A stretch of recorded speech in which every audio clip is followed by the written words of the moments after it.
All right, everybody. Hello, and welcome back. Welcome back, everyone, to Unite Rivals. Here we are. Let's freaking do this thing. Today, we are going to be crowning our European champion. We're going to know what the top four is going to look like coming out of EU, and who they are going to be facing in NA will be revealed to us tomorrow. And then finally, Rivals concludes on Sunday as we see everyone go at it. Yeehaw to you and yours. Welcome. Thank you all so much for being here. I friggin' love you. Oh my goodness. Oh my God. We're going to have a great day.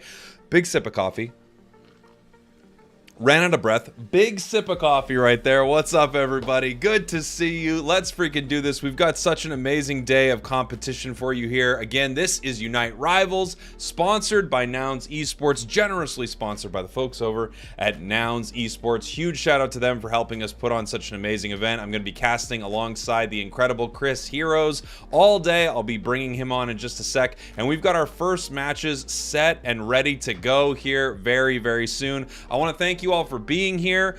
Please like, comment, share this video. If you like what we're doing here, becoming a member, becoming a sub over on TikTok, super chats, all that are much appreciated. It's a big event and I really appreciate all the support. If you could do nothing else than just hang out, I also love you. That means a lot to me to have so many of you here checking this thing out. Let me bring up our bracket here really quick for today, because it's a small one, but we're going to see every single game inside of this bracket right here. So let's take a look. First, we're going to be watching Tally Bobo Believers versus Dogwater. Tally Bobo was the team that came in and freaking, absolutely dominated day one here from Rivals. They beat Nouns Esports in the winners finals and grand finals, if I'm remembering the timeline correctly. They're going to be going up against Dogwater, and then we have Nouns Esports against Time to Shine. We're going to watch this all the way to the grand finals, and it's going to be a real treat, everybody. So I can't wait. And then, of course, tomorrow we've got the NA top four. We'll take a look at that bracket real quick right here. Ascended versus Amaterasu. Exodia versus GT. We will follow them all the way to their grand finals, and then finally Rivals will happen on Sunday. What you're seeing right now, and I'm not exaggerating when I say this, I'm not trying to oversell this, it's just the gospel truth. What you're seeing right now are the best teams in NA and EU that made it all the way through an extremely difficult bracket, and you're probably seeing teams that are poised to go to Worlds right now. Like Nouns, I think we all expect, right? We all expect Ascended or something like that. They both went to Worlds last year. But we're seeing what teams could be competing and winning UCS coming up very soon. The Unite Championship Series is going to start, I think, in a few weeks, sometime mid-February. So right now, this is the biggest tournament for all of these teams until then. So it's going to be massive. Again, I want to thank you all for being here. You saw my first story ever on YouTube. I love it. I love that it cut off and I just said, you know what? Forget it. I don't even care. Let me get Chris Heroes on here so I can stop blabbering for a second here. Hello, Chris. Are you there? Potentially. What is up? Potentially. What's up, man? How are you? I'm doing great. How are you doing? I'm doing great. I am so happy to be back with you. This is going to be an exciting day as we crown our European champion, and we know who's going to be first, second, third, fourth going into Rivals on Sunday. I can't freaking wait, man. Oh yeah, Europe against NA is going to be so fun. It's going to be That's all I wonder. So at first we're going to see who's the best in their regions, and we're going to see who the better region is in general. So much action. I think a lot of people would expect NA to win this thing. I mean, I'm going to expect NA to win this thing, I got to say. I think, look, Tally Bobo, Nouns, Dogwater, Time to Shine, these are amazing teams, but I got to throw my hat in the ring towards NA, and it's not just because I live here and I want to create some sort of rivalry between us. Yeah, no, I would never expect you to do that, so. Great. Great. And we should be heading into our first game here soon, Chris, which is Tally Bobo and Dogwater, correct? Yes. Yes. Tally Bobo and Dogwater. What do you expect to see here? Obviously, Tally Bobo absolutely crushed it day one. I mean, they took down Nouns, I think, in the winners and grand finals, if I remember correctly. So they're without question the team to watch in Rivals right now.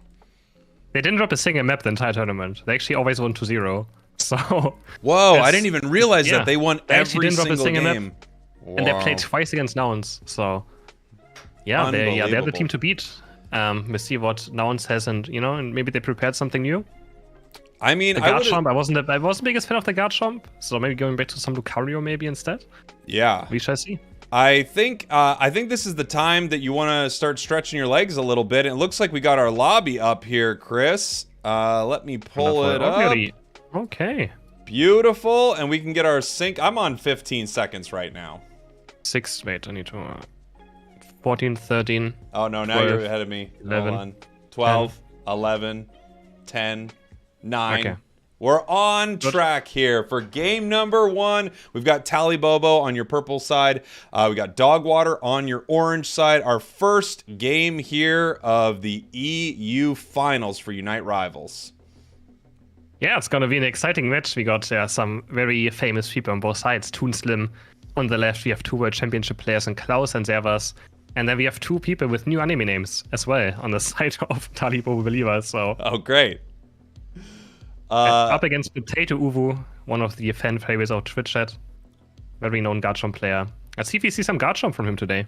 This has been a really common pick strategy. If Scyther is banned out, you'll see a first pick Urshifu, and then immediately on the other side we see Mime Blissey. This is so common. And then, of course, picking up that Mew on the side of Talibobo, something that we saw on day 1 of both NA and EU, I swear, is just Mew dominating every single match. Mew is unbelievable right now.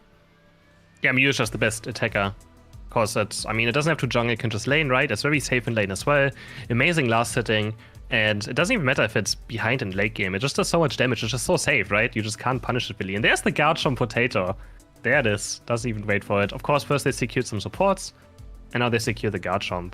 And we got Delphox coming in here, which is getting more and more play, especially in this tournament. I'm not seeing it as much happening worldwide, although I do see a little bit more of it happening in the Asia Champions League now. Delphox, just such an incredibly powerful central area Pokemon there. As soon as it hits level 11, it's one of the most absurd Pokemon in the entire game. Probably the biggest power spike at level 11 that exists. Yeah, the Mystical Fire Plus is ridiculous. At that point, you feel like you're just cheating. And so you go into try mode, you turn off the cooldowns, you're like, wow. But I don't even have my cooldowns turned off. It's just Mystical Fire Delphox. And taking a look here, we've got everyone moving around. Seeing double stacking on that Dodrio, which leads me to believe it's probably Tri-Attack that we're going to be seeing right there. We've got some stacking on the side of 2 members of Talibobo. We've got Klaus and Kirito. You're going to have to explain this to me, Chris. What is Kirito and Asuna? That is the main characters of another anime called Sword Art Online. So, also a pretty mediocre one. All right, so it's happening right away. They're just doing it again. I don't know. So it changed from one mediocre anime to the next one. And this time they're Kirito and Asuna. And yeah. But it's one of the... everyone knows this anime. Kind of watches anime. But yeah. I know the name, but now, more importantly, I know our official position on it is that it is mid, according to Unite Rivals. It is a mid anime, so put that in your pipe and smoke it as we head in here to game number 1. We got Urshifu heading into that central area. Sixies right now heading into that central area to get the experience that they need, as we have this Garchomp heading up to the top path with that EXP share Blissey and EXP share Mime down here with Dodrio. Yeah, the Judo obviously looking for some stacks already early game, but it's quite annoying against Mew. You can always see the light screen just zoning. And we have a lot of Mews now playing the Electro Ball light screen combo. It is very, very strong because you can get 2 empowered Electro Balls from one light screen out as well. It's a lot of early game damage, and you pretty much can't dodge it, right? Similar to Solar Beam. Solar Beam can be sidestepped, Electro Ball can't be sidestepped, so it's just amazing instant damage that you always get out. Here we have Potato just looking to grab that experience. That EXP share on Blissey could be a really big... Ooh, I wonder who grabbed that one, actually. I think maybe Blissey got that last hit. I couldn't fully tell right here as Potato's going to clean this up. Just looking for that early level 5, obviously. Blissey very close to its level 4, as we have both of our center area Pokemon heading up to this top path for this fight. So as soon as these birds spawn, we could have something big happen, but we've got this Wicked Blow on the side of Talibobo, and they're going to abuse it for 1 more week until it is gone. So we'll see how much damage it can do here at this first fight. It is so mean at this first gank. They have to make sure they doesn't walk into it, and yeah, the Ataria, as you can see, instantly blown to pieces. Potato didn't quite get level 5. With Dragon Rush, he probably could have secured all of those.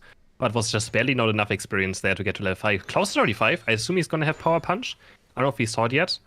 Extreme Speed is just a bit difficult to play right now. There's so many. Yeah, there's the Power Punch. Just a bit easier, and it's still just as good as well. Big Blow, Power Punch, Insane Secure. They're already going in right here. Power Punch lands, but double evolution for Dogwater. And they can fight back. Rapid Fire Scarf might be activated. He's diving in. Potato so aggressive. He wants this KO, and he gets it.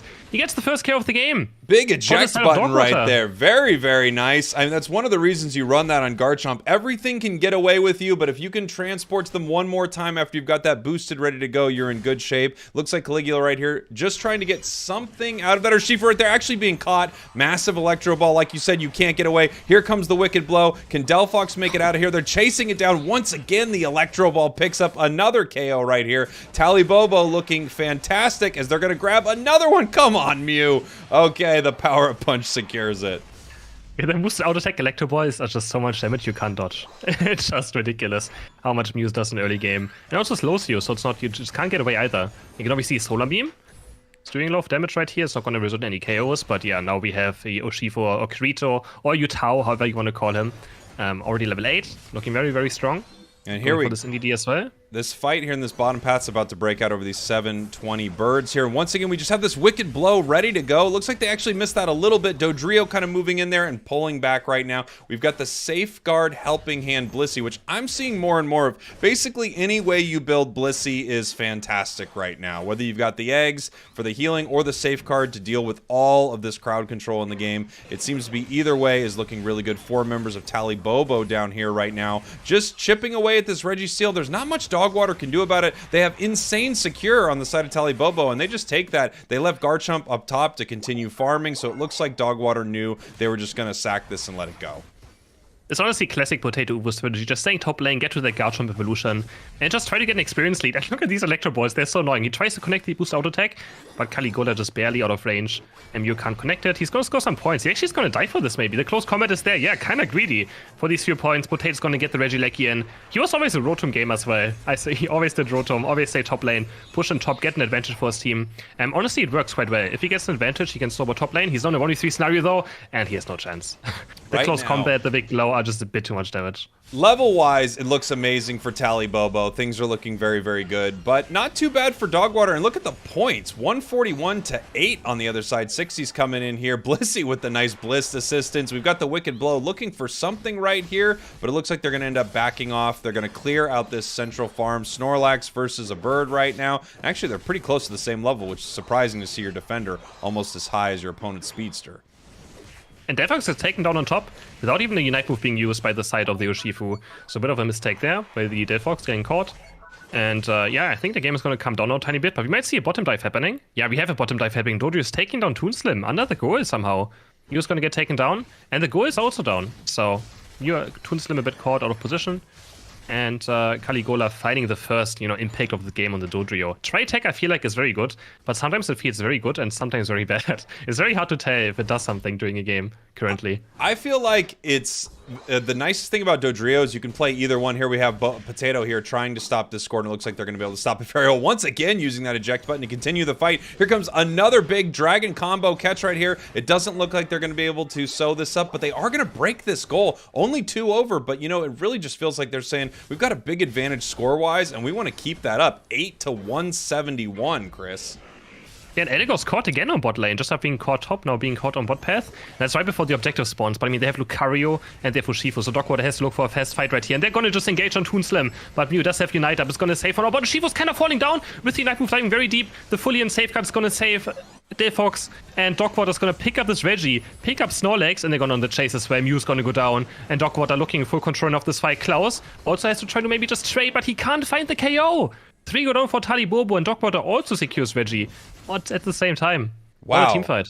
Dogwater looking fantastic here in game number 1. Level-wise, things are starting to look really good for them as well. We still have that level 12 Urshifu on the side of Talibobo, and without question, Talibobo has a team composition that is set up to win and secure Rayquaza. That being said, though, they are way behind on points right now, and they're starting to lose some of these fights, Chris. Here we have that Dodrio once again, just putting some points on the board. The nicest thing about this Pokemon is it can kind of do this, and whether it scores one of its 3 or all 3 of them, you get some points for this play right here that other Pokemon might not be able to make. He does get down, but I think the points are totally worth it. Just them increasing a lead in points is so important. Talibobo doesn't have great Rayquaza damage. They have good secure, right? But they have barely not a lot of damage to actually get it low during a fight. So Dogwater can just go for a team fight, while Talibobo may try to go for Rayquaza. They don't have enough damage to finish it off. They might just die in a team fight. And in the last team fight, you saw how good Safeguard Blissey's into Urshifu. Just having Safeguard on your carry against Urshifu Unite, he just goes very deep and doesn't really way of getting out. Cute is also dropping super low right here. Has the Unite move. Can they get Potato? No! He actually goes down as well. Now Potato's gonna go in Toon Slim, has to eject button away. 60's on the chase. He's already level 12. Now he's gonna get Toon Slim as well. Double kill for Delphox. Wonderfully played again. Wow, what a start here from Dogwater, looking fantastic. Another KO. Yeah, if I remember right, and I'm pretty sure I do, Talibobo's our first seed heading into this top 4, and Dogwater's our 4th, correct? So this would be a bit of an upset looking at this right here. Talibobo obviously looked fantastic day 1, and you still see some amazing plays from them, especially someone like Toon Slim on this Mew. But yeah, it really feels like Dogwater just has an amazing setup against Talibobo right now. Looks like they're going here for Talibobo didn't lose a Ice. single match. They didn't lose a single map through the entire qualifier. It would be funny to see them lose their first map in the playoffs.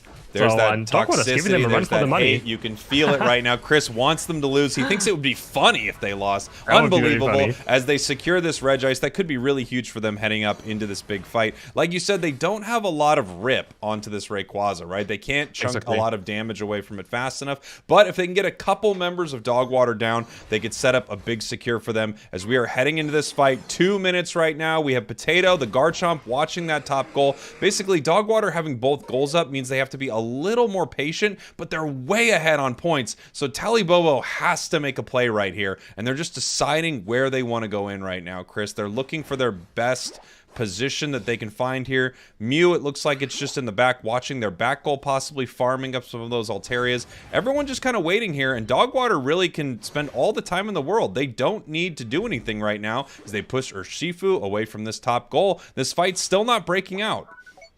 Yeah, Talibobo's running out of time. They have to do something, and they're kind of worried of the Dodrio maybe backcapping, but in the end, they're just losing so much time. Solix getting barriered and confused right here. He's already super, super low. He can have the reset, which just buys more time for Dogwater. Again, they have to score more than 200 points, which is not easy without Rayquaza, especially with Dogwater currently protecting top and bot. Garchomp is looking over top goal, and the rest is looking over bot goal. There could be a fight breaking out. No, they're just poking over and over again. It's so hard to walk on these barriers.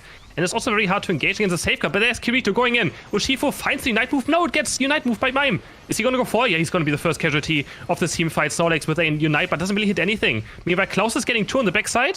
What can you do in this fight? Dodrio's up to score with. I don't know how much Rayquaza is currently at. It's dropping super low. Power Punch is there, and Talibobo's going to secure it. They're going to secure it after the team fight when Toon Slim's also going to finish off Delphox. They have to make their way to the score point. Now Lucario is going to score 100. Snorlax is going to score 100. And Talibobo is actually coming back into this match. No way. 308, 211. Somehow Talibobo pulls it out right there. Like we said, they had an amazing secure, so as soon as multiple members of Dogwater went down, they were able to make that happen. I really thought Dogwater had that, especially after that Urshifu Unite wasn't able to find the targets it wanted to. However, Klaus cleaning them up in the backside right there. Talibobo taking game number 1. I know Chris is furious that they're not dropping a match right now, but there you go. Number 1 from day 1 and still winning here today. Talibobo takes a big win in that final fight, and their team composition was really set up in my opinion, all to win in that final engagement. It was just set up to take Rayquaza, and they did it. Yeah, for sure. I'm surprised that they won the team fight. I really thought after Urshifu went down, this was just one-sided for Dogwater. You see the graph. Honestly, hilarious looking. They only scored 8 points through the entire match, but they win the last final team fight, which is obviously still very important. You know, Dogwater had the experience league going into this fight, but they didn't manage to win it. So still a deserved win for the side of Talibobo. I mean, incredible fight. And I do think even though Dogwater didn't pull out the W right there, obviously Talibobo has to be a little concerned because they were kind of run outside of the beginning, which I thought Talibobo looked amazing, and the end when Talibobo had incredible game sense in that final fight. I thought that Dogwater looked amazing throughout that match, and they really put the hurt on Talibobo there here in game 1. Also, very impressive showing for the first match. They seem to be on point, and maybe Talibobo needed a wake-up game. You never know. You know, some games, as you said, you need 16 games to warm up. Maybe Talibobo needs also 1 game to warm up. I've actually gotten a little bit better. I only need 14 games now. Oh, that's even better. Yeah. But yeah, Dogwater looked amazing for their first match. complete control. They found a lot of KOs left and right. So maybe it was just Talibobo just not being, maybe they were a bit too cocky going to this first match, being like, this should be just play the game, guys, we're going to win. And then Dogwater fought them back very, very well. Yeah, I mean, incredible plays from both teams, but you really saw the level that Talibobo is at in that final fight. And it's very important. You know, you can win a lot of Pokemon Unite. I don't know if this has ever happened to you, Chris, but sometimes you can win most of the game and something bad happens at the end and you end up losing. It's happened to me one or two times, perhaps. It happens rarely, only here and there. You know, okay, only yeah, here and there. Only here and there. But still, that final fight, very, very important. The score lead was incredible. Dogwater almost even had it. If they could have stopped a couple scores, they still could have won that game. But unfortunately, their timers were just too big, and they end up losing that first one. We've got Talibobo and Dogwater going back at it here in game number 2. And then after this, Chris, we're going to be taking a look at Nouns Esports and Time to Shine for our second match of the winner's semifinal. Yeah, it's going to be another amazing matchup. So many games to watch today, and I feel like these are really 4 quality teams we have here in Europe. So it should be a very fun day. It should be an excellent day, and then we're going to find out who represents EU heading into EU NA Rivals. Obviously, all 4 of these teams are going to be there. We just don't know what order they're going to be in. I mean, right now, with how good Talibobo is playing, it feels like they could be the #1 spot coming out of this and heading to Rivals, which would be really cool to see. I don't know who they'd be up against. There are a lot of great NA teams, too. For sure. A lot of great NA teams. Ascended obviously being the favorite over North America, which we have coming up tomorrow. Mm-hmm. And would be obviously amazing to see those teams go up against each other again. We could even have a World Final rematch. That would be, I mean, if we had, that would be amazing if we could have that. If Nouns Esports goes up against Ascended here at Rivals, that would just be perfect, almost scripted perfect. Unfortunately, we can't script it. We asked the players to throw certain games, and they said, absolutely not. We're playing this thing out. And I said, okay, that's fine. I asked them one more time, of course, and then they said, this has to stop. So they are not going to throw games for me, even though it's what I would have wanted, Chris. Yeah, same. Yeah, same. Yeah, Chris feels the same way. He feels absolutely the same way about that as we get ready for our next game right here. Remember, this tournament is sponsored by Nouns Esports. So, yep, wonderful sponsors. That's right. They're amazing. Really, they're also playing in this tournament at the same time. Say that again.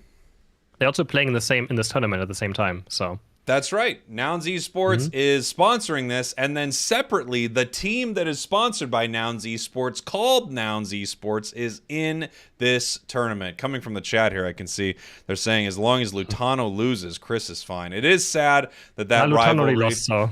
Oh gosh, jeez, what are you trying to do? Just rub salt? No, I'm sad. I really wanted to see TTV. Oh boy, it's actually kind of sad. But they didn't make it.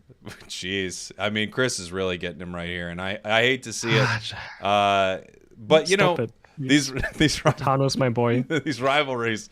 I actually did briefly talk to Lutano the other day, and he said he actually hated Chris first. So the rivalry, I think, started with Lutano, strangely enough. Can you believe that? True. I actually cannot believe it. I can't believe it either. You're saying it now again. I just I cannot believe it. Yeah, I mean, yeah. Even when I keep bringing it up, it's so unbelievable. But I don't stop saying it. Getting ready here for our next game. I know our teams are loading into our lobbies right now. Got our poll up in the chat. Looks like 62% of the people thought Talibobo was going to win that thing, and they did. Not a surprise. I mean, again, it was very close. That could have easily been their first loss of this tournament. Very, very fast.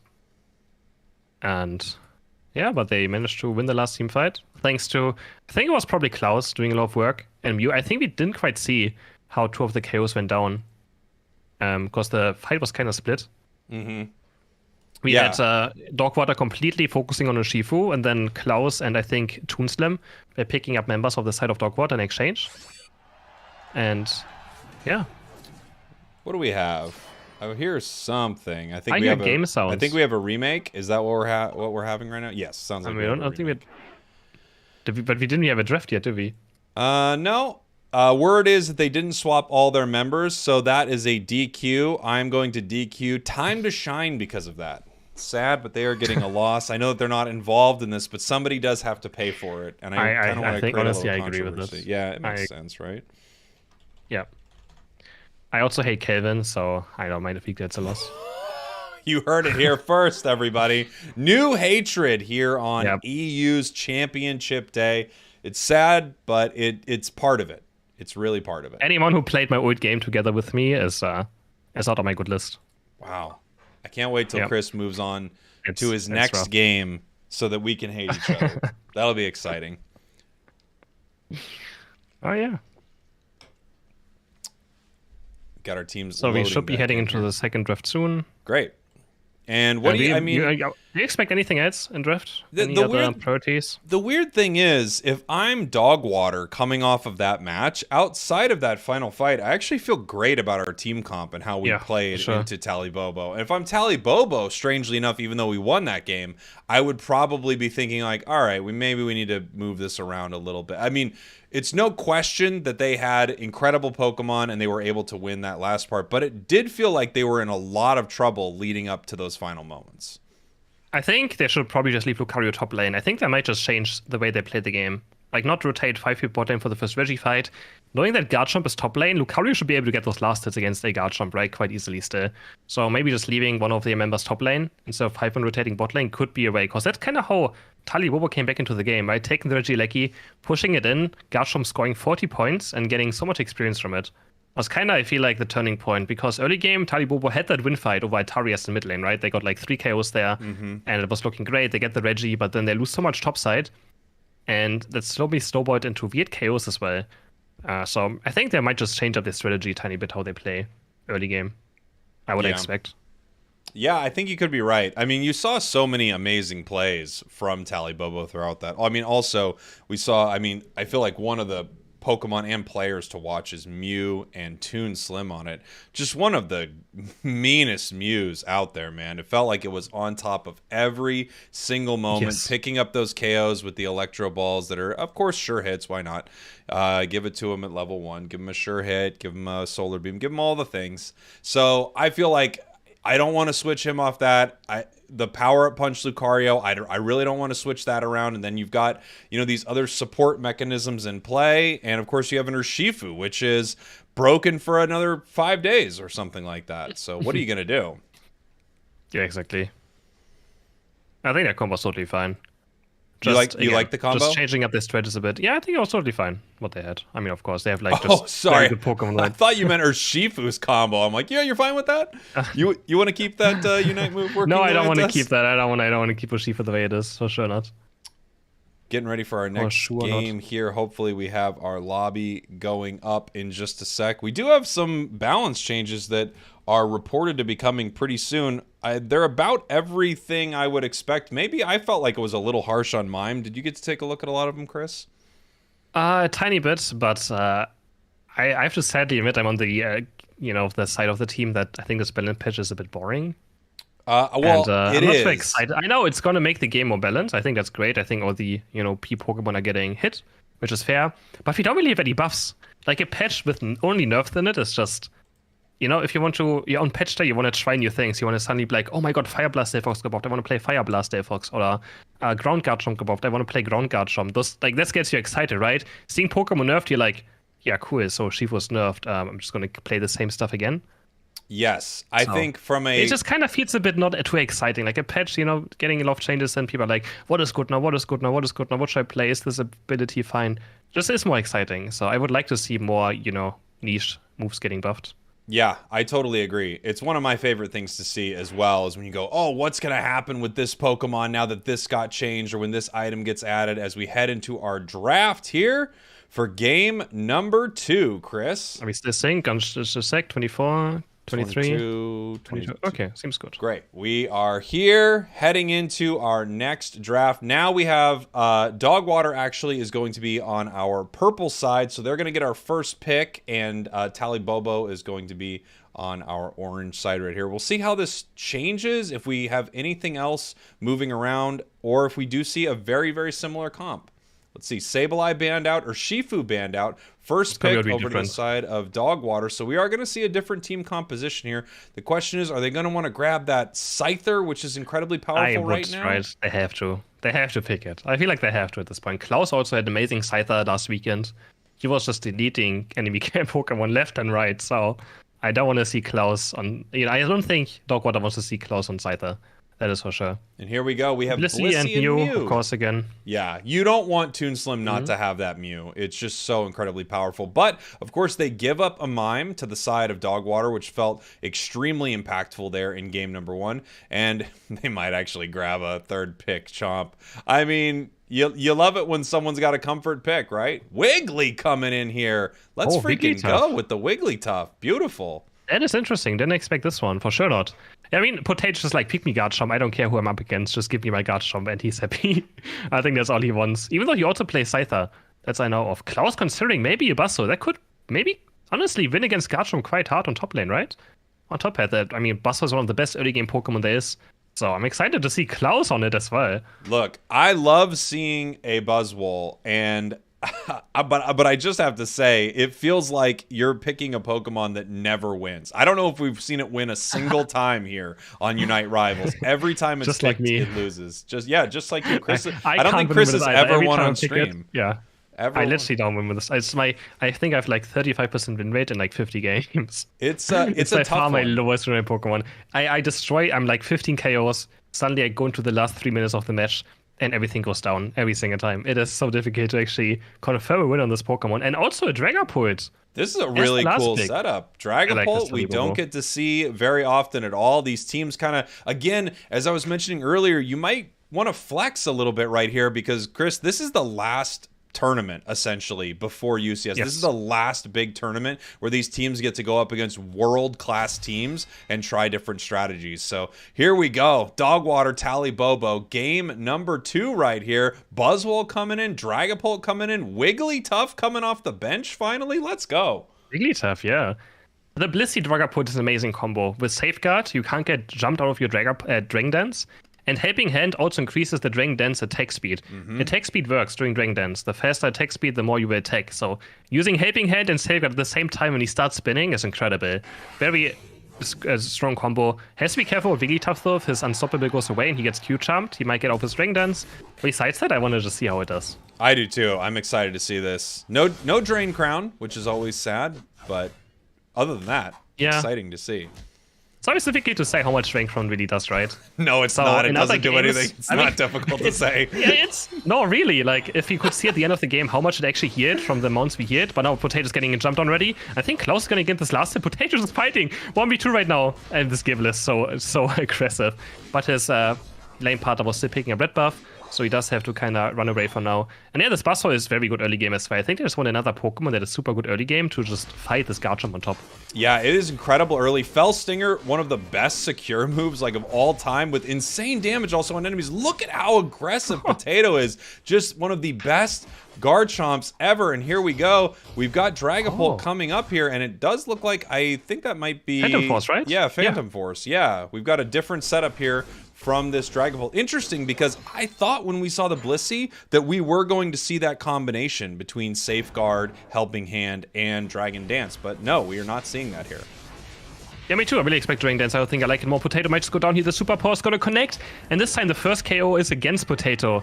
He's going to fall to the Drugloak damage.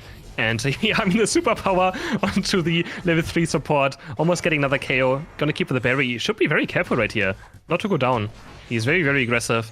And now it's just Buzzsaw time. He's gonna get those superpowers in, and he's gonna do so much damage. Potato's already 2 levels down.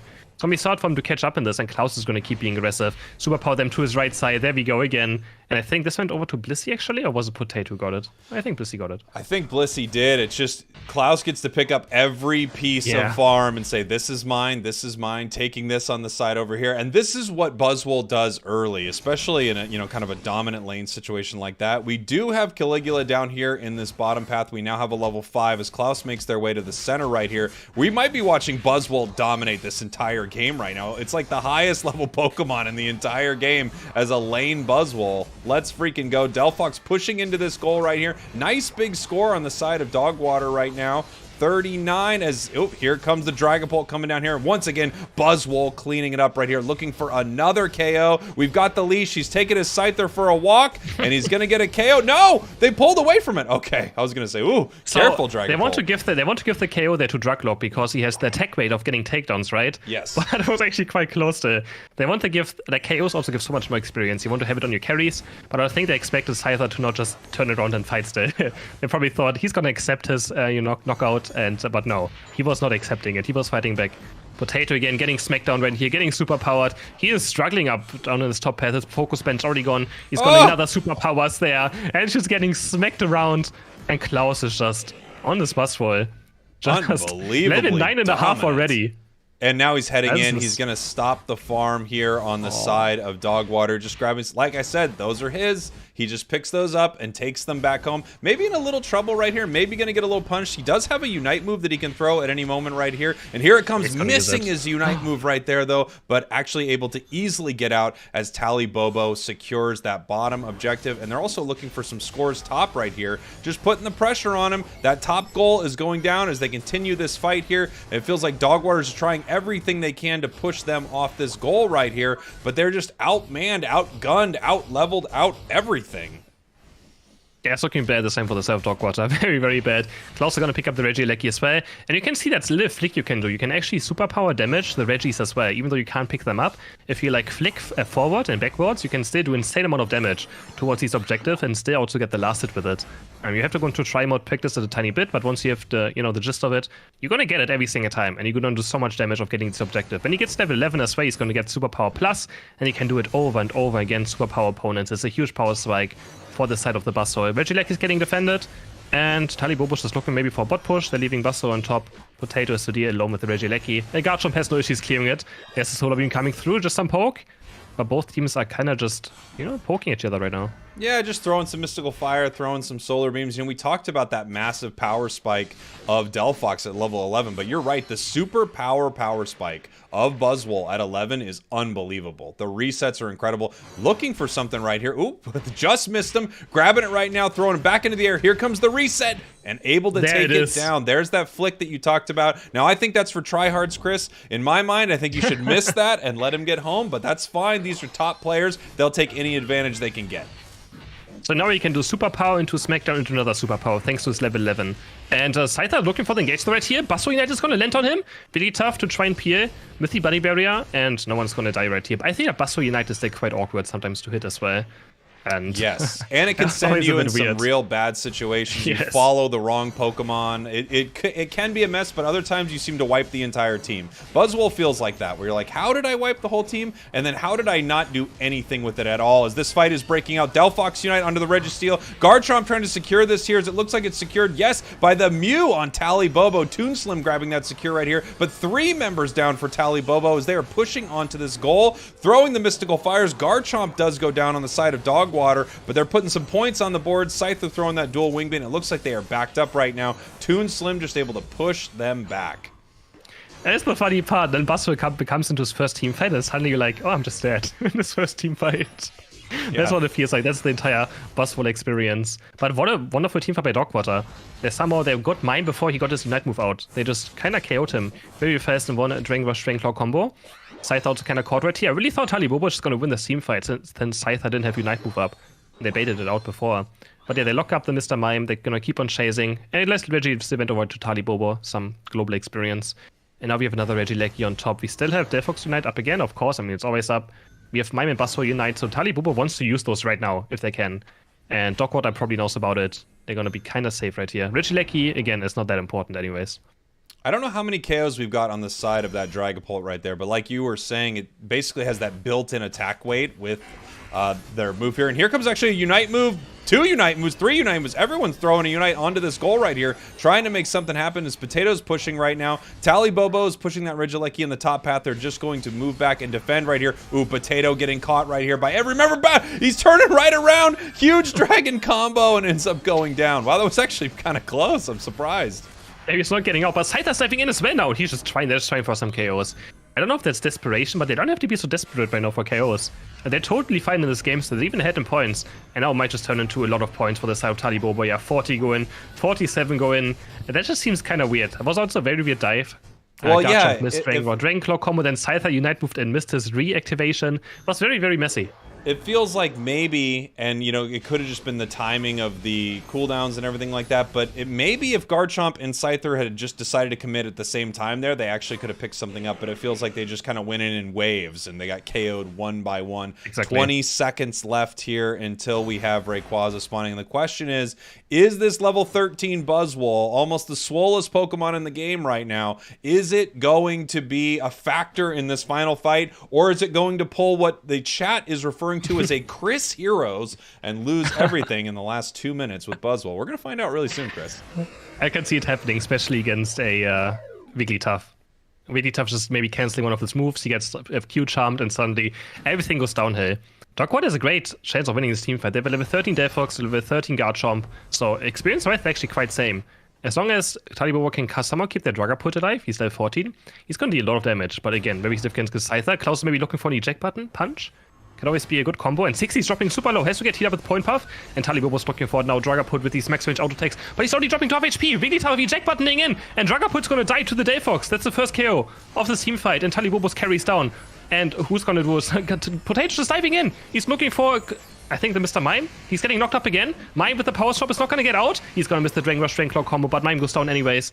They're getting chased down. Toon is still alive. It's now a 3v5 over this Rayquaza. But Basso is gonna take down Potato. Garchomp's gonna go down. The Super Power lands onto Wigglytuff. Trying to look for this KO, but the Focus Band's gonna keep Marth alive for now. Same for the Point Puffs. Gonna start healing up again. 60 is still full HP. The Basso is gonna miss the Super Power. Another Smackdown onto Wigglytuff, but I don't think it's gonna be enough. But Dragapult is back. Dragapult, can he find these resets? Caligola has to die right now for the side of Talibobo. And yes, they get him. There's the reset. Can he find his Scyther? No, it's Delphox. It's a complete mess. But Talibobo's gonna win this fight somehow. Wow, Talibobo taking a happened. massive fight right there. It felt like that was swinging back and forth the entire time, and Dogwater is behind, so they are starting this Rayquaza right now. Only 30 seconds left in this match. This is out of desperation. They need a secure right here. Potato knows that they have to take this. They have to score. They have to do something. Getting taken down after that Dragon combo. Wiggly running in. There's just not enough. There's nothing that Dogwater can do right now. They GG. That's over. Talibobo once again takes the match. And actually, Buzzwole does really great in that final fight. Yeah, he does. He found Garchomp. And they just bought enough time for Dragapult to respawn. Dragapult got caught. That was very well done by Dogwater again. They show really that they can win these matches, right? And that they have a chance of actually maybe being first place in this playoff run. That they just kind of have a few mistakes in the end that cost them the game. But Klaus somehow getting Garchomp there on the Rayquaza pit in a 3v5. And then Dragapult respawning, getting those resets, and so much auto-tech damage coming through. And yeah, Talibobo, though, takes the 2-0 with no Rayquaza being taken. Beautiful, beautiful fight there from Talibobo. It felt like, even though their team composition was different and maybe a little more unusual in this second match, I actually felt like they were much more in control of game number 2 here than they were in game number 1. Like you said, maybe they just needed a little bit of a warm-up game right there. As we see, Klaus only putting out 46k damage, but it really felt like, man, that Buzzwole domination early put them in an amazing position to win this thing. Just like I said, when it comes, they want to change their strategy. They exactly did that, right?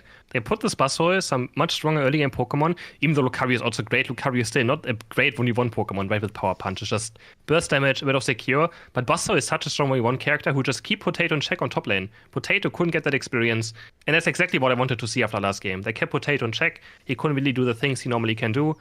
So very smart adjustment. Yeah, incredible play there from Talibobo. Dogwater still looking fantastic. I feel like every time we have seen them here on Rivals, they have looked incredible. I'm so impressed by them, especially with a team that's, undeniably third picking Garchomp every time. And they're looking fantastic doing it. They're going to... Currently Garchomp is meta. Garchomp is currently meta, yes. It is currently now meta. Esports picked it even earlier. but it didn't look great. So That's right. They picked it away from them. As we can see here, these are our brackets right now. Losers semifinal, Dogwater has dropped down there. And like I said earlier, we're going to be seeing every single game today. You're going to see all of these games play out. These are the best teams in EU right now, climbing their way through Rivals. You're going to see them all as we head towards our grand final and we find out exactly who is going to be representing EU in what position for Rivals this coming Sunday. We're going to be watching Nouns Esports and Time to Shine very soon. I feel like we didn't see a ton of Time to Shine on broadcast. A little bit, but just not an insane amount. We watched them go up against Bobo, but they actually had no chance against them. I remember that. That was not very... and then they had to drop out of the loser bracket final. So that's why we didn't see too much of them. So yeah, we don't really know too much about Time to Shine yet. That is for sure. Gonna hopefully see some more good games from them as well. Oh, that was the team. Going up against Nouns, though, now. Going up against Nouns. We made that team have a headache, right? Or wait, one of them had a headache? we made, yeah. Jake? What? They had, yeah. We made them have a headache? No, we didn't make them. I mean, maybe we did, but you're not supposed to say that. What am I supposed to say? Hold on, I'm seeing something in chat. Don't mention the headache. This is a setup. Nouns. I think we're heading into our next game soon. I'm so sorry about that, guys. I've muted myself. Only you can hear me. I'm so sorry about that. I won't let the headache thing slip again. One thing I'm promising the crew right now. I'm on like a be right back screen. Nobody can hear me. Look, this chat doesn't get it anyway. Okay. Yeah, they don't get it. It's fine. They don't get it. They don't understand what's going on here. So how this it's safe to unmute. It's safe to unmute. Yeah, you say safe to unmute. So basically right here. So Nouns is going to beat Time to Shine 2-0, and then we like Tally Bobo. They get a headache. They drop down to the losers final, and then Nouns heads into the grand final. Whoever goes up against them, headache, and they win this thing. Okay, got it. Great. And I'm just gonna come right back. All right, sorry about that, everybody. Had to take a quick pause for the cause here for a second there, where we were just kind of checking some things behind the scenes right there. We've got some exciting games coming up for you. Some people in the chat saying rigged. It couldn't be further from the truth, Chris. I mean, they didn't even win the qualifier, so just saying. Just saying. Everybody. I mean, we just made it, so that's not obvious, but we're heading into the second semifinal soon. Yeah, which we announced in Time to Shine.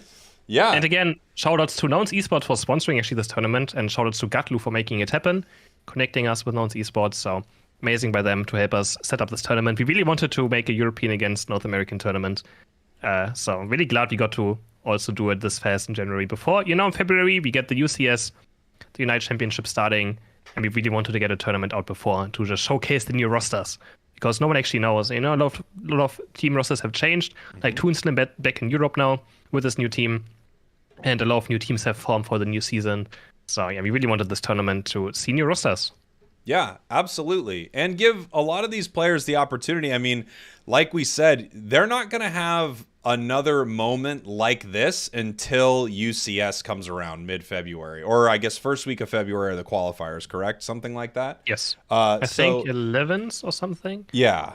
Or the second weekend of February. Okay, yeah. So they're not going to have an opportunity to play teams of this caliber with something on the line inside of draft mode with the pressure. You're not going to have this even with scrims, especially of course playing ladder or anything like that. These are the biggest moments to test these strategies, to see where they are as a team, to sort of gel, to see how they play under pressure. I think this is huge for these teams, especially when they're trying out different team compositions, because, this tournament, there's a lot on the line in this tournament, but it's also their opportunity to, as I said earlier, stretch a little bit and see, do they bring Dragapult into this thing? Do they bring, Greninja back? Is anyone going to play Blastoise? Like, what is going to happen?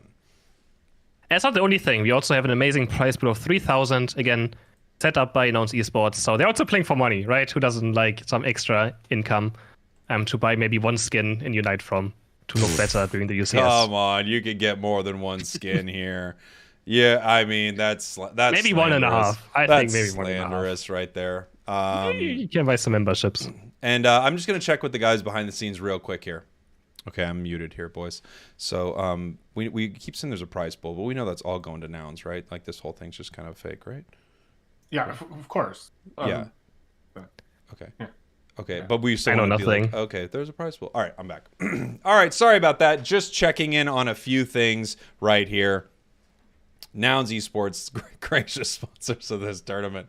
And I'm sure that they enjoy this bit more than anyone else does as we have our teams getting ready here. Nouns Esports, time to shine, heading in here for game number 1 between these two teams, our second and third place teams from our European qualifiers, Chris. Yes. I mean, I'm betting on Nouns, of course, myself, but time to shine. They have quality players on their team. They have World Championship players. Again, 2 of them, Kelvin and Gekogami as well.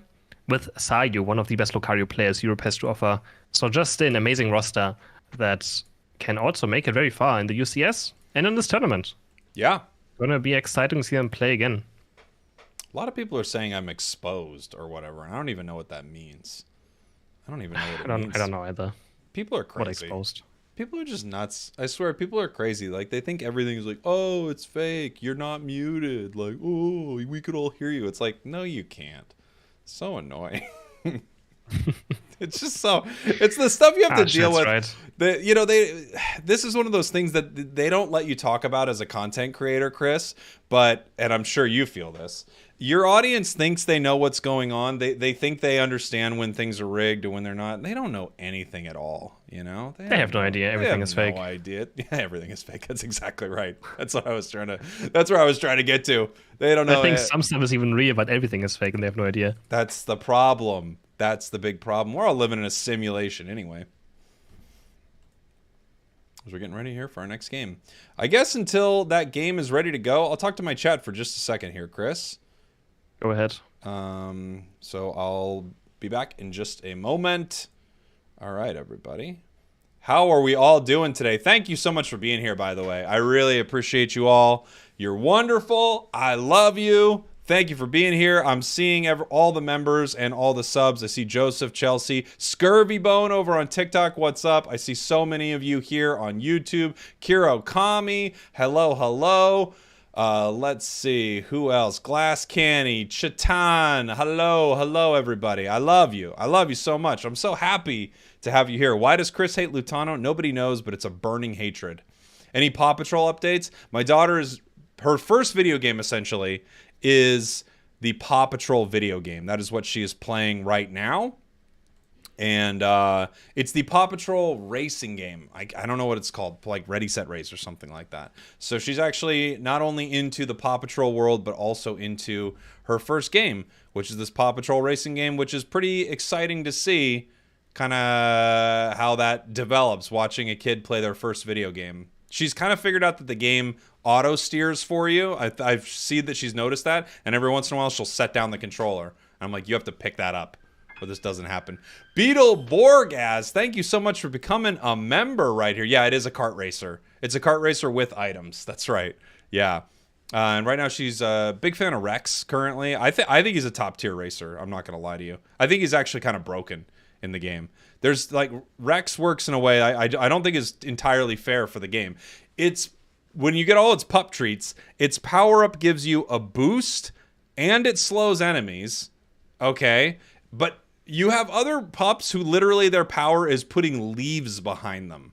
It's not even close. It's not even close. Thank you so much for becoming a member. If you like what I'm doing here, super chatting, becoming a member, liking the stream, it would all mean a lot to me. So thank you so much. Is she streaming? No, she's not streaming it. No. But she does. It's very cute watching her play. And when she gets the last lap, Mayor Goodway comes in and says, one more lap to go. And she turns to me and she says, one more lap to go, Mayor Goodway says. It's very cute. Very, very cute. So there we go. Paw Patrol the game, doing it big time. Let's see where we're at. By the way, we've got we got over 1,000 people in here and only 329 likes. Smash that like button, everybody, so more people can find this stream. I sure would appreciate it. It's free, but it means the world to me. Paw Patrol, we're playing it on Xbox through Game Pass.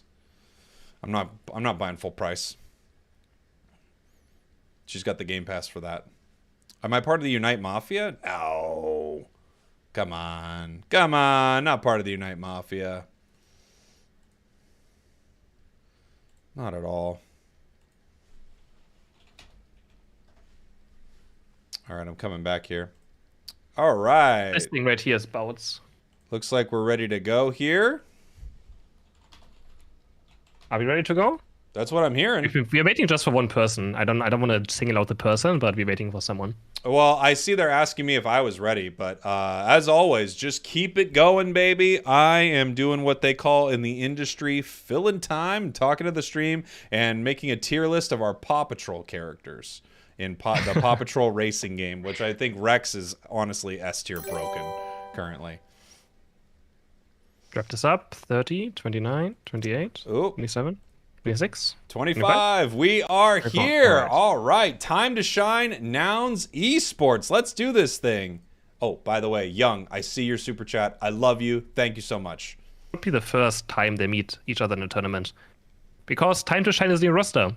Made for the UCS. We have Gekogami, Landeru, Sayu, Kelvin.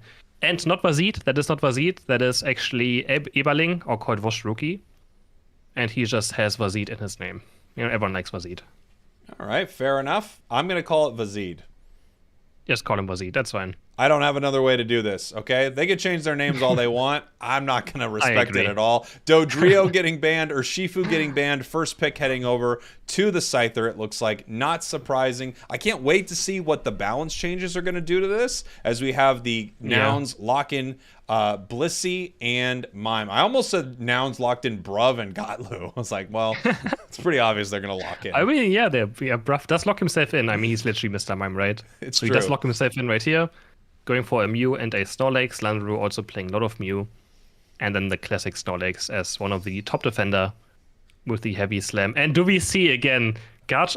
Honestly, I don't know if I like the Garchomp of Nouns Esports. Here's the I really thing. don't know if I like it too much. What you have to recognize, Chris, is NA is light years ahead of EU, because EU is for some reason playing Garchomp in all of their games.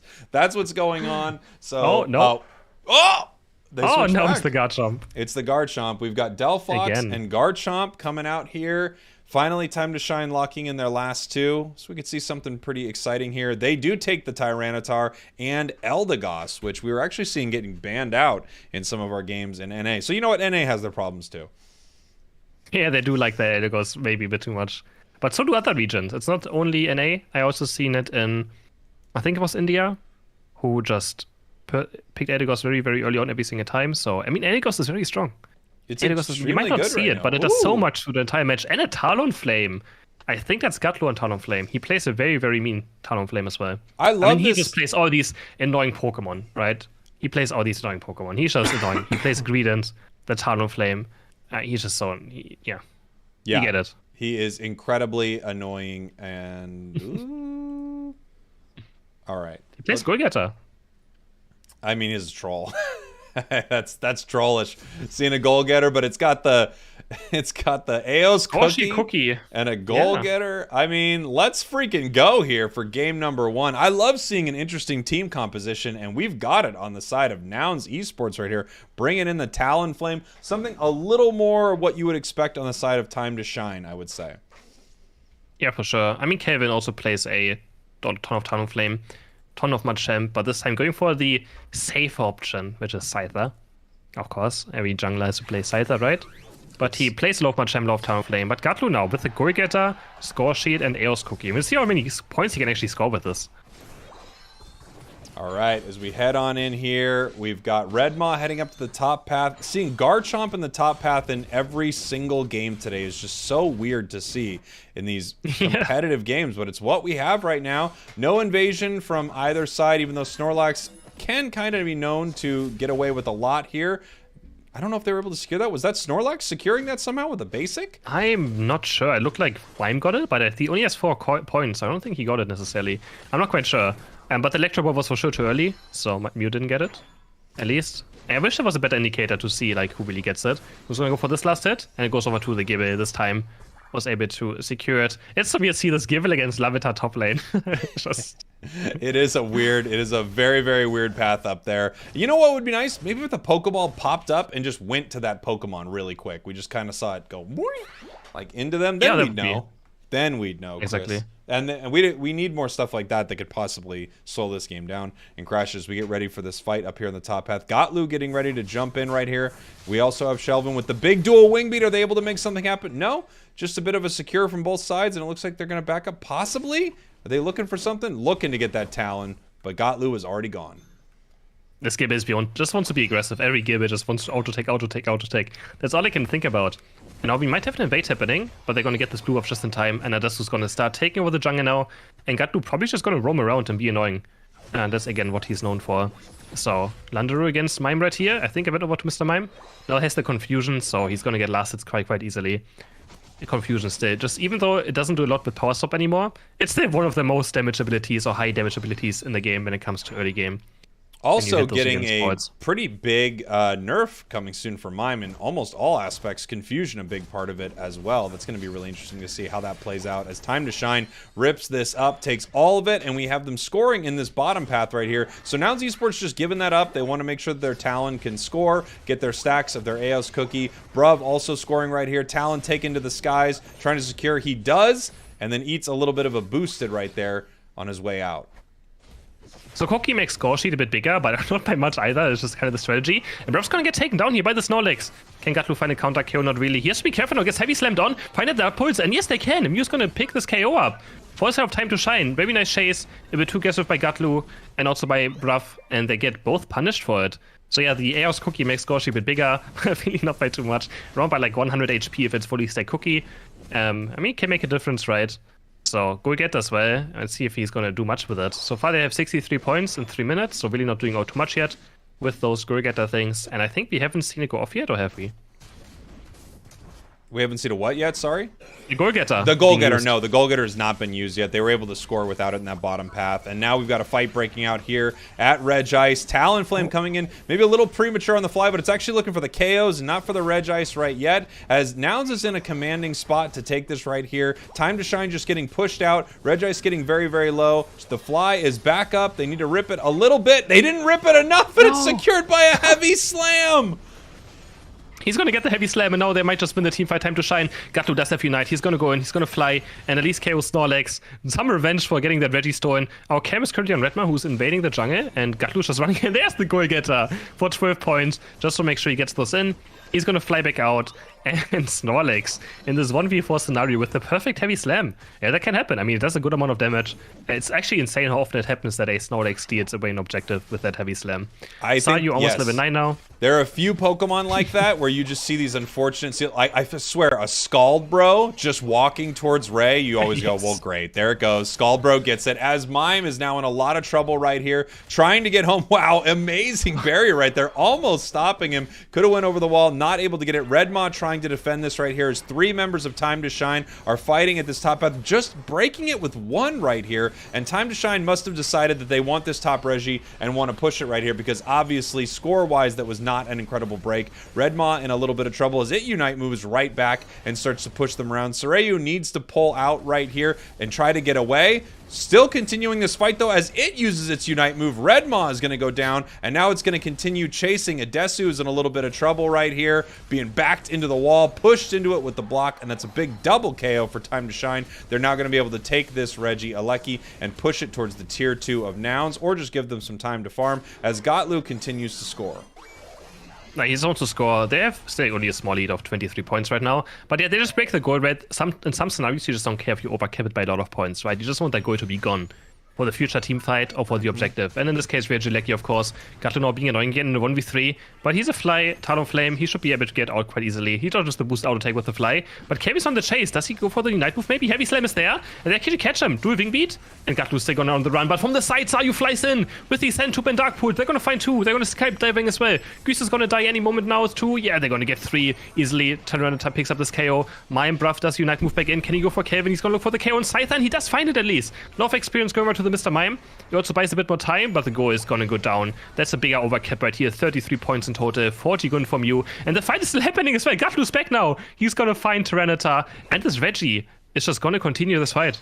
Wow, I mean, what an incredible play there from Time to Shine. I love seeing that Scyther absolutely, track this Talonflame all the way from the central area down here to pick up the KO. But the fight went so long, like you said, that they are now all back, getting very, very low. Big push right there, but Nouns is able to secure it. And here we go, Nouns taking this bottom. Registeel, Tyranitar coming back in here for a possible fight. We see Unite move from the Garchomp. I don't know if we're going to see any Unite moves back. Everyone on Time to Shine. We're still waiting for Tyranitar's Unite to come back, and it just came back right now as they start to push back towards the side of Nouns. Mime very low. Adesu possibly in trouble here. Talon landing on this Tyranitar, and it looks like it's not able to pick anything up. Never mind. Grabs the Delphox right there as they continue this push. Geese is in trouble, and it goes down as well. That's a double KO for the Tyranitar.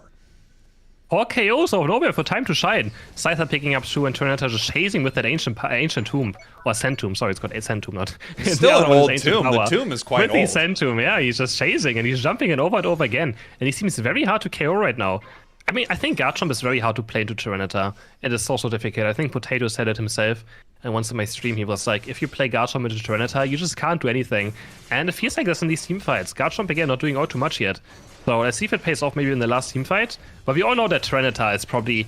I mean, might it just be the best late game Pokemon? Is there something better for late game? It's so incredibly difficult to deal with this Pokemon. It's not only incredibly high damage, it's tanky, it can stop goals, it has an instant KO. It's just a wild Pokemon to deal with. Gotlu just making it out of there, not getting caught by that ancient sand. 1 or 2 points for Nouns, but only a small lead. So this Talonflame may score a good amount of points, but nothing really to put them into a lead. Garchomp just 1v1ing Regieleki quite easy, and you can see the impact this objective has. It is just so easy to just defend, right? Very easy to defend. Seconds. Yeah, it at least gives them something that they have to deal with. But for the most part, unless your team has a strategy around it, there isn't a lot that top objective does anymore. But the same as well, right? Like, left team says to take it. So if purple team takes it, they waste 10 seconds. And then now esports just waste another 10 seconds. So in the end, it's still even. It's true. Only even each other out because both teams have to spend time clearing it. Because the team that takes it says to do it as well. And spend time on it now. Time to Shine. Looking maybe for a Scyther right here. Looking for the engage. But he's getting blocked against the barrier. But they're not going to pull the trigger yet. They're kind of scared. But Tyranitar in the flank. Tyranitar on the top right. He might just look for the biggest Sand Tomb of his life right now. He's still up there. They don't... No one says no, he's there. Yeah. He doesn't know. They don't know. They don't know he's there. Gotlu getting chased right here. I love that Talonflame can avoid almost everything from you by just flying up into the sky. And it looks like he has been found out. Moving in right here. The Dragon combo catching him as we have the Unite moves popping. We have Talonflame pushing it with the Unite, pushing it back. Redmaw continuing to fight as we have Eldegoss flying in, giving some health and doing some damage. Mime trying to shut this Tyranitar down. It's actually isolated back here inside the central area of Nouns, but it's still fighting. It's still alive somehow. Talon flying in, not able to KO it still. Are you kidding me? Gotlu almost going down. Shelvin in a lot of trouble getting picked up. That's a double KO on the side of the Delphox as they start pushing this fight back. 2 down on Time to Shine, 1 down on Nouns Esports. Wow, what a crazy fight. And the death timers are still there. I know it's going to go for this Rayquaza 100% right now. They have Garchomp. They can do so much damage to it. They just have to be careful of, again, Heavy Slam and the Muse. They're going to push in right now. Talonflame is going to start doing the Rayquaza. It's the 3v5 right now. The death timers are still there.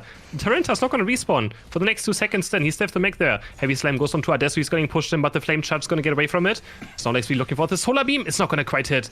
And now Rayquaza's dropping low. Talonflame knows about it. It's half HP. This could be very close last team fight, but no, Notch is going for the score. On bot side, Bliss is going to score 44. Mime is going to score, but now Time to Shine. No, they can just go for Rayquaza. Who's going to get it? Goes over to Mew for the side of Time to Shine. And I think they have enough time to score. They just have to score one time, 100 points, and they're going to win this game. Now it's just kind of just giving them Rayquaza, thinking that Backhip can maybe win them the game, but no, Time to Shine is going to take game 1 in a Rayquaza take in the end. Now it's not respecting the 15 seconds they had left. And wow, what a last...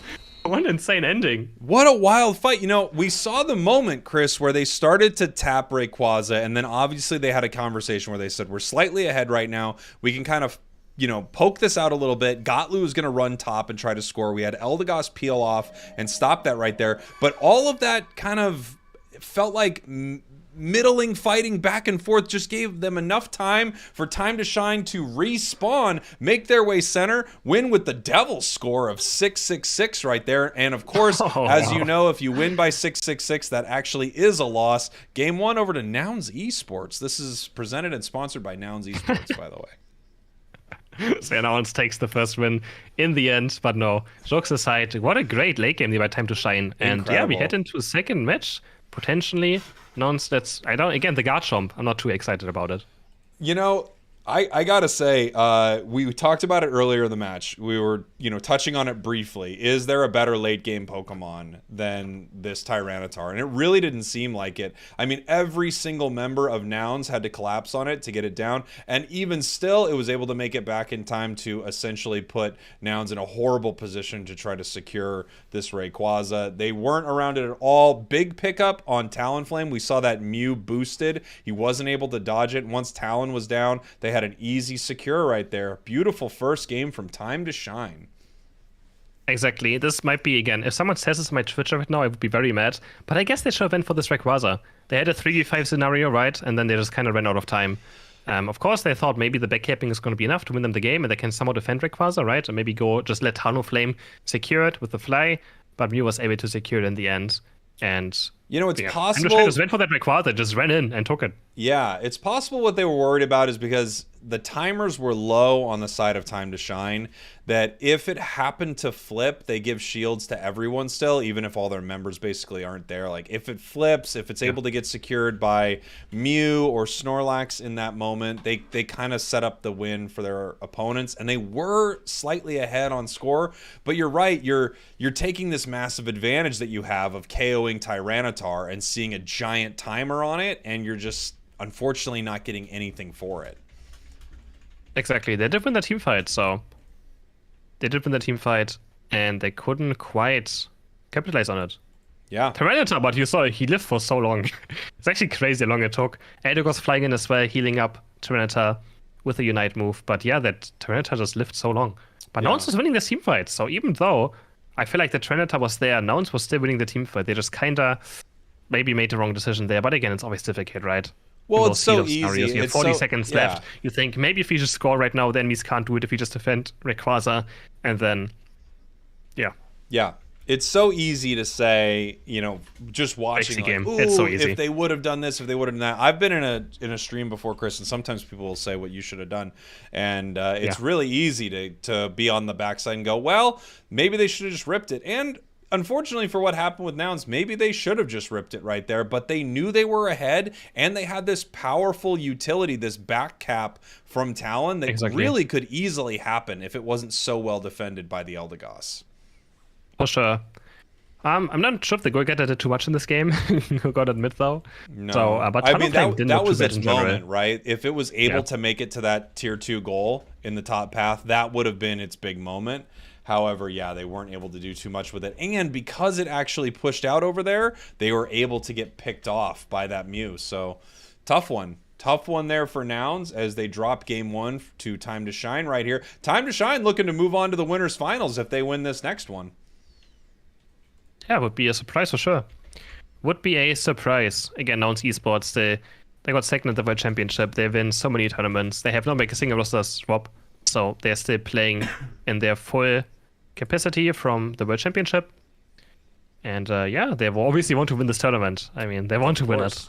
Everyone wants to win it. Absolutely. Yeah, I mean, there's a lot of money on the line, huge bragging rights, and you want to be the team that is known as the best in the world heading into UCS. Absolutely. There's no question about 27, 26, 25, 24. 23, 23, 22. 22. So we head in here to game number 2. Nouns Esports, Time to Shine. Nouns Esports now on your purple side. Time to Shine on your orange side. Blissey and Dodrio band out first. So much open. Feels like you have to grab this Urshifu, right?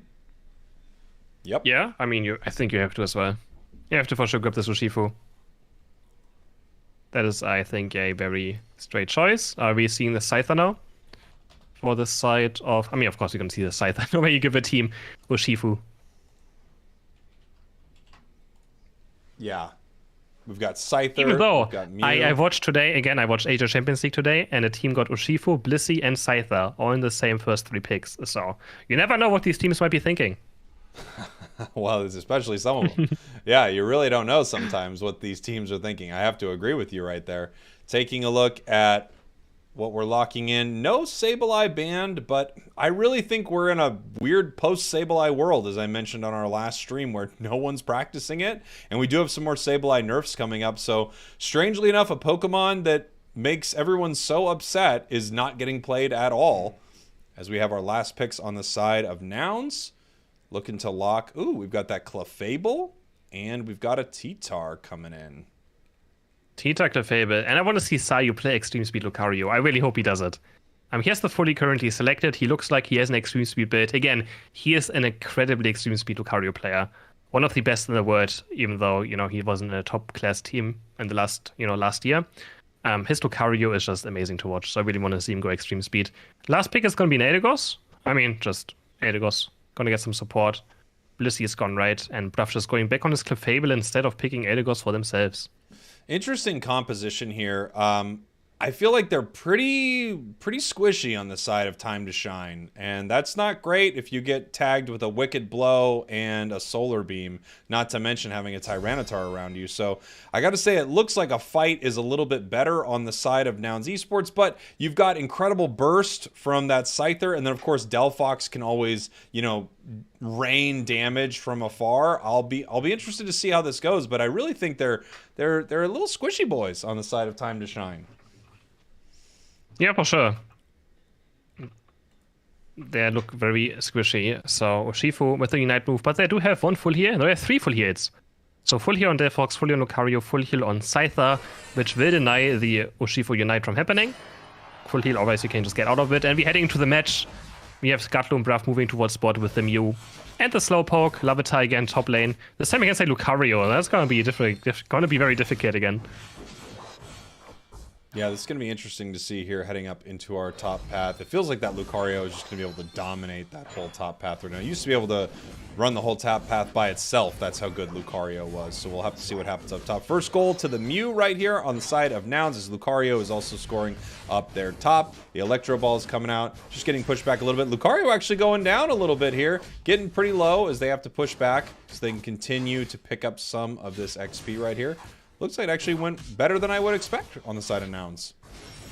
Yeah, for sure, Sayu actually dropping quite low on this top path. I don't even know how Lucario took this much damage against these 2 Pokemon, but he has to be a bit careful right now. Nateso's going in. He's actually the one that's aggressive right now. And he's going to get this last hit. He's going to go down though. Yes, he's going to go down to the Meteor Mesh. And now Kevin is here as well. Disaster for Nouns in this top path. He's going to score at least 4 more points, but he's for sure going to go down. Another Meteor Mesh. Double KO for Lucario, who's going to hit level 5 right now for these Altarias too. Redmore's going to look for me counter KO, but I think he's done too much. And there it is. There's the double extreme speed. And he's also going to fall. Nouns Esports, they're completely dropping the ball on this top path right now. Yeah, not looking good for Nouns at all, as Soraya is going to be able to just run out of this here with the extreme speed. You got your wish, Chris. You get to see one of the best Lucarios out there play this build as it moves in. No. Oh, and it can really punish them right here.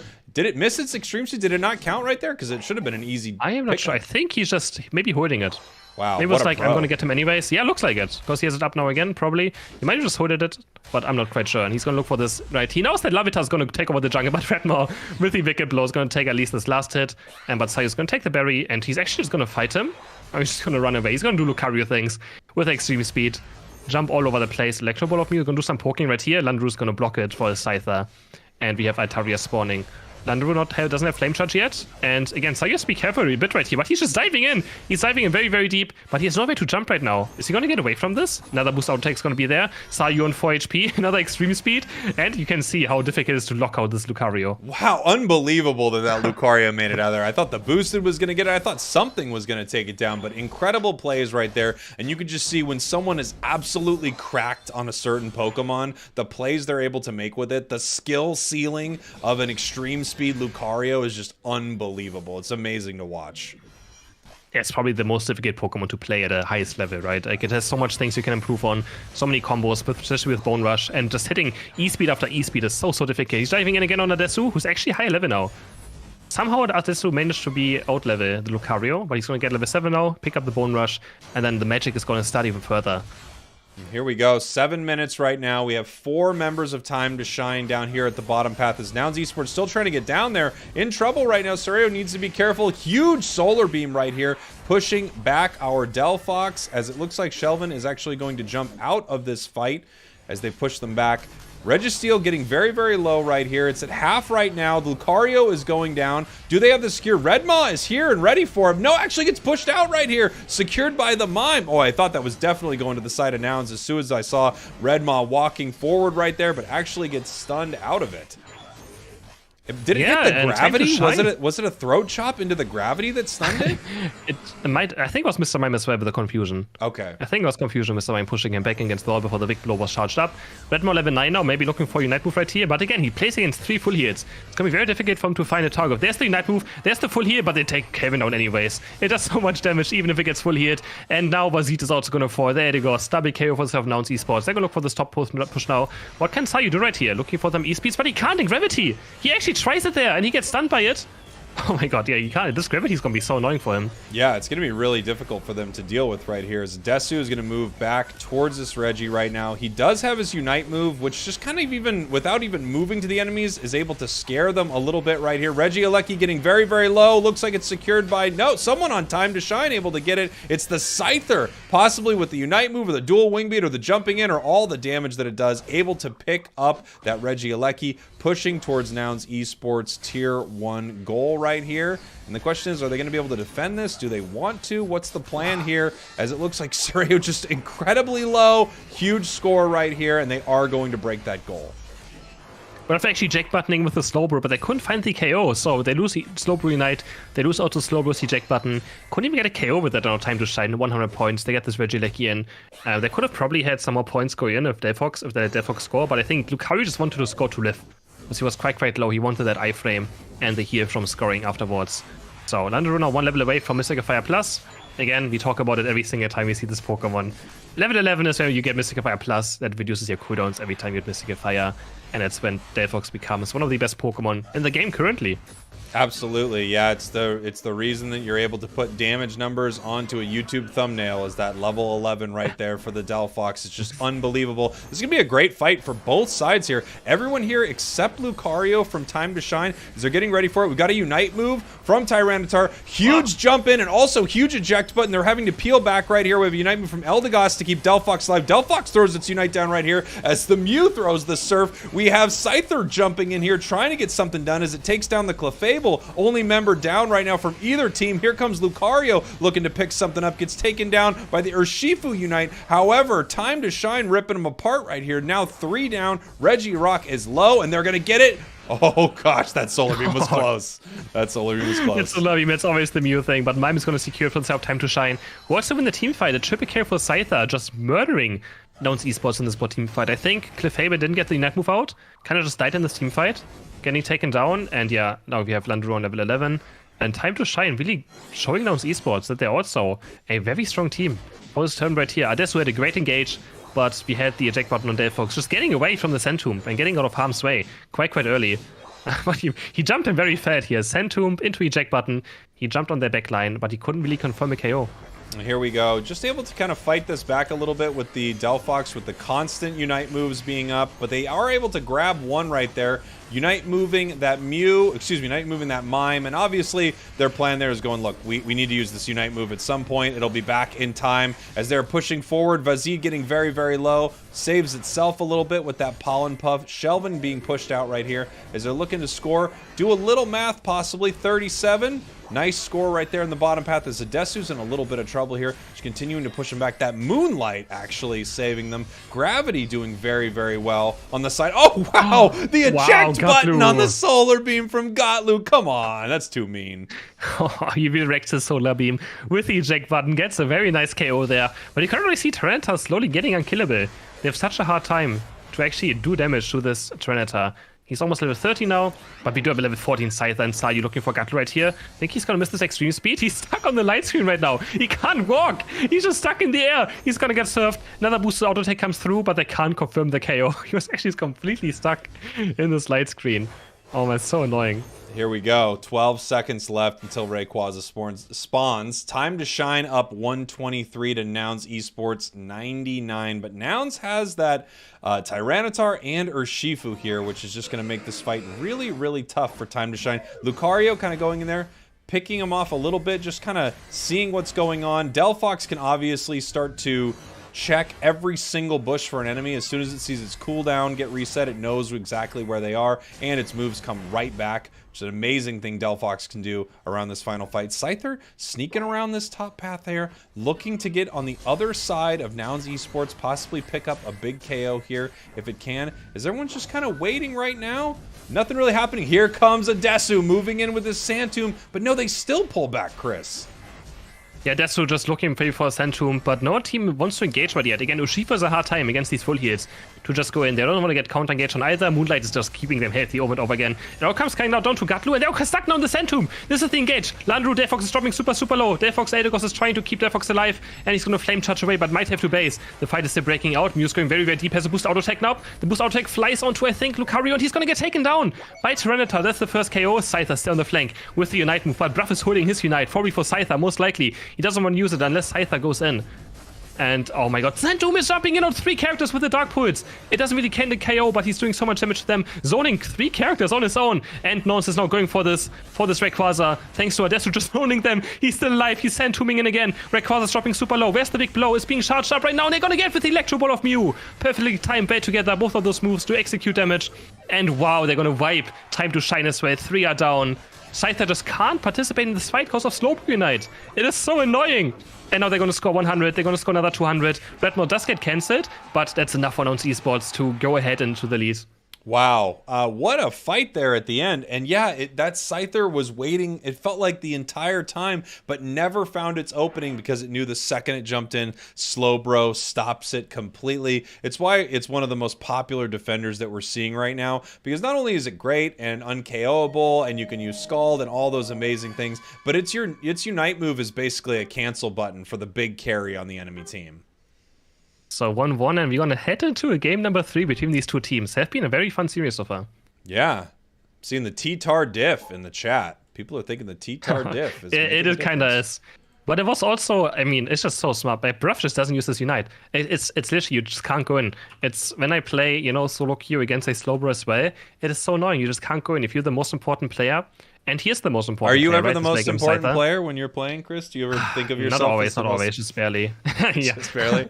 Okay. Potentially. I don't know why I think that, but I don't know. It is so annoying. And you always know as a streamer that the enemy Slowbro is going to only Unite move you. Well, absolutely. But I really think you need to get a little more self-esteem. I think you might be the most important player on your team sometimes, Chris. I really do think so. Sometimes. I've seen you play. You're pretty incredible, my friend. So come on. But yeah, just very smart by Bruff, and Scyther just also smart by the Scyther, though, that knows that he can't go in. But it feels so bad. You just know that you can't do anything. He's on this flank, but as soon as Unite moves in, he's going to get just clicked on, and he can't dodge it. There's no way of dodging it. Full heat doesn't work against it. The only thing that counters a Slowbro, funny enough, is another Slowbro, which doesn't happen in this game. You can't pick 2 Slowbros in a draft format. Yeah, that's true. So, the only Slowbro counter is Slowbro. So it's an amazing Unite move. One thing I want to point out there that we saw in this was, I think, a really smart choice to grab Clefable Gravity into this comp, because you've got both Lucario and Scyther just kind of shut down in a big way. And watching that Clefable there, I'm really excited for the possible Clefable buffs coming up, because it's already doing very well in a composition like that. Now it's going to have better healing, better stuns on its gravity. That could be really mean, Chris. I'm scared, Jake. Every month we have a different support being the most OP Pokemon in the game. I'm scared. I'm scared too. I'm scared when supports get buffed. I'm worried, okay? So we always have a pink blob that turns, into something OP. It is. So always gotta be a bit careful. It's time for a new pink blob, We're also getting Comfy soon, so another support joining Unite next week actually already. Oh yeah, that's right. That's going to be 2 weeks. Really either next or 2 weeks. I'm not quite sure. I think it may be in 2 weeks. The question on everyone's mind, Chris, with Comfy coming to Unite is how can you decide if someone is AFK or not when they are playing that Pokemon? I mean, if they don't press buttons, right? If they don't press any buttons while being on someone, then I guess it's quite difficult. But sometimes you don't even want to press the buttons. You just want to hang out there I just think you're going to see some Comfies. If you feel like you get griefed when you're playing this game now, get ready for whatever this Pokemon's about to do. Yeah, that's about right. I think that is about right. It's not going to be a great experience for a lot of players. That is for sure. I can't wait to see what they do with it competitively, though, because playing it a little bit in the test server, Man, it has some wild stuff that it can do. It just kind of bouncing on and off of an ally, the amount of healing it can provide, the stuns. It can be pretty sweet. It's going to be a really weird one, though. Like, competitively, seeing it with a team that knows how to use it, I'm really interested to see what's going to happen with that. And, of course, I'm also very interested to see what's going to happen with Hoopa, because Hoopa feels like they're buffing it back to prominence, too. So we have a support patch coming up. I'm excited. Another. Yeah, you love it. Another support patch. You love when it's all yeah, it's supports. also gonna be interesting. I think I'm kind of scared of something like Dodrio Comfy. That sounds very scary. Just anything that just jumps in, has a lot of mobility, and then getting empowered healing or even stuns, right? If someone just stuns them together with Dodrio, it just sounds so scary. It absolutely does. Yeah. Or Tyranitar, yeah. Tyranitar is just an insane one. I don't know what you even do with that. It could be pretty crazy. But you never know what state a Pokemon's going to come out of that old test server in. Sometimes they're great, sometimes they're bad. So we're going to have to find out as our teams are getting ready here for game number 3. The loser of this is going to drop down to our losers semifinal. Let me pull that up for everybody here. Yes. The losers semifinal, which is going to be between them and Dogwater. And then the winner of this is going to move on to the winner's final against Talibobo Believers. And honestly, we have a lot of games left today. I would love to watch either of these teams go at it again. Yeah, I think all of these teams have been so fun so far. So we have four very fun teams in Europe being ready for this playoff tournament. It's looking good. Coming from the chat, especially knowing that we're going to face North America on Sunday, and these teams looking this, strong. I'm quite excited. Oh, here we are, moving into our ban phase right now. 28, 27? 27, perfect. 26. Great, we are here. Time to shine, Nouns Esports. Time to shine. Your purple team, they're so shiny. All right. Are you going to see some different things now? Are they maybe...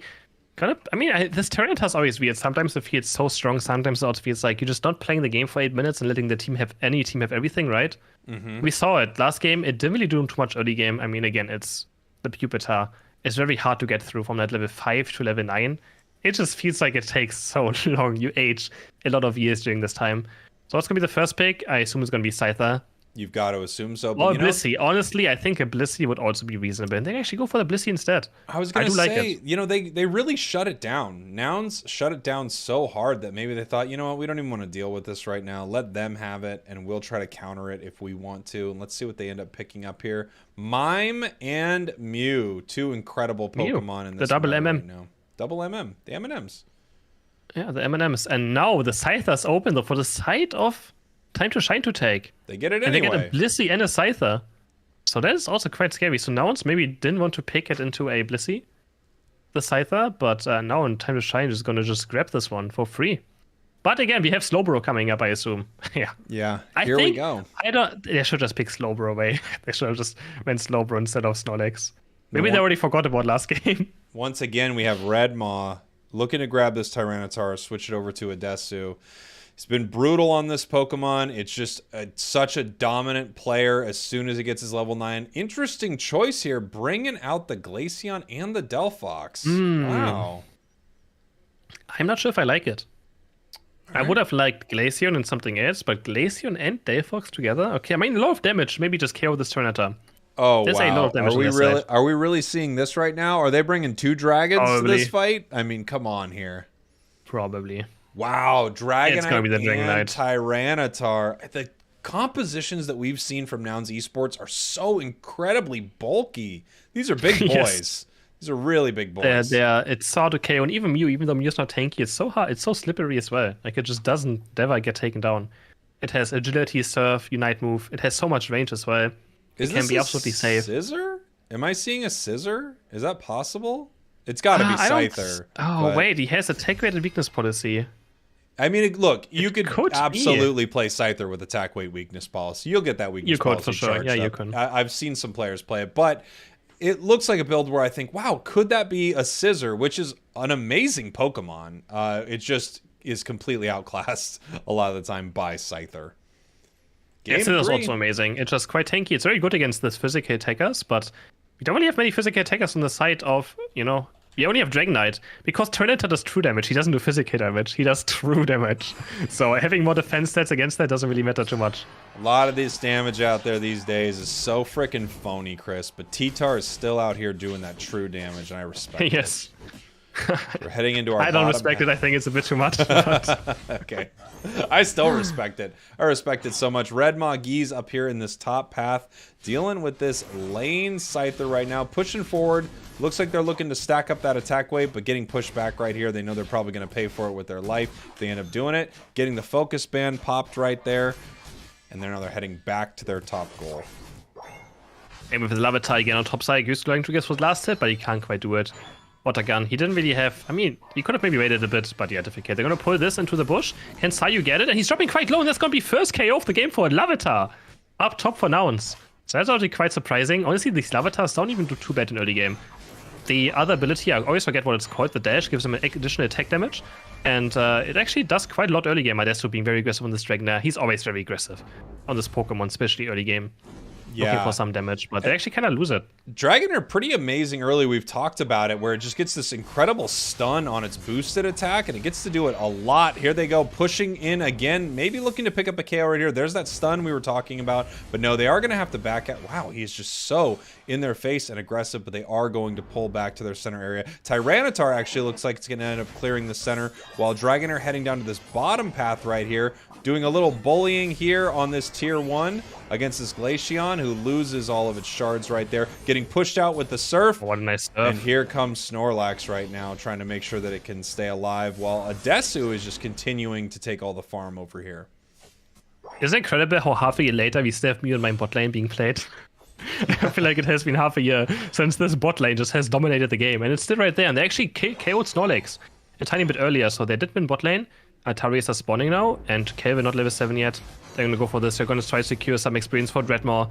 I'm not sure actually who the big Atari went to, but Kelvin did receive a lot of experience there. Yeah, that's what it looked like to me, too. Looks yeah, like they got a lot right from the Delphox right there. Adesu needs its level 8 here very, very soon. The nice thing about Mime and Mew down here in this bottom path is they can actually give a lot of this experience over to their Dragonite, and Mime and Mew are still amazing. Even at low level, they're not. You don't have to worry about them at all. So it's a perfect opportunity. So we have the power swap as well again. The power swap for either Tyranitar or Dragonite. And we saw the power swap Dragonite Hyper Beams. Just murdering veggies as well. 5 seconds for next Ataria spawn in Redmore. No, Adesu still needs 1 entire level though for that Hyper Beam. Let's see if we can find some experience right here. The Atari's dropping low. Have to be careful about the heavy slam. It's gonna get in. It's gonna hit Bruff. As I said, gonna be careful about it. But Bruff is just stepping up even. He's so low, but he's just stepping up. Has its focus band procced, which is quite weird. Because his focus band is going to be up down now for this bottom Reggie fight. Here we go. This bottom Reggie fight starting here. It's 1 second until the spawn. Reggie Ice is what's going to be here. Bruv getting pushed out. Another big heavy slam right there. Bruv going down. Just ripped apart by Sreyu here in this bottom path. Reg Ice now at half. Gotlu and Geese kind of pushed out right here. They're both looking for the secure. Secured by the Blissey on the side of Time to Shine. Double KO for our Glaceon as it pushes forward, keeping its foot down on that pedal as it's throwing its Unite move, trying to pick up another KO. Nice Hyper Beam here, but here comes the Delphox Unite, making sure they can all make it home right now. Dragonite getting KO'd right here. They're heading back in, actually, Chris. Here comes the Scyther, big Scyther Unite, looking for a KO on Mew, looking for a KO on Slowbro, something right here. Not able to make it happen as it's still pushing. Feels like it's got to get punished for this at this point. No? But they're just scared to go for it. They don't want to face shake into the Scyther. Mew especially has to be careful, but now might switch abilities into Electro Ball. And Sayu's just jumping in again with the double hit. It's getting surfed. He fully hits it. Gets safeguarded. His focus band is there. Is he going to look for the engage again? Goes in with a dual wing beat. He's just going to score 5 points. And Tyranitar's here. The Dark Pool's going to lock him up. He's jumping in again. Man, the Scyther is just ridiculous to look at. He's somehow full HP as well again. How is he full HP? Is he finally going to get taken down? Another safeguard, helping hand. There's the Hyper Beam. Finally, Scyther goes down after I feel like 5 minutes of being chased around. And now Blissey also is going to just get auto-take to death. There's the Hyper Beam. Safeguard is not enough to save it from the Dragon Dance charged up. But Adesu's going to fall. Ice even Glacier is going to pick up a nice KO there. Redmore's getting pushed in as well by the wall. Mystic Fire is going to connect. He's still slowed. Heavy Slap is going to land again. Next Ice even might be the KO right here. But he actually is quite scareful. I feel like Glacier could be a bit more aggressive. Wow. Oh, but Gatlu gets sniped. So much damage. From the How is this fight still going on, by the way? I mean, we watched the longest chase of all time for that Scyther, and then the fight is still going on here in the bottom path. Possibly looking to put up some points in, but here comes a giant Hyper Beam from Adesu right there. That was fully charged on that back piece of farm right there. Runs into the fight and just wipes them out with these massive beams. Redmaw fighting Soryu in this top path. Probably able to pick up this KO if Scyther doesn't back up actually right there. Pretty good against Scyther, Tyranitar is, and just this massive amount of true damage as we have Glaceon pushing in right here, possibly going to be able to throw its Unite pretty soon. We have Mime pushing forward with its Unite. Snorlax healing and zoning out for his team right here in the center area as Mime does go down. Regirock is low. There's that huge Delphox Unite. Mime with another Unite move. It's very low. Hyper Beam. I don't know if he got... I think he got KO'd before it went out there as Slowbro picks that up. I don't even know with what. I didn't see. You mentioned it earlier. This guy is the getting lasted. They're gonna keep diving up, but Scythe is gonna get United moved by the Slowbro. He's gonna fall at least. Gusha stepping up in that. Hardias are gonna take down Delphox as well. I think it makes a double KO for the Slowbro. And what a fight as well again. Oh my god, the passive of Glaceon saving him from the confusion stun, making him not die there.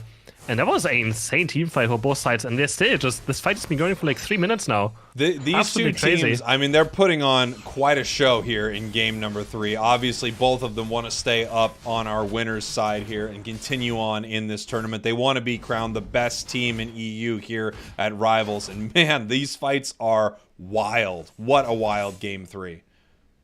I swear, but Adesu's Hyper Beams do more damage than other Dragon Knights. I swear.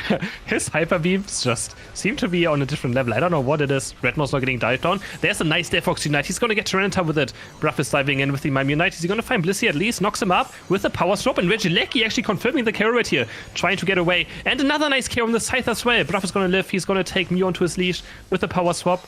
They have to be careful though. The Icy Winds do no damage. Gatlu with the Surf, the shield's gonna make him live, and the Hyper Beam is gonna pick up this Regieleki. Can they do something with it though? Kelvin's still on the chase. Same as Landaroo on this Glaceon. But he's getting jumped on by the Sand Tomb.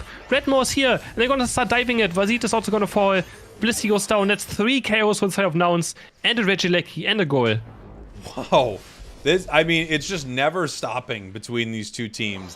They're fighting this entire match every second as they run down here to this bottom goal. They want to put some more points on the board right now. Take out this Snorlax, give them some better positioning for this final Reggie right here. As everyone is now flooded. Wow, massive Unite from that Snorlax right there, knocking every single member of Nouns up. But they're not going to have it for their fight here in just a little bit, as Time to Shine is really pushing them outside of this Regieleki pit, getting caught there a little bit by the Scald. Delphox is going a little low right now as points are running. We got a big massive 50 cap on the side of Time to Shine. They also have this Reggie that should be kind of free for them. Reggie Steel massive, giving them that extra damage right now. 15 seconds until Rayquaza, and Time to Shine is up, but 2 Unite moves are down on their side. 3 Unite moves down on the side of Nouns Esports.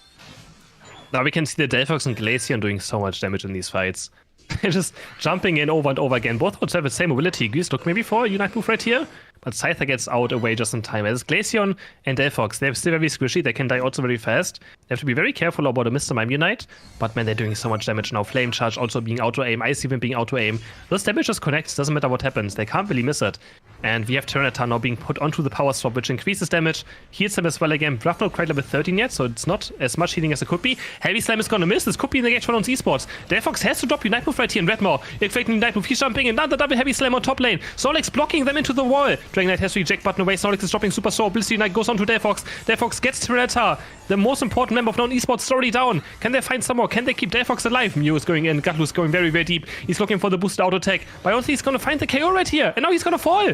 That's 4 down for the side of Nouns and Time to Shine. There's only 1 guy left. They're going to take down Slowbro as well. Can Scyther do it? I mean, they don't care even Scyther's there. They're going to take Rayquaza and Time to Shine. Aces Nouns Esports. Unbelievable fight from Time to Shine. They caught Tyranitar so hard at the beginning right there. Gonna stop this score. And look, members of Time to Shine are actually looking to put points on the board. Luckily, that bottom goal was broken there by Time to Shine. Now they're able to score in their main 469, 122. There's 45 seconds left, and there's still more points to be scored from Time to Shine.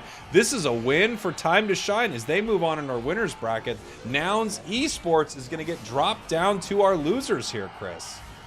Incredible. Who would have thought that now Esports has to fight this difficult to move on into this tournament? But yeah, they're going to get dropped to the loser bracket. They're going to face Dogwater. Time to Shine is going to face Tali Bobo Believers again for a rematch from the class qualifier as well. And Scyther just styling a bit more into Nouns Esports right here. He's not done yet. 15 seconds are left. 669 points for Time to Shine. 122 for Nouns.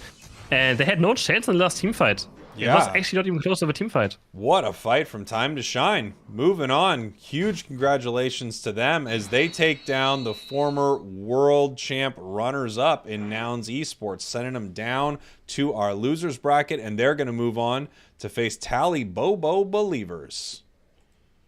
What an incredible match. What fun 3 games this was. Yeah.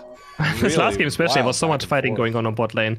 We have 8 KOs on the Delphox, 7 assists, and you can see the graph. I mean, it was a very close game until the last team fight. And yeah, man, wow. Let's take a look at... I can't wait to see the damage here, because I felt like with all that fighting, we're going to have a lot of damage taken, right? Lots of KOs on both sides. I'm going to go ahead and see what we have here. We've got big KOs, and yeah, look at Shelvin right there. 100,000 damage almost onto that Delphox. Not as much on the side of Nouns, but pretty even across the board. And this really was constant fighting between these two teams. Yeah, that was very, very fun. Redmond just dying the last team fight first on this Trinitar, just couldn't stay alive. And maybe this was the Glacier. I mean, I wasn't sure if I was a big fan of this double mage pick, but they had enough damage to actually get through Tyranitar's defense stats and actually managed to take him down. So, yeah. Impressive. 3 massive burst Pokemon on the side of Time Yeah. to Shine there with Glaceon, Scyther, and the Delphox. And it was enough. You know, it is the interesting thing about a Pokemon in this game is much like, you know, many MOBAs, they're 100% useful until they are wiped off the map. So you really need the amount of bursts to get them down. It doesn't matter if you get Tyranitar almost all the way gone. You have to have enough to actually take it out. And they were able to do that here. I felt like that big catch on T-Tar made that fight just really turn in favor of Time to Shine. So yeah, next up we're gonna have, I think, the loser final. No, do we winners final first? I Or a loser don't semifinal? remember, but I believe it was winners final first. I could be wrong. We talked about this before, and I don't remember. Losers It's loser semis. semi first. Losers All right. semis first. Okay, so I'm wrong. First time. It makes sense. First time for everything. I've been We're gonna wrong. see Nouns Esports again, and this time facing Dogwater. Yeah. Big And also match. best of 3 again. They're not out yet, no. One more best of 3, and they can still make a loser bracket run. Yeah, and if anyone can make a losers bracket run, it really is Nouns Esports. They're the team yeah. that made the losers bracket run in the February finals of last year. They did it in another tournament, and then they did it at Worlds, running all the way yeah. through the losers bracket up to the grand finals. They're the kind of team. They're just their comps are so varied. They just have. I feel like they just have so many weapons, so many tools in their toolkit. They're really, really impressive. We're gonna have to see what they do up against Dogwater here in our next matchup, the losers semifinals. Chris, The semifinals, and yeah, I mean, Dogwater again. They looked amazing against Talibobo Believers, right? So Nouns really has to try their best against this team as well, who look like underdogs. I mean, but they're all known players, right, on Dogwater, all very known players, and so Nouns really has to give it their best. taking a look here Be- at the chat, I'm finding out that it looks like Time to Shine went from scoring 666 to 669. 3-point difference Wow. there. Big moves, obviously. I mean, you want look, if you can increase your score 3 points every game, you know, after a few hundred games, that's huge. And they ended on 69, which is indeed very nice. I don't understand. I know. Okay. Very good, Jake. I'll figure it out one day. Everyone's always like 69, Totally. 420. I'm like, guys, they're just numbers. Can we stop with this? But they're like, you don't get it. I'm like, no, you don't get it. There's tons of numbers out there. Why are we always focused on just a few of them, you know? Well, we got our next match. I don't know how long I can do this bit. We've got our next match coming up here pretty soon. I will say bye to you for just a second, Chris, but I'm ready as soon as it is ready, and I'll see you in just a bit. All right, see you in a bit. All right, everybody. Boo, boo, boo, boo, boo. Hey, hey, yeah, yeah, yeah. How we doing, everyone? Thank you so much for being here. I love you. I love seeing so many of your beautiful faces. We have got almost 1,400 of us in here. Let's smash that like button. We get up to 1,000 likes, I'm going to do a giveaway. I'm saying it right now. I got a giveaway. I'm giving away a Dragapult at 1,000 likes. I'm doing it. I'm doing it. Ooh, people want chair. People want chair. The question is, do I give them chair? Have they even earned chair? Dang. What if I give them chair? I might do it. I'm kind of crazy. You think I can't see your face, but I have this weird... Okay. There are a lot of superpowers out there, right? But my superpower is that I can see through computers to see people's faces. Is it useful? No, not really. I see a lot of stuff that I don't want to see. I got to be honest, okay? All of you right now, fantastic. That's not always the case. When you see through some people's computers, it can be a little stressed out. Read the member message. Thank you so much. 12 freaking months from Shrugs. 12 months. Happy anniversary, Jake. Can't believe I've been a part of this amazing community for so long. Yeehaw to you, my friend. Enjoy the rest of the tournament. Thank you so much. I really appreciate that. That is incredible. If you want to support what I'm doing here and you are not a member yet, I would love you for life if you became one. Exclamation point member right here, and it's going to show you how to do that. Over on Twitch, you can sub up. I see we've got Scurvy Bone becoming a sub today. I really appreciate it. And you know what? I think I will give everybody some share. I think I'm going to give everybody some share. Let's see how close we are to this match. I'm not sure. I'm not sure how close we are to this match. I can't believe I'm going to give you guys chair. Do you even deserve it? I wish I had a special background set up for Unite Rivals with chair. My hair is a mess today, everybody. My hair is a mess. I know nobody cares about my hair. They just care about chair. It's time for the real star, the chair. Chair, chair, chair, chair, chair, chair. I'm saying chair, chair. I'm saying it weird, but I'm saying chair. The chair is the star of the stream.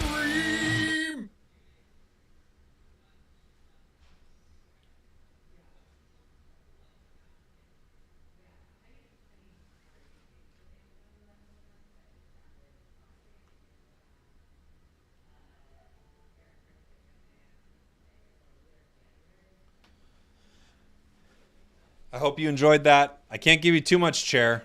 I can't give you too much chair. It's not fair. It's not fair to give too much chair, right? It's not fair to give too much chair.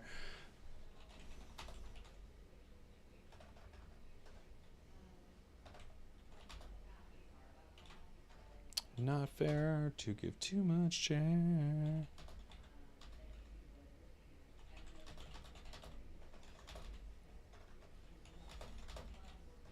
All right.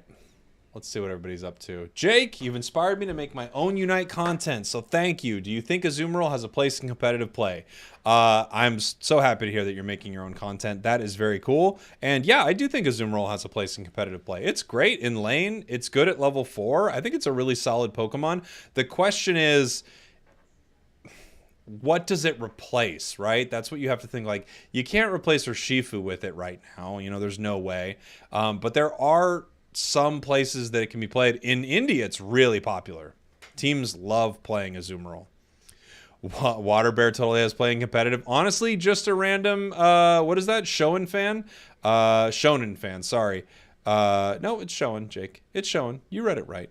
I actually think Water Bear could be really, really good soon. And we just had Majin gift a membership. Thank you so much, Majin. Yeah, if you want to be very generous, you can gift a membership to another member of the community here. And it looks like our match is going to be starting very, very soon. I'm going to grab myself a Chris Heroes. Let's get him back. All right, looks like we're starting pretty soon, my friend. All right. Cannot wait. Like someone said, I should say German Pokemon words, and you should try to guess which Pokemon it is. Okay, go ahead. Okay, the first one's gonna be Glurak. Say it again. Glurak. Golduck. That's Charizard. Too bad, we lost already. And we enter the draft phase. You know what? I felt like I nailed it, honestly. I was like, this is a trick. It's close. No, it wasn't close at all. Oh man, here we are. Draft phase. Nouns Esports Dogwater. These are losers semifinals. Am I right? Is that right? Yeah, we're heading into a loser semifinal between Nouns and Dogwater. So whoever loses this is out of the tournament. Best of 3 as well again. So gotta make 2 wins happen for you to stay in this tournament. All right, here we go. Banning out Dodrio and Scyther early, which means they can grab that Urshifu, and they do. Yeah, they grab the Urshifu, of course. Almost no-brainer. Do they pick up Blissey right here? They first will secure the Mr. Mime. I mean, yeah, Mr. Mime's still one of the best Pokemon. And there's the Blissey. This combo is just too That's good. right. I mean, look, if you can get Mime, Blissey... You know what? This reminds me of a little bit, Chris. When you're playing solo or something like that, and you see your teammates locking in things like Mime and Blissey, I'm always like, let's go. Because it's so nice. I don't know if I'm let's go about Blissey instead. I want to press Unite move. you have... I feel like having a Blissey on your Unite team... Move. Oh, it is amazing. They don't need to. It is just amazing, but eggs. they don't press Unite. Oh, can we get a full... Yeah, come on, pick only pink Pokemon. Espeon and the Wigglytuff, I would like to see it. Honestly, Espeon and Wigglytuff, I feel like could be very strong and very undervalued. And yes, again, it's the Garchomp for Potato. Game of one. Course, again. Nouns. What a surprise. And what is Adesu gonna maybe pick? Oh, a Sylveon maybe again? Considering a Buzzole? Oh, he's just switching around. He's considering everything right now. Maybe a Sableye. I would love to see us at this point. Espeon? I would love Snorlax? to see it. Okay, now we just go to the back old boring things. Boring. We already seen. Now we have a Tyranitar and the Snorlax. So now it's really want this Tyranitar to be working. And let's see here. What are they going to put in this last slot? Cramorant. Cramorant. I like it. I'm a fan of this Pokemon. I always say it. I'm a fan. I'm a big fan of Cramorant as well. I've been a big fan since day one. You're at 15, right? They're so 14, squishy. 13. Yeah. I just wanted to Exactly. make sure. It's so squishy. 11, it's really 10, good. 9, I'm at 8. 8, 7. 7, 6, 5. 5, 4. Okay, perfect. I'm slightly ahead of you. But that's okay. Dang it, yeah. That's okay. We got it there. I think they're just quite squishy. Dogwater is quite squishy. Well, They have no front line. I mean, they they have have no Blissey rounder, 2 and attackers. Mime. I mean, they've Yeah, got but that's still something. quite squishy, right? Especially against a Mew Yeah, and a Urshifu. you're absolutely right. Eldegoss on the side of Nouns going to be doing all the healing work for them, as we've got a little more damage coming out from them than maybe we've seen previously. Well, we've got their Urshifu. I guess is it damage or is it just burst damage, really? It's hard to say. I mean, it's kind of burst damage, right? Yeah. But even just one heavy slam could chunk them quite low. So those solar beams are going to be also very annoying of the Mew to fly through. In such a squishy team, one solar beam into boost auto attack can almost be KOs, and looks like we have a pause for now. A little bit of a pause right now. Trying to figure out what's going on. We've got a crash. Just waiting for the teams to reconnect here. And then we will start this thing up. Nouns Esports Dogwater game number 1. Is there another? Do you have another German Pokemon? Let me think. What about? Okay, this one could be maybe Relaxo. That's what you can get. I mean, I'm guessing it's Luxray. Relaxo. No. Let's think again. Say it Relaxo. Relaxo. I'm not gonna get this. You Hold on. Kind of get it. Do it. Kind of maybe. Do it again. If you read it into German, it's called Relaxo. I don't know. Pikachu? What is this? It's Snorlax. He's relaxing. Oh. Relaxo. He's relaxing. It's Oh, Snorlax. Relaxo. Yeah. Dude. But I mean, it's in German it's pronounced different, but like, you know, if you kind of see it, you would be like, oh, he's relaxing. I was Snorlax. hearing Eluxo, and I'm like, all right, if it's not Luxray, maybe it's something. Relaxo. Fair enough. All right. What about Shiggy? Shiggy? Yes. There's no way I get any of these. Squirtle. You got it. No way. That's it. Did I really? That's it. I knew I was. Yeah, gonna you get did. it. I knew I was gonna get it. That's at this actually. point. Okay, this one is an easy one. This one you should get. Mautzi. Mozi? Mautzi. Moutzi? That's Moutzi, that yeah. Pikachu? That is Meowth. Oh my god, that's so Mautzi. obvious. So obvious now that you say it. But well, because here's what my brain's doing. My brain's going, what does the mascot say in Germany? And I could see it walking around being like, Moutzi, Moutzi. I could see that. What do you call Pikachu? It's Pikachu.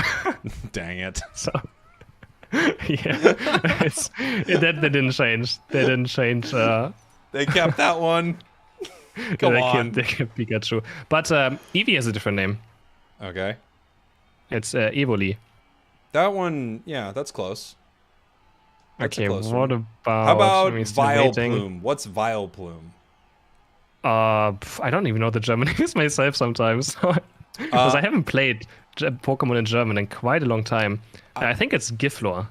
Giflor, okay. I'm being asked from my chat to ask you about Schadenfreude. We actually talked about this on the last stream. It's a German word that other languages decided not to make a word for. Also want to see how you decide to pronounce it. I actually do know what Schadenfreude is. Yes, we talked about this on a previous stream. And over here we call it Schadenfreude. That's our Pokemon name for it. Yeah, no, I mean, German is just Schadenfreude. That's how it's pronounced. Yeah, and over here we got our own word for it, Schadenfreude. We figured it out too. We heard you guys came up with it. We go, yeah, we got it. We'll change it a little bit. I always find that very odd. I don't know what. It's weird. It's weird that you'll go somewhere. You go to Spain, and they're like, it's España, and we're like, yeah, but it's Spain, isn't it? And they're like, no. I don't even know why you want to change it. Yeah, I don't know why people always want to change everything. I do not know. Do I have another fun German word maybe for Pokemon? I mean, what is Bisasam? Let's just go for all three. Say that again. Bisasam. Bisasam. It's weird because my brain's like, okay, we're talking about Beedrill right now, but I don't know if that's right. Is that right? No, it's Bulbasaur. Dang it. Yep. All right, looks like we're starting this thing. What about? Here. Are we heading to the match? Are we ready? I think so. I think Perfect. soon. Oh, did you have another? Turtok. Turtok? Is that Torchic? It's Blastoise. Why? Okay, we should be heading into the next match. I could never get this. Yeah. There's no reality where I could get this. All right, there we go. Heading into our match. The issues have been... Someone just crashed, just so you guys know. So we had to let them load into the match. And we have Crummer and Mime heading towards spot against a Snorlax. And a Mew. Again, Potato on this Gibble on top against a Larvitar. Should be easy win for the Gibble, honestly, in this early game. When he procs his Rapid Fire Scarf, and he has his boost auto take ready, which he has right now. He does incredible damage early game. Gonna go for this last thing. You can see him just running in already, looking for these auto attacks, but not overextending too much this time. Yeah, getting pushed back right here. Eldegoss just so difficult to deal with early. I think it was able to get that, wasn't it? It looked like it. Getting the secure right there with that last hit. Cram also very good early, but it's no Mew right now as they're just getting pushed around under a massive Electro Ball through that light screen, doing a ton of damage to them, just pushing them right back right here. Bruv getting very, very low, however. Gotlu having to frontline a little bit for the Snorlax. Yeah, those Electro Bolts are so annoying. You can get 2 Electro Bolts through 1 light screen as well, and it just deals so much damage. A combo people have been actually not really playing too much, but now it has been discovered that it actually does so much, and a lot of new players are starting to play it over and over again, instead of the Solar Beam, which was, you know, the more meta choice. We have now the fight going in. There's the big blow, but he's gonna go for the farm, just for the experience. Doesn't want to necessarily fight with a Larvitar right next to him. And Potato still only level 4.5 now. He's gonna struggle because Redmo's gonna stay top lane now, and with this big blow Shifu, and we have Larvitar now going back to the jungle, so it's gonna be quite difficult for Potato. Yeah, this is a really nice play here from Nouns Esports. You know, you just notice where someone is weak, and you're denying them all of that experience so they cannot farm. You've got a Desu heading back into the center so that they can get their levels right now. And it's so easy to deny last hits when you have Wicked Blow, one of the craziest last hitting moves in the game right here. And yeah, once again, denies that right there, pushing them back. It looks like they're going to be able to take this as well. Maybe not. No, they do not. And Potato finally gets that level 5. Massive power spike there for our Gabite. Yes, and Big Blow was not up, and now the fight is going to continue towards mid, where we have Potato level 5, and he's going to Drain Rush those into his team, and they're going to try to pick those up, and I think they do pick most of them up as well. Heavy Slam gets on the lands on 2, he's going to start arresting though. I was like, is he Unite moving, but he's level 5. He just slops down. Bruff has to Heavy Slam back out. He's going to try to keep staying alive with the point buff of Eldegoss. Gato doing a lot of damage on this backside, but Focus Span is getting proc by Mr. Mime, keeping it alive for now. And 60s, I assume it's going to be another Dive Air Slash Cormorant. I don't expect Hurricane Surf to ever be played. Dive and Air Slash is just the way to go. It does a lot of with the mobility. And yeah, looks like he is going in for these Air Slash last hits. Bruff gets denied. And we have the next Altaria spawn. Yeah, next Altaria spawning here in this bottom path. Adesu down here already almost level 8. Level advantage onto the side here of Nouns, except for one Pokemon. Delphox actually farming up pretty well. And it's going to be heading down this bottom path at 8. I don't know how close to 9 it's going to be, but it's a huge spike once it gets its Unite move, which it gets to cast every 5 seconds, it feels like. Registeel being started by Nouns. They have the better secure here, but Delphox coming in, 8.5, pushing them back right here. Massive amounts of damage from this, as we have 4 members of Dogwater in this bottom path. 2 members of Nouns actually not present for this fight. We're going to see if Redmaw is able to get this secure without the rest of his team, or actually, they are getting pushed back. Mime's in a lot of trouble. The Wicked Blow takes down the Mime as they actually push them out of this Reggie pit, and they're able to continue chipping away at it right here. The throat chop, and here comes the possible secure. They get it. Urshifu with the Wicked Blow. Wonderfully done by Redmaw this time, on point with the big blow.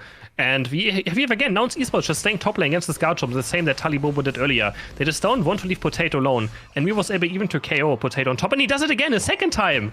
Second time in the last minute, he takes down the 1v1 KO on top with Mew against this Gabite. He has no chance, and he's going to stack up as well right now. So, just very smart. Just leave someone top lane, make sure Potato doesn't get away with what he's doing. Adesu jumping in onto the 60s, but the dive is going to be enough to get across the wall. So, yeah, people just slowly figure out how to play against this Potato guard jump up top lane. Just make sure he doesn't stay alone and farms up safely, because that's the worst thing you can do, is just let him do what he wants to do, and they just deny it. Yeah, I mean, they're very smart. You're looking at a Pokemon that still is not evolved at the 5-minute mark, and this is something that you and I see a lot in solo queue, but you don't see it in coordinated play as much because they know that they need to push that experience around. Nouns smart enough to deal with that as we got this huge Tyranitar Unite move coming in, getting pushed back there by Potato. Could have picked up a lot more, but they're still able to secure this Regieleki, and then they get to decide if they want to fight with it or not. This is actually a nice one for Nouns. If it walks in, they get 20 points, and then a big score right there. Wow! Wow! What a move right there from Urshifu. The Pokemon, they say it's broken, Chris. He Wick blows, eject buttons in, he finishes off the first target, then you just Unite moves Cramorant, blows him into pieces, doesn't even need to have the knockup because it does so much damage as well already, right? It's such a strong ability, but now, there could be the counter gauge. This could be the same for Dogwater to make come back to this game, but Esu also already level 4, and Goose is gonna stay alive the point puff. He runs back into his Eldegoss to keep him the stuff. And the no! Dark Pulse is gonna land into Electro Ball, and Esu jumps in again, and they pick another 3 KOs right here. So easily, 14-7 go in, Mew trying to score, but Potato's gonna say no to that at least. Man, wow. Wow, that was a huge dark points. That was incredible there from Tyranitar. Adesu just with a monstrous play. It really looked like that they were going to give a lot of catch-up experience over to the side of Dogwater. Turns right around, realizes their health is low enough. This is going to be a big stun, and then eats up the whole team there. Nouns is in a commanding lead right now of game number 1. 252 to 46. The level lead is incredible. They're in total control right now, Chris, as they move down here for Regirock. Yeah, this Regirock is being fought for. We only have 2 Unites on the side of Nouns, and Tyranitar's getting out. He might just die right here. Has the body barrier. Was that a body barrier? He just got a big shield, though. He's gonna go and he's gonna stomp the ground. Potato's gonna get the KO, though. Who's gonna get this Regirock? Redmaw's being very patient right now. Charges up the big blow, but I think he doesn't get it. No, it goes off to the right side. Dogwater with the comeback hit. Potato's still alive. Gets taken on by the big blow finally, and they're gonna keep going. 60s gets destroyed by the Electro Ball. Gatlu's still alive. Another Electro Ball, and Gatlu just cleans up Dogwater, but 4 of his teammates actually go down in this fight. Wow. I mean, you know, that was really impressive from Dogwater, and they needed it very badly. Levels are now evening out, as we've, as you may have noticed if you play a lot of Pokemon Unite, you KO a higher level enemy and it gives you a ton of experience. If you're newer to the game, that's why you might see some of the players throw themselves at some of these big KOs, because the experience that they get is so massive. Cramorant right now just able to sort of pop in and out of this fight and still live. Oh, I spoke too soon, as it immediately gets clobbered by Tyranitar and Urshifu right here. Mr. Mime having to run away from this. Regieleki here, gonna walk up towards their tier 2 that only has, I think, about 24 points left in it. Yeah, but not time to shine. Dogwater making a play on board. They're gonna score 35 points. It's only Mr. Snorlax right here defending with the Snorlax, so can they actually push 50 points in right here? And they can, I don't think. Nouns Esports can defend this. 50 going for Potato. Now they're only 120 points behind, so finding something on bot path at least. They do lose the Regieleki on top path, but as we mentioned earlier as well again, it just gets defended anyways. And this is what I mean. So Nouns Esports, yeah, they get Regieleki and they get time, but they still had to waste time as well getting the objective. So in the end, it still evens each other out. Dogwater can make a play while Nouns is going for that Regieleki, and then afterwards Nouns can maybe make a play now going for when Regieleki is pushing, but they can't because they're dead. You're not going to convince me to stop going to Regieleki. I'm going to go there, and if you don't go there, I'm going to ping you all game. Check it out. Check it out. Thanks. Here we go. 4 seconds left until Rayquaza hits the board. We actually see Potato on the side of Dogwater just farming up in the top path. It doesn't look like anyone's super excited to take this fight. And Nouns actually is in a great position, but it's letting Dogwater farm as they're pushing towards this right here, trying to grab Cram, not able to get anything started yet. And this actually set up Dogwater to get ready for this fight. They're sending their Delphox home right now. No one needs to do anything on the side of either team. And this actually feels like a good position for Dogwater, strangely enough, as they are trying to catch this Mime right now. Nice little confusion right there. Dragon combo not able to start anything as Mime is trying to reset. And now they've kind of just been pushed out of this pit almost completely by Nouns. There's still 10 Unite moves up on both sides, and Desu is looking for this engage, but he can't really find a good sentiment right now. Dogwater is splitting up to make sure they don't get just engaged on by this Tyranitar like it was on top. 60's dropping super low. The Solar Beam is there, and Gatlu's gonna get the KO. What a snipe! That's why Mew's just such a strong Pokemon, has so much range, and he finds the maybe game-deciding pick right here. Now Nouns can slowly go maybe for this Rayquaza. 9 seconds for Kramer to respawn. They just have to fight right now. Nouns is just kind of passive though. They want to win on points. Yet again, is this gonna be another mistake? Tyranitar's just gonna start scoring topside. Cramorant has not respawned yet. Potato's looking for the engage, but he's only at half HP already. Might have to force Unite move here. There's an Electro Ball. He's going to see Unite move, which is not going to do too much because Garchomp's Unite is actually quite weak when it comes to these fights. And now the fight is breaking out again. He's looking for the Dranger Strength Flow combo, doesn't find it. And now everyone is just on top of each other. But Tyranitar stomping the ground. And I think it's going to be the end of Dogwater. This Tyranitar is just so angry right now. It's stomping the ground in its rage. Delphox, the last standing person for Dogwater, and it has to run. Electro is going to get chased down. Caligula's trying her best to maybe make at least get one KO, but no, the Electro Ball just shuts them down, and Dogwater gets aced by Nouns. Great fight there from Nouns Esports. And yeah, it felt like they were extremely patient, Chris. They wanted to continue scoring. They wanted to let Dogwater make their mistakes. It's one of the things that you see all these top teams really able to handle, is knowing that when they're ahead, it's on the enemy to sort of push in and try to get something to happen. And that's when you can catch them. When they're making plays like that, you can stop them. Once they got that big catch on Cram, it was over for them. They were a player down, and Nouns was able to just rip them apart. Like you said, that Tyranitar, very mad, stomping the ground and ripping up everyone in that massive fight. Yes, Tyranitar just everyone on top of each other, and they take the second game. There you go. Yeah, Mew, coming from the chat, Mew wins so many games. It really does. Was that the first or second game? That was game one. I'm kind of lost right now. Right? That was game one. All right. Wait, am I crazy? I could be crazy. No, wait, was that? Was that game one or game two? That was game one, I think. That was game one. Yeah, that was game one. Sorry. That was game one. I have a way to find out. Yes, that was game one.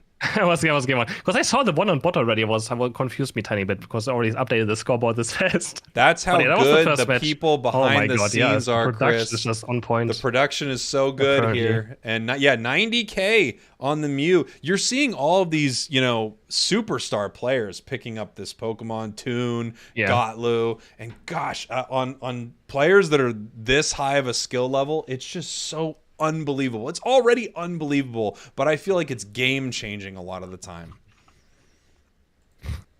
Yeah, for sure. Man, this pick he found on Cramorant was just incredible. The boost auto attack by Cram, I guess, being a bit too deep. And Dogwater just couldn't find the engage. They just could not find the engage they needed. And then I think Potato got a bit nervous and started looking for something. And it just really couldn't do much. You can see that Garchomp Unite really doesn't do all too much either. And they just couldn't do anything about it. Getting ready for our next game here. Game number 2, Nouns versus Dogwater. If Dogwater loses this, they are going to be our 4th place team. Let's take a look at our... Oh, wrong thing. Let's take a look at our brackets here really quick.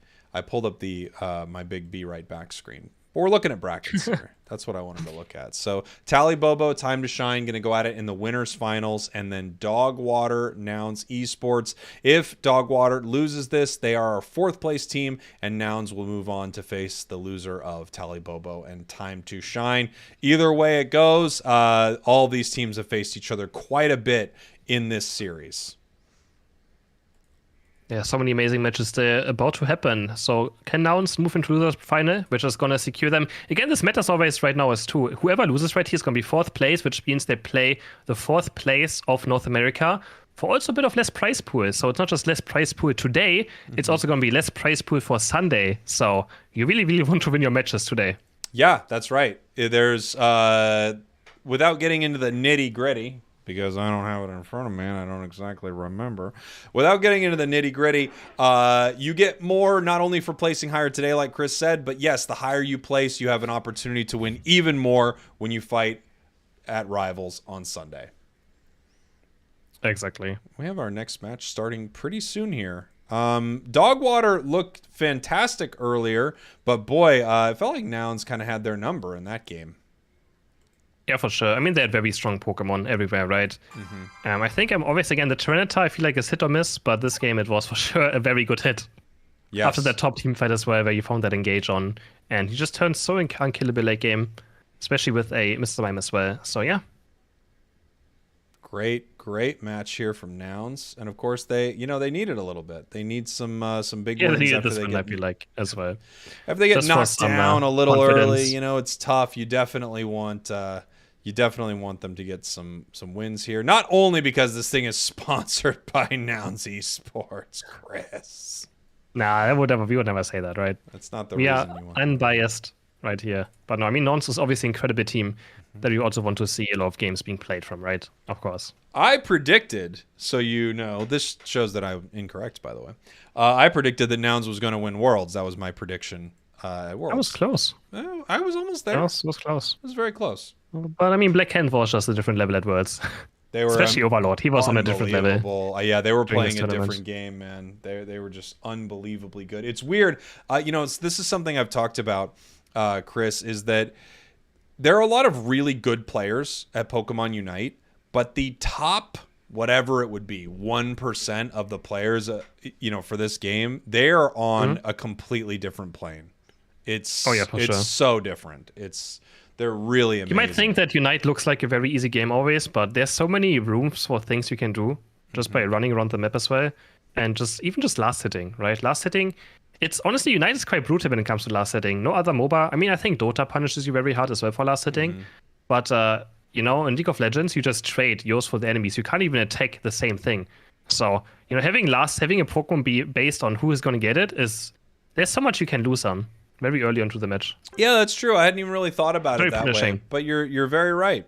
Yeah, in other games, you would it would work out a little differently, but not here in Unite. There's no safe farm, essentially. It's up for anyone to get that last hit. As we head in here to our next game, we're in our pick and ban phase. Dogwater, your purple team. Nouns Esports, your orange team. I'm on 12, 11, 10. Same. So Dogwater choosing the first pick this time around. Again, the losing team can decide if they want to be first pick or second pick. That's how it goes. The losing team from the first game. Before that, I think it's often a coin flip or higher seeding. And we have a double Urshifu ban, so neither teams want to deal with this Pokemon anymore. They're done. I mean, Redmo also had a very good Urshifu last game, right? He was very impressive on it. Yeah. After that top lane KO, that eject button, and then the Unite for Cramorant just opened up the game for them so much more. So we see a Scyther first pick, of course, and then the Blissey Mime answer. I guess they want the Mew, right? Gatlu has been showing a very good Mew as well. It's been incredible. But no, they decide to go for the Blissey. Let's see. On the side of Dogwater, I wonder if they're going to bring something different out or if they're going to go to some of their comfort picks right here. We're going to find out. Taking away the Mew would be huge, obviously. Maybe no Garchomp this time. They're moving around. Garchomp honestly has not been looking too good today because teams have figured out how to play against it. And then we have a Lucario instead. There we go. They changed it up. Lucario and Mew for the side of Dogwater. So pretty much they just have 3 damage Pokemon locked in. They will probably have to round it out with a tank and a support. Eldegoss is there open for grabs. And I guess you're probably going to see Snorlax again for the left side. No, Redmore is going to pick the Garchomp. Please don't do that. He goes for the Garchomp himself. Again. Well, there we go. They pick it away from them. We'll have to see what they want to throw Potato on then. There are a lot of options. Yeah, probably Scyther. Actually, no, he does play Lucario, right? I think he does play Lucario. But I don't know if he plays. He currently has extreme speed eject up. But he has a eject button, so could still be Power Punch as well. But yeah, we have the Garchomp again. And I don't know. I don't know how I feel about the guard jump. We'll see. We'll see. I feel like I haven't really been impressed by Nouns Esports guard jump yet, I have to say. Adesso like thinking about a Delphox, and I think looks like he's gonna go for it. I would also like a Glaceon, I think would be nice here, but goes in for the Delphox. Delphox has just been a really solid pick. If you can nail that Unite move, man, that fight is over for the enemy team. Just having to fight around that is so huge. And then just being able, I swear, to just kind of throw these mystical fires, figure out where every enemy is outside of the big fight, and then just constantly chip away HP. It's such a difficult Pokemon to deal with. Yeah, for sure. And they even if mystical fires get missed, Flame Charge actually does a lot of damage on its own. And that thing can't miss. Those Flame Charge flames, they literally can't miss. They will track you down, do some damage, and that's this funny part where people are like, yeah, even if, Delphox just gonna team wipe, like there's people making clips about Delphox team wiping, well, it was all Flame Charge. They actually missed every mystical fire. So that can happen. It's true, yeah. Flame Charge, miss mystical fires, but you still do damage. It's just the flame charges and then that passive. Every once in a while, Delphox passive just throws out there and does an insane amount of damage, and you think, oh, great. That seems incredibly fair. As we head in here to game number 2, Dogwater needs to win this thing to hold on and stay alive here in Rivals. They're still going to represent EU going up against NA on Sunday, but if they lose this, they're going to be our 4th place team. Nouns Esports obviously wants to battle their way up this losers bracket and come in first, representing EU as the EU champion here at Rivals. Yeah, Potato going for this Lucario. I'm gonna wonder if he plays Power Punch or Extreme Speed. Getting Extreme Speed is very difficult. If you're not practiced on it, you're gonna not look too great on it. So I assume it's gonna be Power Punch, but then you never know with Potato. Again, I think he had Razor Claw, which can be played in both builds as well, but might be more an indicator towards the Extreme Speed. Looking for this last hit right here. I don't think he got it. It went over to the Gible or the Shenzi. I'm pretty sure the quick attack was a bit too late. And so early game, and we have the first KO on bot lane for the Mew and Snorlax lane. Caligula's gonna pick this one up over the Mr. Mime. And it's going to be a good first early game for bot. Gotlu, oh, actually looking maybe to catch 60s right here. Oh, careful there. Oh boy, Gotlu, you're in a lot of trouble right now. You missed your tri-attack, trying to get out of this fight right here. Barely able to. No, just a little too slow. That red buff slowing down that Dodrio. That's actually a really good catch if he was able to hit that tri-attack, but he just barely missed with it. And then he was just in the worst possible position. A Dodrio that's slowed is a dead bird. Yeah, the red buff is too much, right? After Scyther connects one basic attack, Dodrio is gonna be gone there. He can't recharge his sprint gauge from the red buff slow. And he's gonna get taken down. Now Gutlu looking for bot lane. Delphox is gonna start taking the jungle. And Gutlu, I mean, he's very aggressive on this Dodrio. As you can see already, diving in. He's gonna try to score this point. He's just gonna mesh the scoring button. Can he get away though? Has the quick attack. And there's the boosted auto attack up already ready as well. But you can see the Electro Ball instantly getting rid of it. So he has to be so careful. Electro Ball and boosted auto attacks are one of the biggest counter for Dodrios. Playing it to Mew is so difficult. Here we go, 8 minutes spawning of these Alteria's Potatoes here with that big power-up punch. Here comes Sixies. Ooh, massive Meteor Mash pushing back the entire team of Nouns Esports as that is cleared up by Dogwater. Scyther now at level 7, highest level inside the match after they're able to pick up all of that experience right there. I just find it so funny that Potato, after these games today, decides not to go for Garchomp because it didn't look too good. And Unknowns is like, all right, well, we're going to try it again. I just think it's just kind of funny that Potato didn't want to pick it when it's the Pokemon he always wants to pick. But he noticed that the teams have learned how to play against it a bit more now during this tournament. And now the bot fight might break out. 5 seconds for Altarias. They're diving in. Heavy Slam is going to be there, but no KOs yet to be taken. Altarias, Bruff is just going to take those. Which one does he have? He has Barrier this time around, so no Power Swap. For himself, Bruff again, he plays both. He's a very great barrier player too when it comes to this Mr. Mime. Yeah, it really just depends on the enemy composition and what you want to help your allies with, right? He doesn't have that Dragonite that he wants to empower. Dodrio's kind of moving around the map too much. So now he's got this awesome setup here with Barrier where you can actually do a little more damage too with your confusions, which is nice. Marv getting pushed back right here as Regirock is being started. We've got the Scyther here with the big Unite move trying to chase out a Desu. It is able to get it now, pulling back towards the Mr. Mime. Wants to take it out right here as they push back towards Regirock. They've got the secure ready for it. Bruv coming in with the massive confusion. There's that Mime confusion. No way. Big secure right there for Mime. Unite move from the Dodrio looking to pick up that Scyther and try to pay him back a little bit for earlier as they're trying to rain some points in. Dogwater defending this goal, Chris. Another huge barrier and confusion by Bruff. He's been playing this build since pretty much the game has been coming out. So he's a day one barrier confusion mine player. And you can see it. He just hits those confusion barriers over and over again. Even gets the veggie last hit somehow. Through the last hitting abilities of Scyther, was able to secure it for his team. And now Nons is in a great position. They lost that veggie. They could have backfired very, very fast already. And you can see Potato did stay top lane against this Gibbite. And yeah, he's only level 8, so... Again, keeping this Garchomp in check as much as these teams can do. By just leaving someone top lane who's stronger. It's doing a little spinning right here. As you know, if you spin your controller faster, it proves that you're better at this game. So nice little spins right there. So get ready for a fight. Nice catch here from Red Maw. Big KO up in this top path. Mew does go down. Gotlu looking to put some points on the board. Stack up. Potato throwing its Unite move. Gotlu getting saved there by the Blissey and the Delphox. They're doing everything they can to make sure that he can get out, and he does. Goal goes down. Nouns Esports in a commanding score position lead right here as they take this Regieleki. Feels like Gotlu has, outside of that first little misstep against Scyther, has really been running amok with Dodrio. Maybe he got motivation after Bruff stealing away this Reggie. After that, he has been popping off. Scyther goes on to Mime Reti. He has to also Unite move, and he don't think he's going to go down Reti. He might even find Scyther almost. Puts up a barrier. I mean, Scyther is Unite moving there to just maybe score, but Gatlu's already here again. He's going to take down Mew. Another boost auto attack. He gets 2, and now doing his Unite move, he's going to get his sprint gauge charge up firster. Looking for more boosted auto attacks. Looking for the triple. Can he find another boost auto attack any moment now? Try attack, but Marth has the eject button. But Gatlu, now, yeah, he's just popping off now. In this mid game, getting KO after KO, hitting all those boosted auto attacks, level 12 already. Make it 208 points for Nouns Esport, only 23 for Dogwater.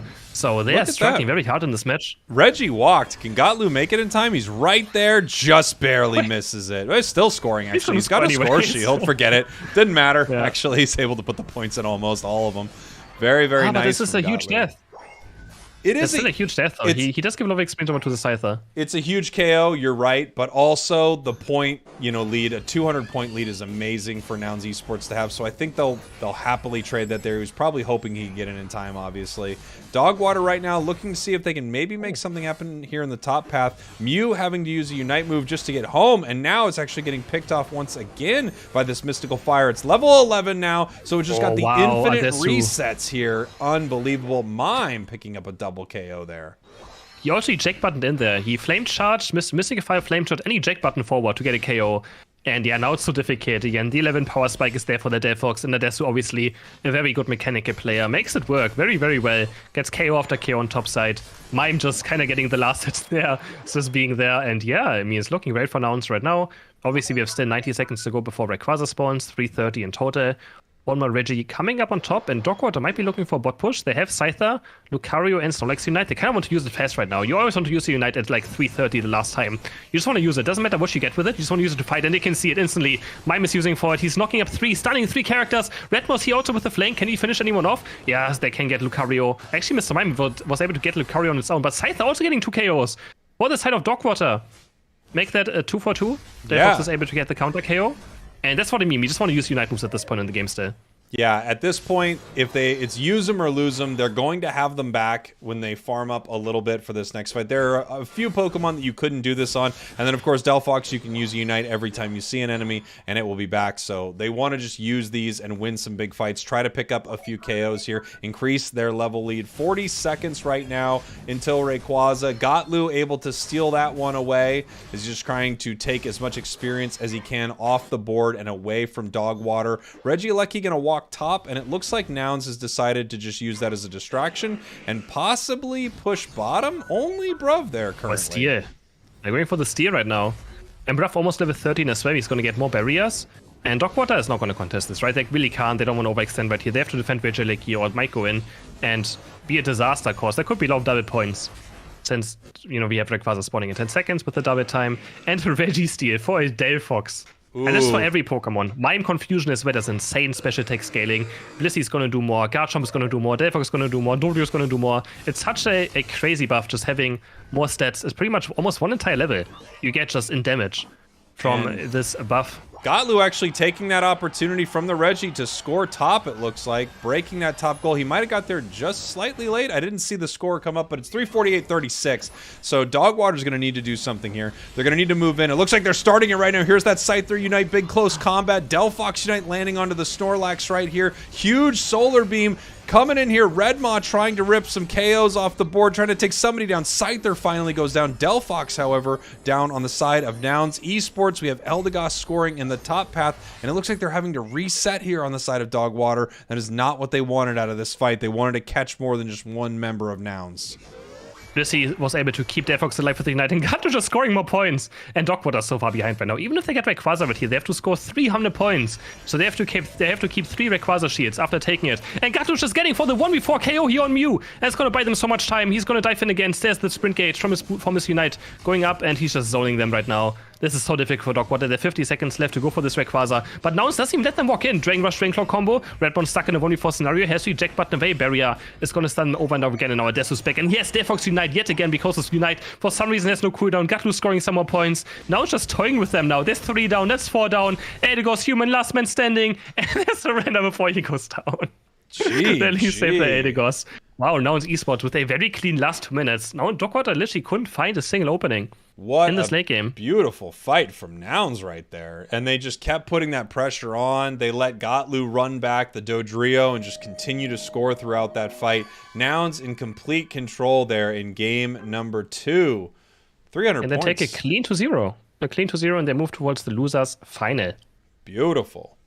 Beautiful from Nouns. Great games from Dogwater today, though. They looked really fantastic, especially earlier in their games against Tally Bobo. I thought they looked amazing. They are going to represent EU as their 4th place contestant in Unite Rivals, and we're going to see who they go up against in NA tomorrow. We'll know who that 4th place contestant is going to be. Exactly, and I think they have a good chance of winning that match. Looking at how they play today, even though again Nouns Esports kind of made it pretty one-sided, I would say. I think they figured out Dogwater quite well, but again, I think they had good chances tomorrow, or like on Sunday against North America as well. And we're gonna see them again one more time. Yeah. We're going to see. I mean, is the 4th place EU team Dogwater, who looks fantastic, are they able to beat the 4th place NA team? We're going to find out when they do end up clashing on Sunday. But that's the last of Dogwater that we are going to see today. Nouns Esports isn't done. Tally Bobo is not done. Time to Shine is not done. We're going to head next into our winners finals, if I'm correct. Yes, we kind of have to because there's no matchup yet for Nouns. Well, see how smart I am. Look how smart I am there, Chris. I knew that. I didn't even see the screen yet, and I knew that. Okay? You know, in school, I was in gifted programs. It's for stuff like this. Oh, yeah. Yep. And it's going to be best of 5 now, which means potentially 5 matchups or matches between Tali Bobo Believers and Time to Shine. Again, it's a very interesting matchup because it's pretty much the team that made the World Championship as the 2nd team for Europe split up in 2 teams. So weren't you telling me that these 2 teams hated each other? Oh, they hate each other so much. They hate each other. That's why they split up after the World Championship, because they hate each other so much. Well, I mean, and now there's a big rivalry. You've got to assume. And Toon is there as well, and Toon hates also everyone. Toon Slim, true. He doesn't like a single person. Yeah. So he's also in there. There you go. So, I mean, it really seems big like grudge match. a huge grudge match. And if you thought the rivals was just between NA and EU, or you thought it was just between Lutano and Chris, no. No, it's not. The Tally Bobo Believers and Time to Shine hate each other. Unbelievable. Wow. Exactly. The chat's saying, doesn't Chris hate Toon? This is new. I didn't even know about this. Jake, Toon Slim is also a ex-Heroes of the Storm player. No. He has griefed me in ranked modes. He's also the ex of the same game I played, and he was in my rank games back then. Wow. So, he was in my rank games. That's really sad to hear. It's really sad to hear. But I mean, look, when you play a video game, players, you burn bridges. It's terrible. That's what you do. You burn bridges. All these Heroes of the Storm players in my Unite game, I can't take it. Once this whole thing is done with Pokemon Unite, I mean, I know there are a lot of people. I'm thinking Phil Umis. I'm thinking obviously Ender. I mean, these are people who are going to be dead to me after this. Right now, I love them. Okay, I think they're fantastic. But as soon as this game is in, Teeds, unbelievable. If I see Teeds in the street, exactly. I'll kick I'll kick sand in her eyes. I don't know what I'll do. Maybe you know what I'll do actually? That might be a bit too far, Jake. That might be a bit too far. No, it's not. No, it isn't. If I see Teeds in the street, not now. Now, I think she's fantastic. I'm saying once this game is done, she'll have become my rival. You know what I'll do? I'll have a pocket full of sand. How does that seem? That seems fair, right? Wow. Wow, wow, wow. I would maybe flame her Greedent choice of being her favorite Pokemon in Unite, and then move on. Wow. Well, that's Yep. the difference between us. You know, you like to play the long con where you get to say bad things about them publicly on the rival stream. For me, I have pocket sand. You know, I have pockets. that's what I do. That is very evil. That is very, very evil. Almost like you're trying to be Gibber. Gibber also has pocket sand. Bit of a gibble. It's quite yeah. quite scary. You're a bit of a Gibber, yeah. That's right. You're gibbling around. I don't know what to tell you, but that's what it's gonna. Yeah, I'm gonna put dirt in your eye. Spragels. Exactly. But you got to understand right now, I can't even imagine a world where I do that. But I just recognize after watching what has happened to Chris, after seeing what happens when you stop playing a certain video game, very, very quickly things turn to hatred. That's just how it goes. It's just how it goes. Yep, indeed. So we're waiting for our next lobby to be up, and the lobby is loaded up. We're just waiting for the ready check. Great. Both teams are actually about to play. Spraggles villain arc. Not until the game's gone. Right now, everything's fine. All right. So once the game's gone, I'm like, remember that guy who called himself a cowboy? Oh yeah, kind of. Well, he threw sand at a woman's face. She didn't even deserve it. Oh my god, he's a monster. He's actually a monster. Now he is. Complete monster. Getting ready here. Let's take a look at our bracket. Oh, this is a bracket song. That's copyrighted, by the way. Don't try to play that on your stream. I will not. All right, okay. Are you gonna copyright strike me? I'm gonna try. Tally Bobo Believers against Time to Shine coming up here in our winners finals. And like you said, Chris, so we have our winners finals best of 5, our grand finals best of 7, and our losers finals, I believe, is still BO3. I could be wrong there. I think it's best of 5s. We have best of 5 as well. Okay, it's best of 5 as well. Nice. It's an important match. It is an important match. It's very, very important. It's for money as well, so you want to make it a best of 5. Unbelievable. People saying they got to warn Teeds. Yeah, hey, Teeds, in the future, someone's going to throw sand in your face. Don't even tell her. Don't even tell her. Tattletales in my chat. Sad to hear it. I thought I had some ride or dies here. Delicious coffee, Chris. I know you can't say that you like coffee. But I only like Red Bull. You only like Red Bull. I only drink Red Bull. Not even water? Only Red Bull. I believe it. Here we are, heading into our next game. Tally Bobo, Time to Shine. Man, this is going to be a great one. Tally Bobo shut them down 2-0, sending them to the losers in our last tournament, correct? In day 1? Yes, so there's going to be a rematch between those two teams. Yes. Tally Bobo, actually, it was a very clean 2-0 for Tally Bobo against Time to Shine.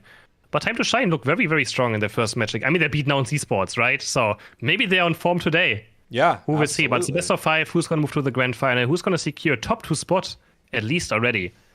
And I mean, I don't think anyone wants to move to the loser bracket to face Nouns again, because I think Nouns is quite angry after getting knocked out or after getting sent to the losers bracket. So I think they are ready to just, destroy any team that faces them again. Definitely. As we see Blissey with the early ban on the side of Tally Bobo, Scyther on the side of Time to Shine, which means they get a free Urshifu, but they do lose Mime and Mew, and we've seen Toon dominate on Mew today, so it's probably disappointing to not get that Pokemon. Yeah, he's gonna probably go for Cramorant to Sylveon again, I would assume. That's what he played in the qualifier. Or maybe an Espeon. He actually also plays Espeon, but Espeon gets kind of outranged by a lot of Pokemon. Do we see a Sableye? I hope. It's actually gonna be a Sableye. You hope, okay. I actually do hope. So listen, now that Sableye... It's a Cramorant, there we go. Cram. There's the Cram, yeah. Now that Sableye is not picked the way it was, I actually think it would be fun to see from time to time. Look, I don't want to see it in any of my solo queue games, but I wouldn't mind seeing it here in the tournament, because I think a lot of people are just not really familiar with playing against it in this setting anymore. Yeah, for sure. I mean... yeah, exactly. They slowly don't, they might just lose practice against it if you don't see it too often. That's why these pocket picks can always sometimes work, because if someone suddenly plays Buzzword, you're like, I actually don't know how much this Pokemon does. If you're not practice against a Pokemon you don't play often against, you don't really know their limits.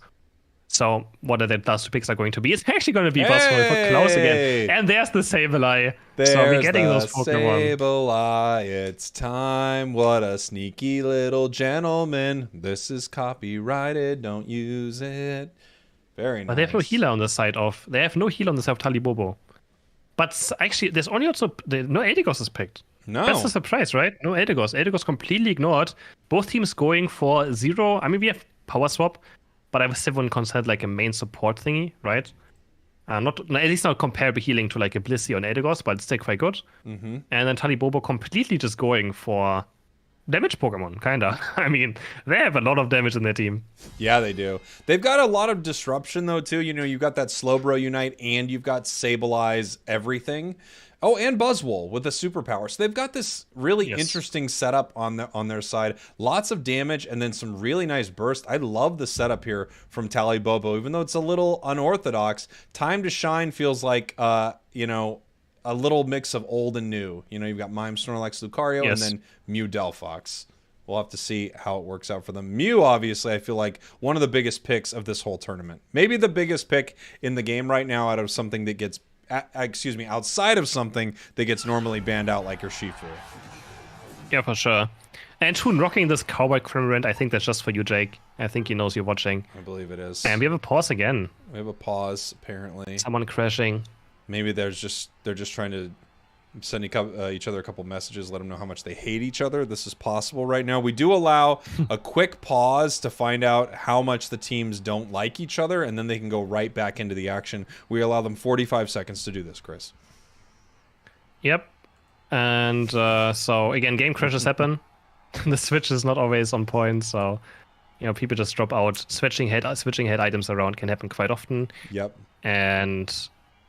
yeah, so it's quite annoying sometimes. I see from my chat they're saying Sableye is not a gentleman. Frick you, Spragels. Obviously, I have to ban you for that. You're gone. If you go into Chris's chat, I'm sure you can come to my Twitch chat. I think I'm going to give you VIP and what. I don't think that's a VIP comment right there. I'll find some people that VIP.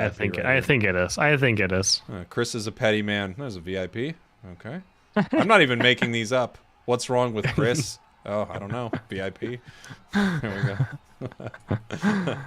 As we get ready for our players to load back in, you know, I have to assume, and you know what happens when you assume, Chris, but I have to assume that they are working on this stuff behind the scenes, because you can't have crashes like this for your world championships. You just can't.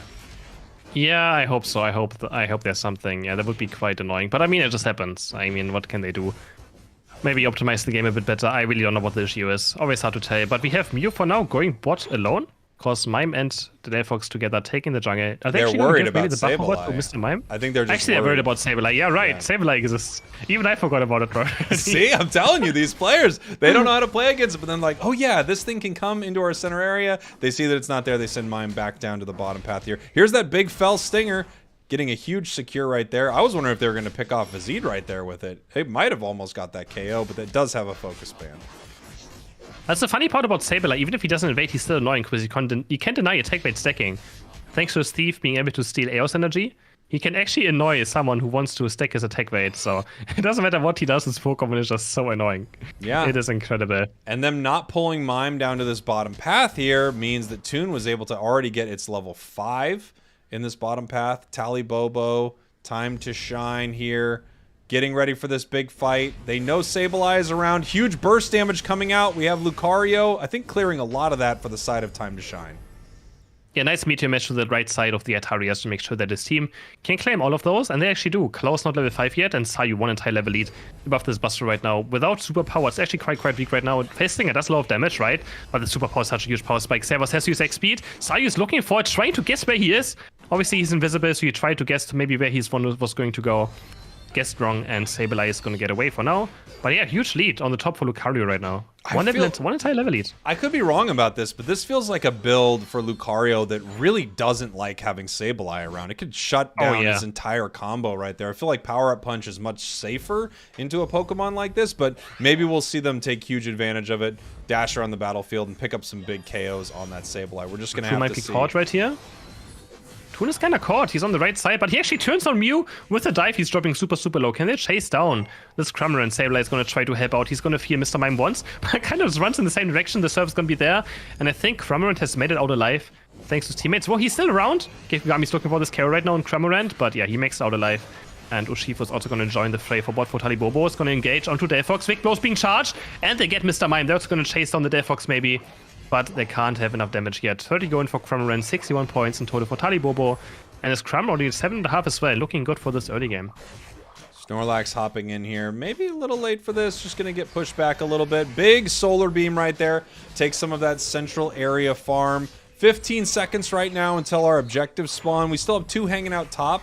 Lucario and Buzzwole at level parity right now, so they're both getting some good secures up there. Lucario just went 1 level up currently. And now both of our teams getting ready for this fight here, Chris. Snorlax pushing in. The big Solar Beam just kind of poking out some damage right here. Getting popped a little bit by the Sableye, so they're stunned there inside that big fight. We've got Wicked Blow on a slight cooldown here, but Regirock is only at half. We're going to have it back in time for the secure. And here comes that big secure, or Shifu is able to pick that up. He also deletes Snorlax, and he still has Unite move up, so you might just look for something. Maybe for the Mew right here, there's the punch into the air, and you can't do anything about it. If you don't move your left joystick, the targets just get moved up by Urshifu. I think some people might not even know this, because they never played Urshifu, but you can summon just knocks directly up, you can also knock someone in different directions, but that feature's never used because it's useless. You just one-shot someone so fast that you just knock them up to prepare them for your big blow. And Saber's kind of caught right here. He's going to get Electro Ball to boost out attack. He has nowhere to go, and it's always good to see a Sableye going down. I like pushing the enemy away from my Urshifu. Why? Who would want to knock them up and get an instant KO? I just kind of want to push them away right, a little it's lame. bit. You know? That is lame. I want them to go Make away. them fly. Yeah. Toon trying to pick that up, not able to get it right there. Secured by the side of Time to Shine. Talibobo up in this match right here, and up experience-wise after picking up that first objective. We've got a level 9 Buzzwole up here. We've got the leash onto our Lucario. Putting some damage in, picking up a lot of those birds here as Regieleki is leashing. Zervis coming in here. They might have a big catch on Delphox. Delphox having to unite and pull back here. The big Buzzwole unite coming in, not able to pick up a KO. They finally do take down the Delphox with the Cram. Big KO on the Lucario. 3 down on the side of Time to Shine. That's a double KO for the Cram as it's still chasing this out. And the rest of Talibobo up there is securing Regieleki. And they're able to start pushing it towards this top goal. Toon with a huge Unite, doing so much damage in this team fight. And he's still full HP as well, level 10. Keeps on diving and over again. And you can see how annoying this Cramorant is going to get now. Another superpower is going to Mr. Raimu. Shifu's going to pick up this KO. The E-speeds are there though. Can Sayu find more KOs into a Lucario Unite? But he just dies to Regieleki, doing so much damage to him. Regieleki should not be underestimated when it does damage. It's not the most useful thing, but it does a lot of damage if you ignore it, or if you just fight it straight up. 46 going for Kirito over here, for Shifu. He's going to go forward on. Here's Unite move up. He tries to. But a double kill from you in the end. Who's still around? He's going to try to score 40 points, but he dives right into a Solar Beam and gets taken down. Time to Shine. With a comeback, they're going to score 40 points right now, setting it to 1 point, and they're going to score another 40. So Time to Shine making a nice comeback fight. I think Talibobo just a bit too over-aggressive. Yeah, that was a huge comeback for Time to Shine. They picked up so many big KOs right there, and that's going to help even out this experience differential that we were seeing a little bit earlier. Scores getting a little bit closer here. Still 100 points up for Talibobo as they actually catch this Slowbro right here. Time to Shine, seeing if they can get something done. I mean, even with a Delphox Unite, it takes a long time to take that Pokemon down. Or Shifu in so much trouble right here. The Cramorant Unite is just going to eat those fish while it's asleep. Snorlax soaking up all that damage right here as members of Time to Shine are now resetting. We've got the level 11 here on the Buzzwole, though. That's that big power spike where we have all the super power resets. So it's going to be interesting seeing that in this next fight, Chris. Oh yeah, we have 1 point lead for Talibobo. We only have 1 Unite on both sides. So who's going to go in? Heavy Slam lands onto 2 into. Very nice block. Klaus has the reject button over it, but Slowbro's not lucky. Car has no ways to escape from this block. Servus trying to buy time with the Confused Ray, but Nice Mystic Fire is actually going to hit him. Why he's invisible. Now Time to Shine is in corner of this Regirock. I think they're going to take it. Yes, they will. Unless Urshifu can make its way in. No, it can't. Now Pwn Rush is going to lock it up. And Urshifu is also going to fall. Time to Shine is looking for this push. Toon is just staying top lane with the Cramorant. Buzz Unite flies in. Really not doing out too much. And he's kind of getting knocked off now. And this is the time where Buzz slowly turns into maybe a bad Pokemon. Double KO for Delphox. And Time to Shine are going to score 19 and 13 points. Another one also win for Lucario, and now they're suddenly only 60 points behind. But no, make that a bit more again as Cramorant moves up to the second goal to score another 36 points. Still, and there's Servus as well, so back to 100-point lead for the side of Talibobo. He's getting caught. So much damage from the Mystical Fire Flame Shard. But I don't think he minds his late dying Toonstem also getting caught right here. He gets knocked up by Gecko, who uses it as a easy setup for the power swap. But Cramorant is so slippery with the air slash dive. It's still able to get away quite easily. Regieleki here, going down possibly to Time to Shine. This isn't going to do a lot as we talk about this Reggie. I mean, but it is going to give Talibobo something to deal with right here. Point-wise, however, Time to Shine down by over 100 points, so they're going to need to win a big fight here. Even if they peel off and get a huge 50 into one of these goals, it's still not enough to bring this game to parity yet. So they're probably going to have to win a fight. Urshifu just coming in here, possibly trying to pick off a nice KO on this Mime. They are pulling it back right here, and if they really time this well, this Mime is going to be down for the perfect amount of time during this fight. 15 seconds. Rayquaza fight could start without Mime, and that's pretty huge. And he didn't only get knocked out, he also lost his focus band, which is kind of like getting knocked out twice, right? That's so huge in the last team fight to have focus band up. So he loses a huge cooldown, and he also has to wait now. His team has to wait for him to come back. Talibobo's on control of Rayquaza. Toon's looking for some damage. Heavy Slam is going to land on him. He's blocked into the wall. He's going to dive over. Toon Slam is dropping super low HP. Can they finish him off in the Unite move? And yes, they can. Toon is down. But I think Talibobo might still win the team fight. They also found Delphox on the side who couldn't get Unite move out. Sayu's going to drop low. Urshifu's going to get this KO. Gekugami trying to buy time with the confusion. Surf lands onto Snorlax. The Power Strop is going to keep both of them alive. And now Mew is back right here. But Rayquaza is being taken. Klaus is getting knocked out by Rayquaza. Has to go for Unite move. It's not really doing all too much. He just had to use it to live, give himself a shield. The Mew auto attack is gonna snipe Sableye, and this team fight is absolutely crazy right now. Slowbro, Snorlax barely getting away. Slowbro trying to get in with the surf, but Rayquaza is dropping super low. Klaus is there on it with Urshifu, and Urshifu's gonna get it. Man, Talibobo just somehow getting Rayquaza and winning the team fight at the same time. 3 down on Time to Shine. They're gonna make their way towards the goal. It's triple KO for the Slowbro. Massive win there from Talibobo. Really set them up in that fight. Without Mime being there, it just felt like they kept taking fights with a slight man advantage, and that was exactly what they needed to sort of start sweeping the members of Time to Shine. They also were able to pick off that Delphox. I don't think we got to see it, but it going down without throwing its Unite move was a huge moment for Talibobo right there, and they just kept the pressure on, as a lot of my teammates like to ping inside games, and they were able to win that one, setting up an easy secure for that Urshifu. Great game from Talibobo. Once again, man, Talibobo believers. Ooh, they look so good in this tournament. Yeah, for sure. So they did get Cramorant, right? But Cramorant still, even though he died or got knocked out, he did so much damage with the Unite move there. So he traded his entire life for still getting 2-2 very low. And they committed so much for Cramorant that Delphox ended up being exposed, right? Delphox ended up being somewhere alone, getting caught as well. So even though Cramorant looks like it got caught, it still went very well for the side of Talibobos. Yeah, incredible fight there from them. Incredible match from them. Interesting to see, you know, now that we've seen Talibobo bringing out this Buzzwole, they're actually winning with it.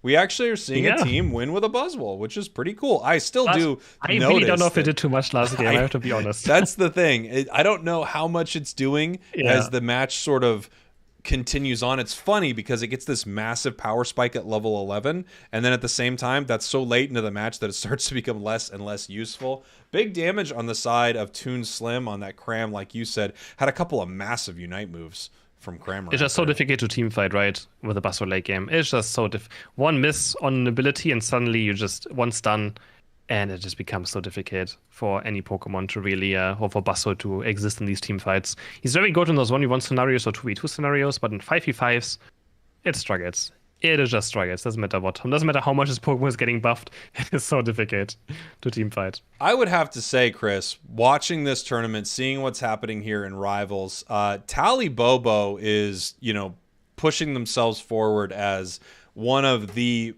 teams to watch in EU, if not possibly vying for the best team in EU right now. They are so they're just playing amazing Pokemon Unite right here, and you could be looking at one of your representatives heading to Worlds already, which is pretty amazing. All 4 of these teams could be it, but without question, Talibobo is setting themselves apart in Rivals today.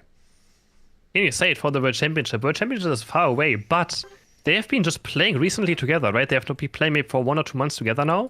So they have so much time to prove until the World Championship actually happens as well. And they already look so strong just recently, you know, moving together as a team. Yeah. So very scary. Very scary.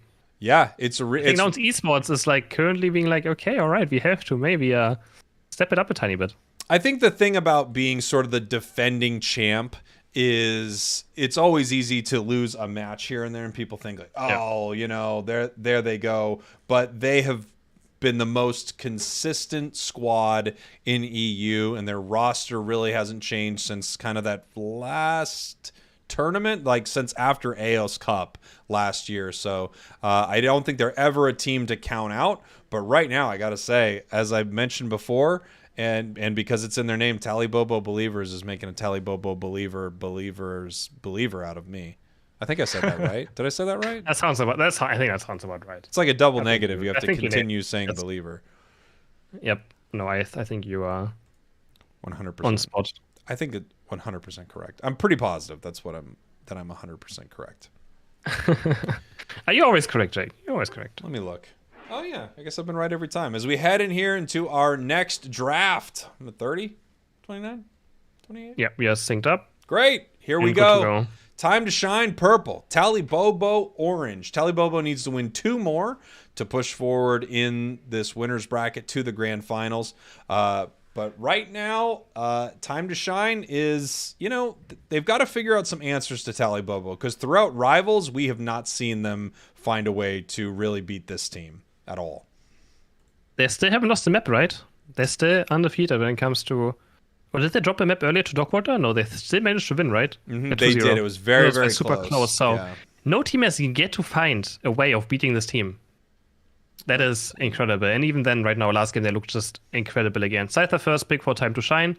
Talibobo probably going to answer with a Blissey and maybe a Mr. Mime. Well, Mr. Mime actually banned out on the side. Oh, no, Mr. Mime is banned, so it's going to be Mew, of course. It's going to be the other M Pokemon.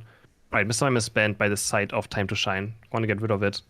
If a Pokemon is... used to seeing a Mr. Mime ban, actually. It is interesting to see that Mime ban. I was going to ask you, Chris, if a Pokemon is pinkish in hue, does that mean it's OP? Is that how that works? It looks like a pink Pokemon are so strong in this game. It really, really is. Here we go. And there's 2 huge frontline Pokemon. They're going to secure both defenders. Also, I'm surprised we have not seen too much Mamoswine. Yeah, Mamo feels like it's really getting just picked over because of Mime Slowbro. You think they're going to take it?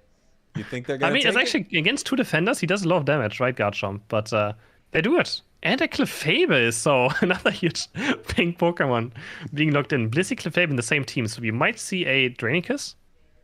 Maybe?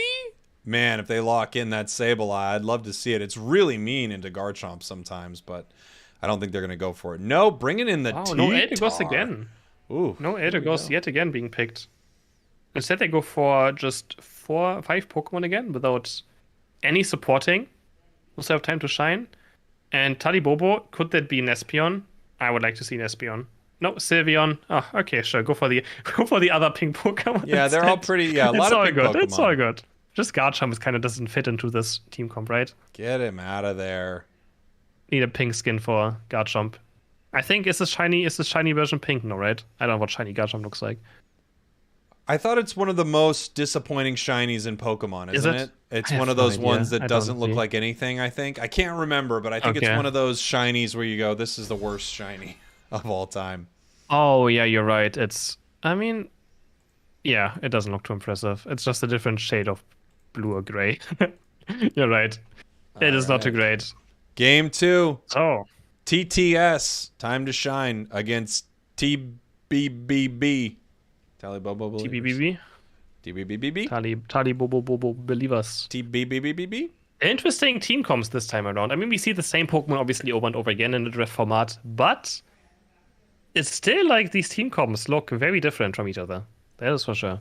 I love draft. I mean, I kind of want more bans even, but I just love it. I love seeing different setups. I mentioned those blind picks, and we had a Mew, Mime, Blissey, probably a Scyther and a Urshifu on the same team and fight against each other. So very happy for draft to at least have 10 different Pokemon, even though they're kind of similar every single game almost. You have like a pool of like 16, 17, 18 Pokemon right now that are getting picked, right? Yeah. That's what it feels like. That's about sometimes some more, sometimes Napso is being played, on Buzzwole, right? It's being played, but the most popular Pokemon are still overplayed. But doesn't matter what, at least we have 10 different every single game. Yeah, I mean, you get to see a lot more variety with this rather than seeing every single team run Hoopa at the World Championships. You'll see every other team run Hoopa. Exactly. Early game here, we have a Sylveon on Eevee and a Clefairy looking for these last hits, and he actually gets it there with the boosted auto attack. And Clefairy's going to run towards the right side now. It does have XP shares, so maybe it's still going to be a Moonlight Clefable. Definitely could be. Snorlax just taking a little nap right there. I feel like Moonlight is still pretty solid. For sure. Especially with a Garchomp around, you might want to keep it alive with a little Moonlight right there. Although draining. I mean, they do have enough damage, right? They have a Sylveon, a Garchomp, and a Mew, so they have enough damage, right? They have for sure enough damage. But with a draining Quiz, Clefable could maybe kind of be a pseudo front line. Nice Solar Beam there by Kirito. Not really resulting in any KOs. Larvitar almost to Pupitar. Probably is going to take over the jungle now for the Side of Time to Shine. Yeah, he's going to recoil. He's going to start taking over the jungle to get to Turnitar as fast as possible. Is Talibobo maybe going to invade this? This is like always interesting because they know that this Larvitar is going to go towards the jungle, right? But no, they don't really have good invading Pokemon. Toon is just going to stay bot lane. And we actually have Mew taking over the jungle. That is very interesting to see. It's interesting to see a Scald Bro right now, not because Scald Bro is not really incredible and kind of also becomes another carry for your team in some ways, but it's just interesting because we only have one attacker Pokemon on the side of Talibobo. But if it's able to hit that Garchomp with its Scald, that's a huge reduction in its damage. Yeah, I always say that it's just the bonus of being a physical attacker. Guide is great, and if the enemies are physical attack, it's just another bonus of a great ability already. So it's the icing on the cake, if you will. Team, I think it's still great. It's a huge AoE slow ride. It also heals Slowbro by a lot. It has very good for laning phase, and it just does so much damage. Yeah, it just does so much damage. Incredible so damage. It's just another bonus if he hits physical attackers with it to reduce also the damage. Just a little and extra. Looking for bot lane maybe now. Kirito Mew is level 7, so he's gonna be the main carry by the looks of it, taking over the jungle and getting very high level in experience. There you can see the sky damage, just zoning, slowing, and Mew, just as I say that, it's gonna pick up Scyther on the top path and get a KO. It looks like they're actually diving onto this goal right here, pushing back the Zed, looking to maybe take that berry, not able to do it right there. More points raining in. Klaus possibly going to be staying top here to get that Garchomp. Usually, yeah, you keep Garchomp in that off lane so it can get all the experience it needs. It's an experience-hungry monster, and it clears very, very fast, as we have 3 members of Time to Shine, 4 members of Time to Shine coming down here. It's still Pupitar for this fight. Registeel's about at half. We have the Telekinesis Bro actually picking up Toon right there. Reggie's getting very low, secured by the Pupitar. Why laugh at it, Chris? It's here for the secure. Oh, never mind. It picks up a KO. Secured by the Scald Bro. How could you not? Well, it's funny to see Pupitar walk into the fight, but it kind of worked out. But this is the problem right now. This game, Garchomp might be good because no one is fighting Garchomp on top, so he's doing the things that he wants to do. Toonsim is getting engaged on. He says Unite move up, but no, he just dies. I think to the Ember kind as well. Mew with a huge damage on Delphox. The boost out is going to connect, but the eject button of Delphox is going to get behind the defenders. Telekinesis and Skype is kind of interesting as well together. We don't see that all too often, do we? It's an interesting combo. One of the things that I think is nicest about it is you can Scald, pick someone up, and then your Scald is essentially back by the time they land again. You kind of get 2 Scalds for the price of 1, which is a great deal. It's an incredible discount, Chris. But yeah, you don't see it too often because you lose a lot of that tankiness. However, Telekinesis also does heal you when you connect with an enemy. Yeah, right, but especially against the Blissey as well. I think it's kind of questionable because Safeguard just destroys it instantly, right? So what if you pick up Garchomp? I mean, think about this. I'm just big braining this right here. Then Slowbro's getting auto-attacked, and then he's landing. Well, there's a combo on Scyther. They're going on to Klaus, who has to Unite move, but he's stuck in the true damage. He actually eject buttons away from the Scyther Unite. Both are going to live for now. Klaus still looking for it. He's going to pick up a berry. Looking for the Drain Rush, Drain Claw combo. Scyther just barely moving away from it. And the Tyranitar charging up the Ancient Power. They're going to start going for Klaus again. The Sheet's not going to do too much against this true damage. Can they finally get Klaus? He's still alive. And now the Muse right here. Vazid is going to foil this Garchomp. Apparently is unkillable, another goal. But so is Vazid, right? Can they get him? The boost outtake is going to connect right now. And there we go into Electro Ball to make it even worse. And I mean, 111 to 0 points now. Time to Shine has yet to score a single point. I mean, what a defense there from Talibobo. That was a 3-on-1, and Garchomp did very, very well there until Mew showed up even. Really impressive stuff from Talibobo. And yeah, once again, Talibobo Believers looks incredible in this match, and they feel like they really have Time to Shine's number. They play very well against this team. The Grudge match is looking very good for Talibobo. We have a huge Unite move coming in here from Tyranitar, but it looks like they're able to take it out before it can do too much damage. 2 members of Time to Shine down. Reggie Rock very low on lockdown here from Talibobo. They take it down. Toon Slim looking to put in 40. No time for math. No, perfect math on the side of Talibobo. They were obviously in the gifted classes in school as well. As I mentioned earlier, I was in gifted classes at school. Yeah, they know how to do some math. They still lost 5 points, but they got the experience, so it doesn't really matter too much. Let's not be weird about 5 points, right, do we? As long as they get their carries, get their points in, everything is good. And now they're walking towards top. Regieleki fight is going to continue right here, but Slow Unite goes on to Klaus. Garchomp might just drop here. He actually gets a double Unite moved. He's going to return it. No, and he's still alive. Why is Klaus still alive? He just goes in with the Garchomp Unite. Blissey's keeping the best Dragon Rush, Dragon Claw combo in again, but he's only going to get picked down by the Scyther. They're going to dive in. They get 2 for the Scyther. Can they break this go? Though Mew still buying so much time. Sayu's dropping low on this Tyranitar. And same as Toon Slim. He is trying to Mystic Fire away. Can they find an Heavy Slam is going to land onto the Ancient Power. Is going to go into Sylveon. Are they going to get 2? No, they can't. Can they get 2? Finally, the block is there. He's going to get taken down, but Tyranitar's also going to get, in the end, knocked out. And it's such a close team fight now. We have the Moonlight healing up back Mew. And we have, I think, a 2-for-2. Wow. The chase is still on as well. What a fight here. Talibobo is still looking incredible there, even once they get, dove on with all of those Unite moves. Time to Shine, though, actually finding a little daylight in this match right now, however. Finally putting some points on the board. Down by a little under 200 right now. Vizid just getting pushed out right here, as I'm not sure if Talibobo even cares about this Regieleki as much as they just need to push them back. Prove a point. Like, go away. Please go away. 190 point lead pretty much for Talibobo right now. So Time to Shine looking for another engage. I really want to break this top goal, I feel like, before Rayquaza, even though, I guess they could keep it up. Another Delphox Unite comes down 50 seconds before Rayquaza, which is totally fine because Delphox, again, has no cooldown on it, as always. But no one is going to fall. So, no, Scyther actually went down somewhere. Scyther went down, Toon Slim on the chase, but he's kind of in a bad position right now. The safeguard there is from Blissey, and they can keep him alive. The Mystic Fire dashes are enough to keep Toon Slim back to safety. Slowbro going down here as well, and it looks like they're going to, yes, rip that Regieleki off the map. Something Time to Shine is going to have to either deal with or just let walk. They're already way behind on points, so they know they have to win this massive Rayquaza fight. It's possible that they let it walk if there's just not enough time, but it looks like they're actually going to take it right here, as Talibobo is in a good position to secure this bottom Regi. I don't know if I got to see what it was yet, but I'm guessing Ice. Let's find out. You're guessing Ice? I'm guessing Steel. Okay. It's Steel, of course. Come that's on. for a Mew. For a Mew. And they have no heal on this Time to Shine, so all these Solar Beams are gonna stick, right? Every Solar Beam is gonna be damaged that they can't heal back up. Toon might actually be caught right here. Can he get this in? Or Heavy Slam into eject button, and Toon might have to force this Unite move right here. Does he even have it up? Yes, he does have it up. But he's just being so patient right now. He's missing his face, but Toon just being too greedy. I feel like there's a bit of an ego there, thinking he can dodge everything away. And he's gonna go down. Now it's gonna 4v5 for the side of Time to Shine, but Tyranitar's gonna fall. This Registeel is gonna be so much damage out of this Mew, as we can see already. The boost outtake is there. Snorlax is dropping super, super low. Can they get Snorlax? Gekugami, Slowbro is also dropping low. They're fine. The Delphox, what a huge Electro Ball by the Mew. Another Electro Ball finds its target. And 4 down for the side of Time to Shine. Gekugami is the last person standing for the side of Time to Shine, and it's gonna get taken out. Quadra KO for this Mew. As I just mentioned, the Registeel is so just disgusting when it comes to this Mew.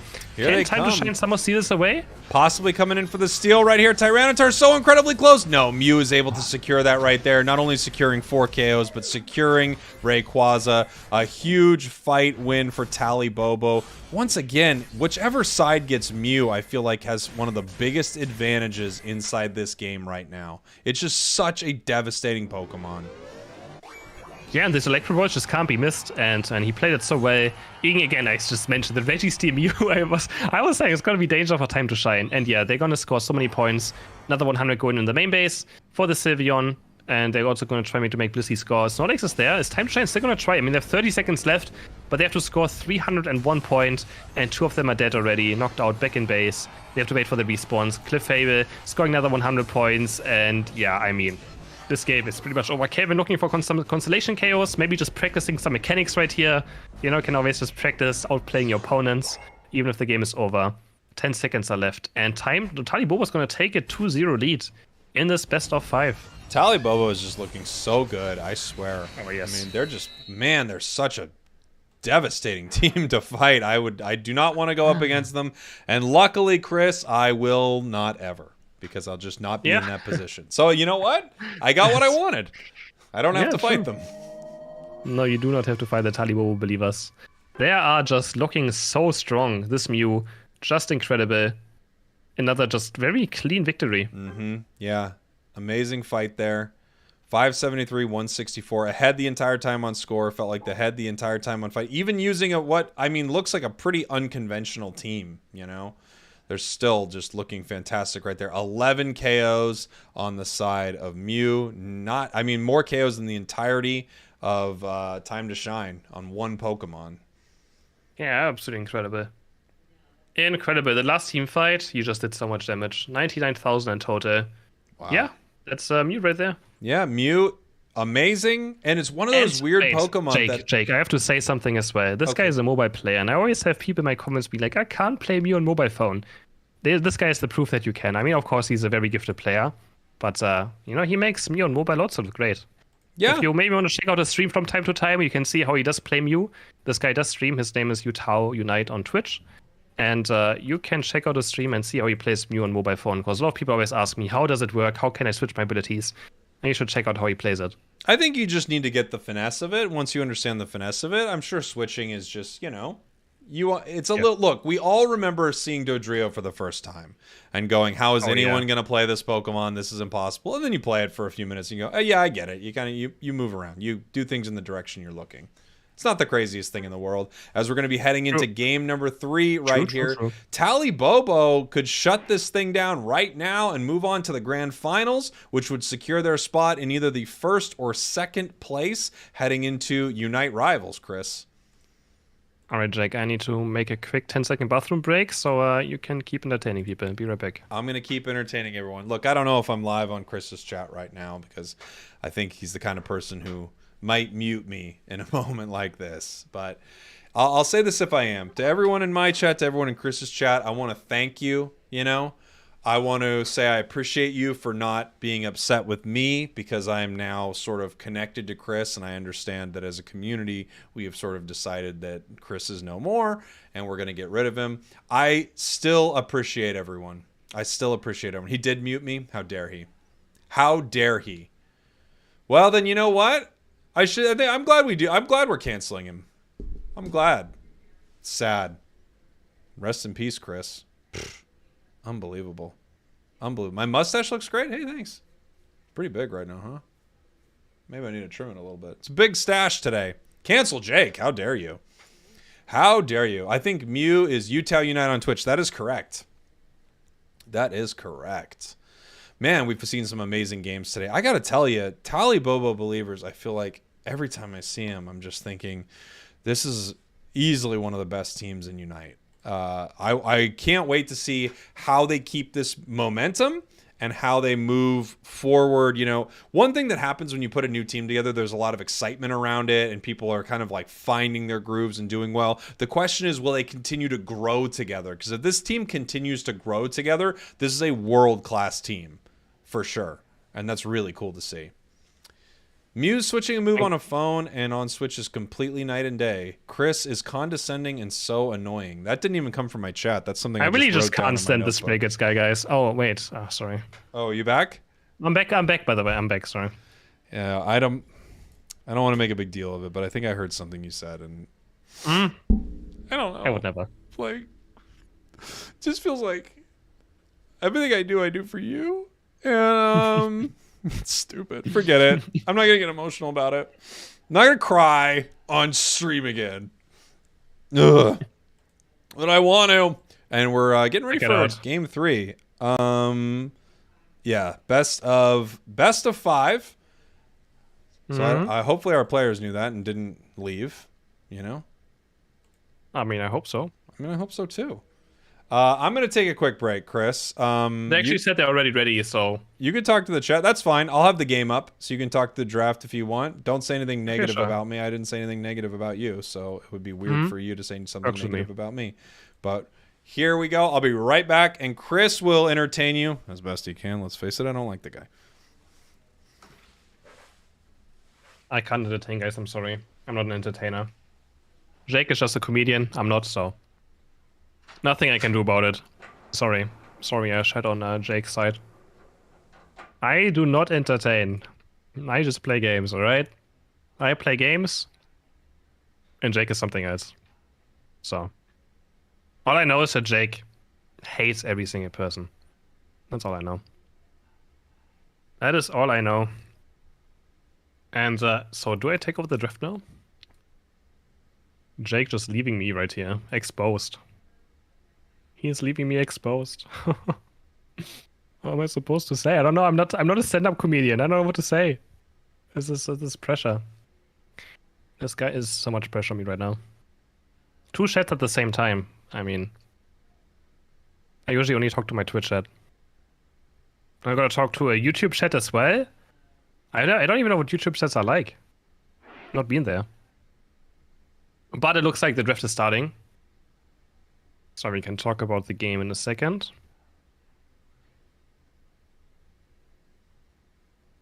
There we go, the third match of the winner bracket final between Talibobo and Time to Shine. Talibobo actually ending up first pick, Time to Shine taking the second pick. Maybe just want to have 2 more Pokemon being picked early on. So what are the bands going to look like? This could be the last match of the winner's final. Who knows? Can Time to Shine bring it back? But again, Talibobo just looks just unbreakable. They look so clean.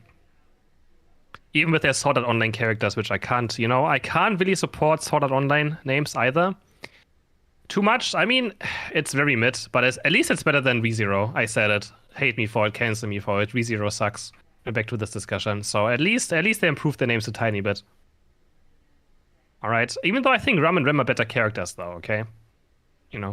But anime-wise, okay, Sword Art Online is mid, but it's still more mid than whatever ReZero is. Alright, Mew Mime being locked in, double M&M again for the side of Time to Shine. Someone is typing I love ReZero there on the left side, and I have to just maybe fire our spectator guy right here. It's not something I like to see. Slowbro being locked in for Talibobo. And an Eldegoss. There's finally the Eldegoss again. So realizing maybe Eldegoss is still up, guys. You have to maybe pick it away. Blissy's been, so picking up the other support being left. Do we see a Serena maybe? We haven't seen Serena in Europe for quite a while. I know we don't. Sayu going back onto Lucario. Quite easily. And a Clefable. Interesting. 2 more picks left for Talibobo. ReZero is so I agree, Cadence. ReZero is so bad. Delphox being locked in. And is that the Serena? No. Cramorant, Sylveon. Sylveon. 2 of them going for a second time onto the Sylveon. Kevin with the last pick could be a Machamp. We haven't seen much Machamp either yet today. I would like to see it more often. Talonflame. Trying to try something different now. And there's the Talonflame. It's quite good into Delphox. Delphox has to be careful against this Talonflame. So there's our 2 team comms. Scyther, Slowbro, Eldegoss, Sylveon, Delphox against Clefable, Mime, Mew, Lucario, and Talonflame. Yep.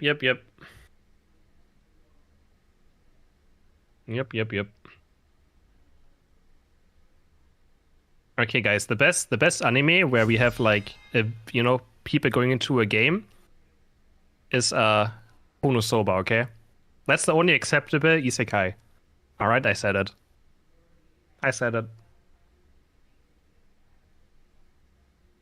Actually, I like Overlord. Overlord is just fun to watch, but it's kind of like... It's nothing amazing, but I still like Overlord. It's a fun anime, right?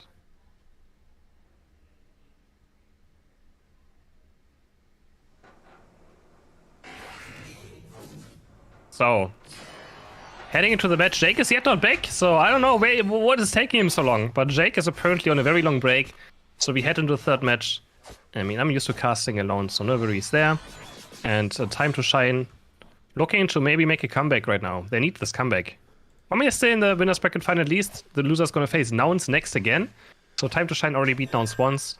Maybe they can do the second time, but obviously they don't want to make it go so far. They want to move into the grand final. Taking this first last hit right here, goes to Electro Ball of Mew. Quite easily picked up. Again with the Light Screen and Electro Ball combo for this early game. Does a lot of damage, has very good last hitting. A bit more maybe than Solar Beam, because it can't really miss. And it also doesn't, damage in ticks.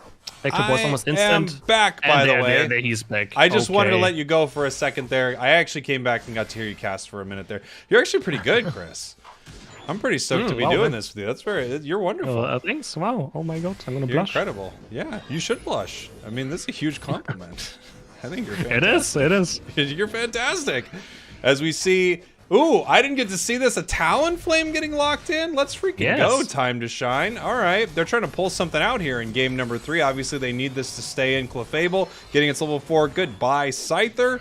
As this Lucario is going to pick up that KO. Delphox might be in a little trouble too here if they want to turn on it, but they don't. Yeah, this early game is quite, no one has really stacked yet. We have 0 points to 0 points, which means that even if people have a tech bait or something, no one has scored a single point yet, which is always quite interesting.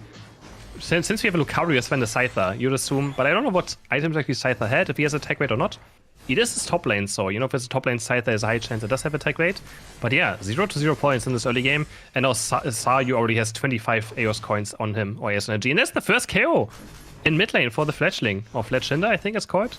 He's gonna get the first KO. Doesn't have time to shine, so Klaus going very aggressive on top. Can he find Saryu? One more basic attack is gonna do it, but no, the Clefable also focus band's gonna stay alive. The double wing beat, the second activation doesn't get the KO. And no one is really falling it. Just so incredibly close on all of these fights. I mean, every single member getting very, very close to going down. And any of those moments, you have to assume, man, if you just get one little critical hit on that Scyther, you have multiple KOs.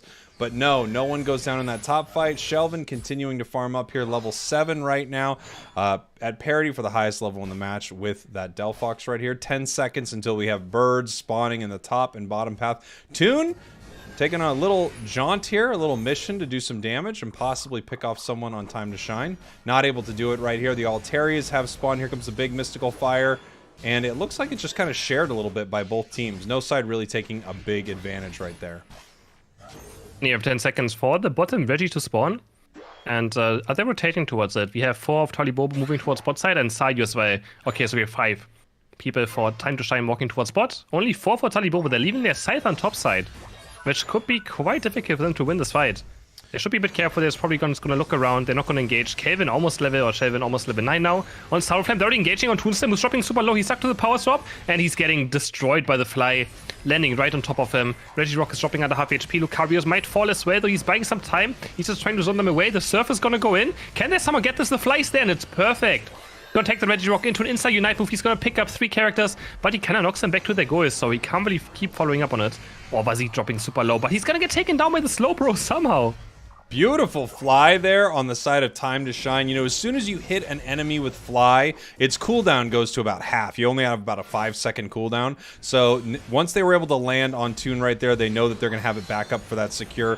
Beautiful plays right here. I'm curious, Chris, I didn't get to see it. What are the items on that talent? Are they stacking? Do they have a claw? Do you remember what they have? I can't tell you. I'm sorry. Fair enough.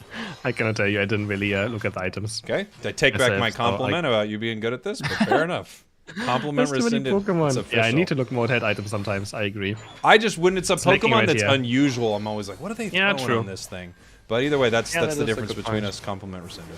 And here we go. 5 minutes, 42 seconds, 72-0. Once again, Time to Shine not letting them score. Talibobo not letting them really score at all. We have seen how good they are at defending all of their points throughout the match. Regieleki getting chipped away here at about half. This fly coming in right here. Big eject button as it comes in with a Unite move now, trying to pick up a KO, and they don't let it happen right there. Scyther coming right back with a Unite move of its own. Delphox Unite getting pushed out here. Saryu with that Lucario Unite huge burst right next to that Delphox. Zervis going to go down here too. So trying to pick up these scores. Here comes Scyther. Klaus trying to make something happen as it also gets ripped to shreds. This is a huge overcap if they can make it happen. It looks like, oh yep, just getting their stacks a little bit here too. There we go. Nice map on the side. He almost tried to score there. Do you see the Lucario activating the score button? But he decided not to go for it. Maybe just wanted the stack very badly, but 21 points, is too much not to go for. Toonslam almost dying here, but the boost auto attack gets blocked by Slowbro. Nice by him. And Kelvin can't follow up. The Solar Beam also very close, but Time to Shine now, making it back into the game. Actually ahead in points. They managed to score their first points and puts them even into the lead instantly. Regieleki's pushing top. Are they gonna go for it? They're looking for it. And only Eldegoss is here right now. Scyther's gonna jump top, but it might just go in already. Klaus, does he have Unite move up? He doesn't. He's stuck in the gravity. My Unite is also coming down. Eldegoss is flying up. It's gonna land and start healing back up. It's in the 2v3 right now. They're getting blocked. Clefable luring the block and rocking Klaus into the wall. And the Confusion is gonna hit as well. Stuck in the gravity again. And Time to Shine is making this push happen with the Regieleki. They score a lot of points right here.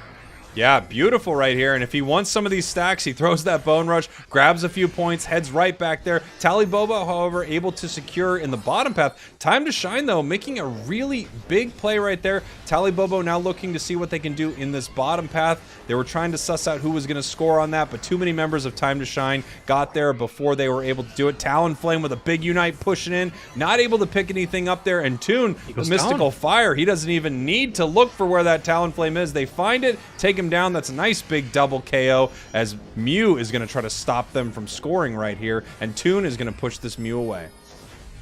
Yeah, but there's the Mew Unite. Can you find the boost auto attack as well? They're just gonna block it.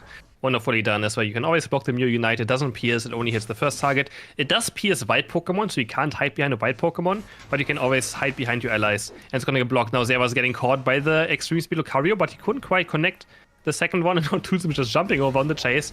But this Lucario is actually 13.5. He has a lot of experience. But Lucario falls off in late game, so having Lucario as your highest level is not gonna be too promising. No, I guess you'd want it to be your Talonflame, but that's another Pokemon that falls off late game. Time to Shine has a little bit of that all over the place. Talonflame is really good for a little while and in some very specific situations, but once the match starts getting a little longer, I mean, a fly just doesn't do enough damage. It kind of gets taken out pretty fast. We'll have to see what they can do in this ending fight because we have some better late game Pokemon for sure on the side of Talibobo. Oh yeah, now they're gonna pick up a Regieleki. Their Time to Shine are gonna struggle in this late game. I don't know. It all comes down to the Mew. I would say again how much Mew can hit Solar Beams. But it's gonna be very, very difficult. Delphox as well again on the side for Talibobo. And I think this Delphox could just be unkillable. Comes the late game fight. Slowbro checking right here into Clefable. The Gravity is gonna, they're gonna just auto-take each other. Pretty pointless fight to take. 15 seconds for Rayquaza, and Talibobo kind of position for this fight. Talibobo looks like they're in a better position for this fight. However, they are behind on score right now. No one deciding to try to rip that off the board at the bottom path here. Just getting ready for the fight. Toon Slim possibly looking for a back cap right now. The only time it's acceptable is when you have 4 other people on communication with you. Toon actually going for this back cap. It looks like they're going to be able to make it happen. Talon coming in here, trying to get a big pick, but not able to make it happen. Mime trying to support it right here, but just getting absolutely demolished by Scyther as it comes in with its Unite move. That's 2 for Scyther. Chasing this down. Can it get a third? They are pulling back right here. Mime is very low, and Slowbro is now pushing it out as we actually have them fighting around this pit. It looks like Rayquaza is being hit right now as Lucario is trying to stop a little bit from that from happening, but its health is so incredibly low. And Toon, no, not able to pick it up. He's gonna have to peel back to try to get Lucario. However, it does not matter. Talibobo just has this pit secured. Talonflame not back in time. Big secure for Talibobo right there as they are now rushing to make some points happen. Did you see that Solar Beam of Mew? It was so close of getting Rayquaza, actually. That was very, very close of them losing it. It was just barely there. But Talibobo is going to secure this Rayquaza. 1 minute left of game time. 260-point lead. Tando's going to score 70 points here, though. And no, but okay. They know that 3 of them are dead. They're going to make it. There would be another, like, at least 166 points going in. And they just move on. So Talibobo, still not losing a single map. What is this team? What is this team, Jake? 3-0. So winner bracket final. And they're just Toon Walk, or Toon, what's this emote called? Yeah, they're Toon Waddle into the grand final as our first team. Beautiful. Talibobo. I mean, to look at a team to represent EU and rivals, I swear they're kind of unbeatable sometimes. Just looking fantastic. And not even sometimes. I said kind of unbeatable sometimes. Let's be realistic. They haven't lost. So they're pretty unbeatable. Let's take a look at our bracket right here. I'll pull it up for everybody. Take a look at our bracket. Take a look in a bracket. Unite rivals. You might not get that reference, Chris, as we're going to be heading to our losers final here between Time to Shine and Nouns Esports. The winner of that pops up to our grand finals. And honestly, I mean, I would love to see Time to Shine claw their way back up and find a way to beat Talibobo. But of course, also, Nouns and Talibobo were the ones who went at it in our grand finals earlier, so I would love to see them fight again. Oh yeah, same. For sure. Let's see what Nouns, if they're going to change their strategies a bit. Yeah. I mean, again, they lost to Time to Shine earlier today, right? So can they bring it back? So it's going to be an interesting rematch to see. And I think Nouns is angry, though. I think they're very angry. Well, of course they are. The angry. hatred from rivals. Look, we didn't call this rivals for no reason, okay? Exactly. I mean, EU, NA, they're rivals. Talibobo, Time to Shine, they're rivals. Nouns and Talibobo, they're rivals. Chris, Jake, we, in fact, are rivals. So, yeah, Lutano and Chris and Toon. I mean, there are a lot of rivalries out here. There's a reason we called it rivals, because of the hatred. It's huge. Exactly. It is, wow. I don't want to talk about it, honestly. No, I don't At this point, either. I want to talk about it. I don't want to talk about it either. Hold on. I'm gonna mute myself. I'm gonna just take a quick break. Yeah, same. Hi, sweetie. Yeah, Chris made me cry again on stream. Oh yeah, he's just being mean. I thought he would Well, actually take a break. He Okay. thinks he's a big shot, so he's like, "Oh, you're like this, you're like that." No, I know, because he's stupid. No, not me. Yeah, him. Yeah, I love you too. No, I don't know. I don't know when I'll be done. I know. We need another headache, right? Wink, wink. That was fake. All right, I love you. I love you. I love you. I'm not going to tell Chris you love him. All right, bye. Okay, sorry about that. I'm back. What happened? It was a quick break. Yeah, I just had a... doesn't matter. Doesn't matter what I had to do. Here we All right. go. Our teams are getting ready here. Time to shine, Nouns Esports. Once again, we're going to be heading into a best of 5 to see which team is going to head up to the grand final. This is going to decide our third place and second place team right away. Or at least our third place and second place contender. And then it's going to be back into our grand finals for a best of 7 match between the two Best of 7. best teams in EU, which is exciting. And I would say, I mean, whoever comes up into this grand final, you could really look at this as the 2 best teams in EU right now. I mean, there's for sure. All the biggest teams in Unite are in this tournament. So this is huge. Yeah, for sure. And I just want to see Talo Bobo actually maybe lose a map. I think that's all this is about now. Can they actually lose just a single map? Or they're just going to clean sweep this entire tournament? That would be incredible. Yeah. I wonder. I have to wonder if they're going to drop a game. I don't know. You know, sometimes when a team is hot, it's so difficult. It's so difficult to beat them. When someone's like, when they have their strategy. I was talking about this a little bit earlier when you were on break, Chris. I was just singing your praises, and then I was mentioning that I want to see what happens with a team like Tally Bobo, because when a team is exciting and kind of just put together and everything's clicking, I want to see what happens as they continue to grow, because they could grow into being a world champion class team. They're already playing like it, you know? So I can't wait to see how they react to balance changes, how they react to whatever inevitable setbacks will come their way. It's going to be exciting to see.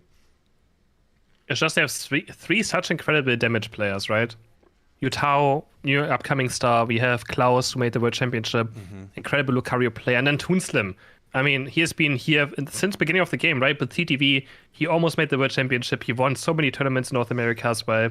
Now back in Europe.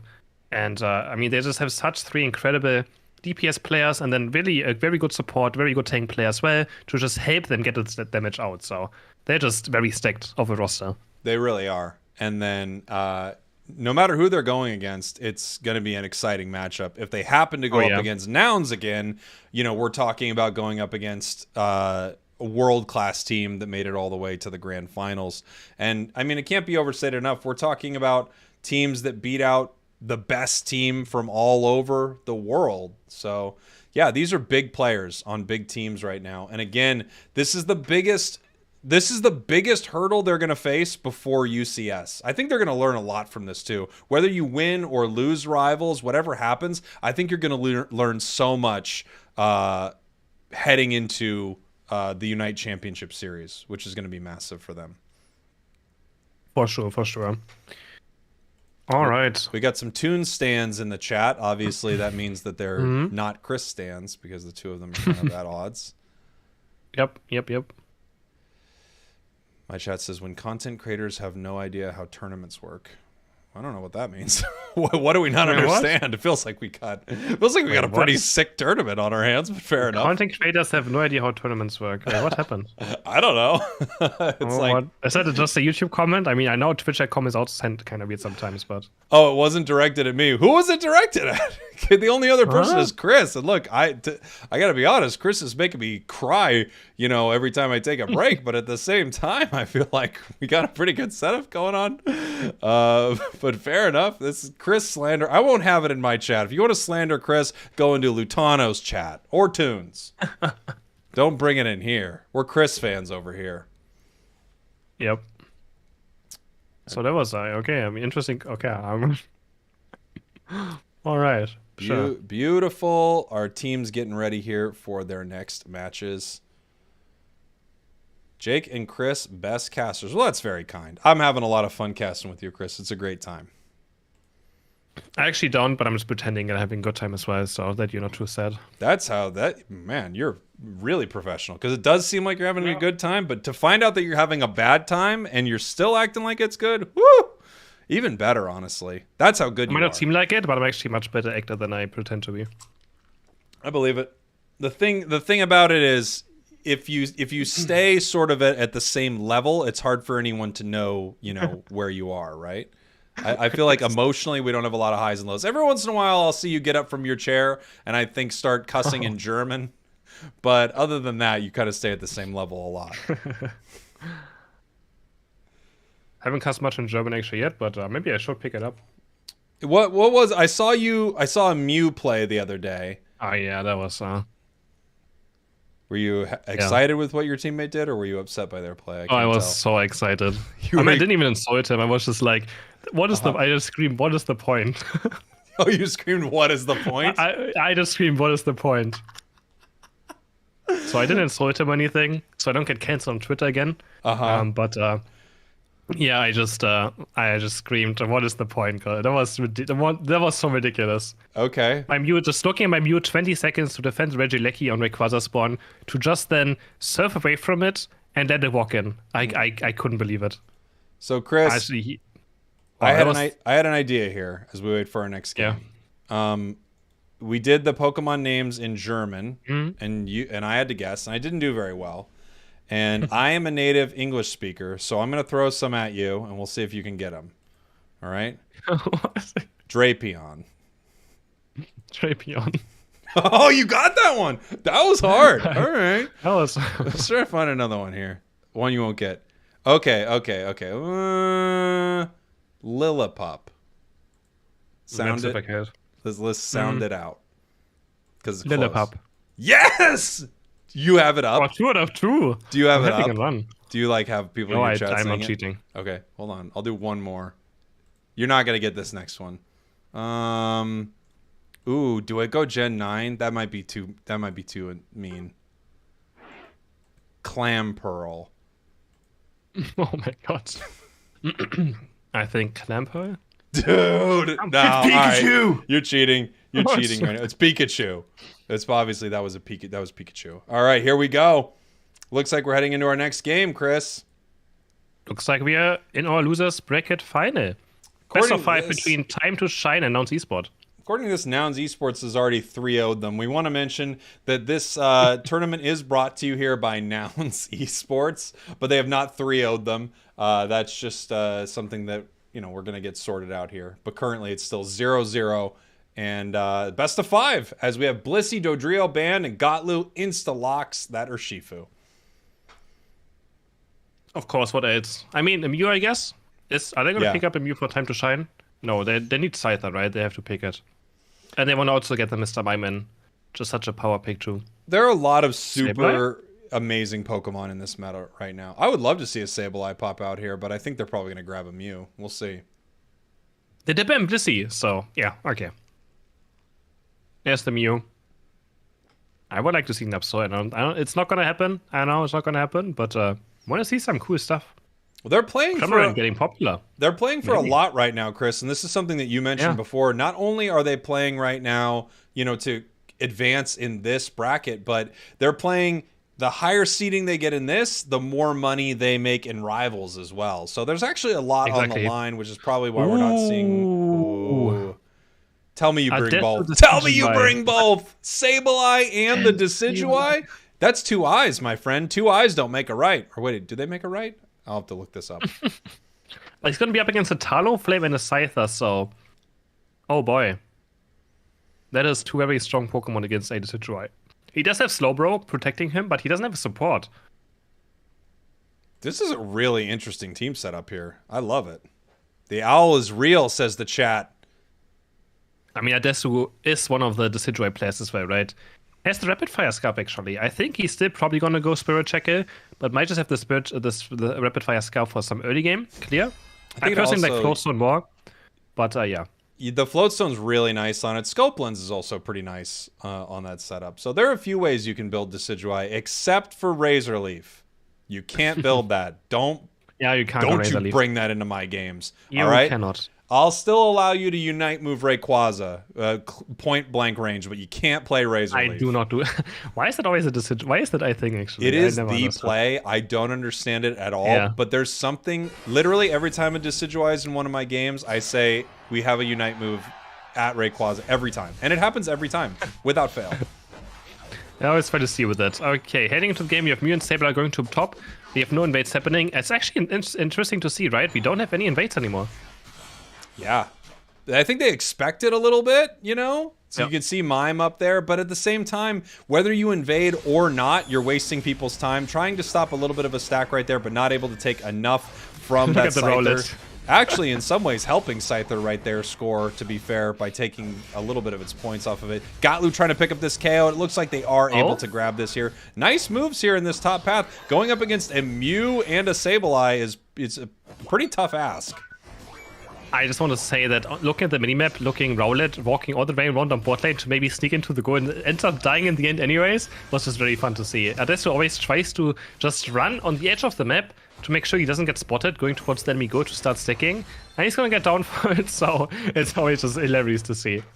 We have Redmaw up in this top path right now. Ooh, maybe able to punish Fazid right here. Yep, they do. Nice big boosted, a nice big wicked blow here, but they're not able to use it on this farm as a lot of it looks like it gets secured by Time to Shine, and they're actually just going to pull back right here. Scyther maybe not pulling too far back. Big dual wing beat almost takes down Gatlu.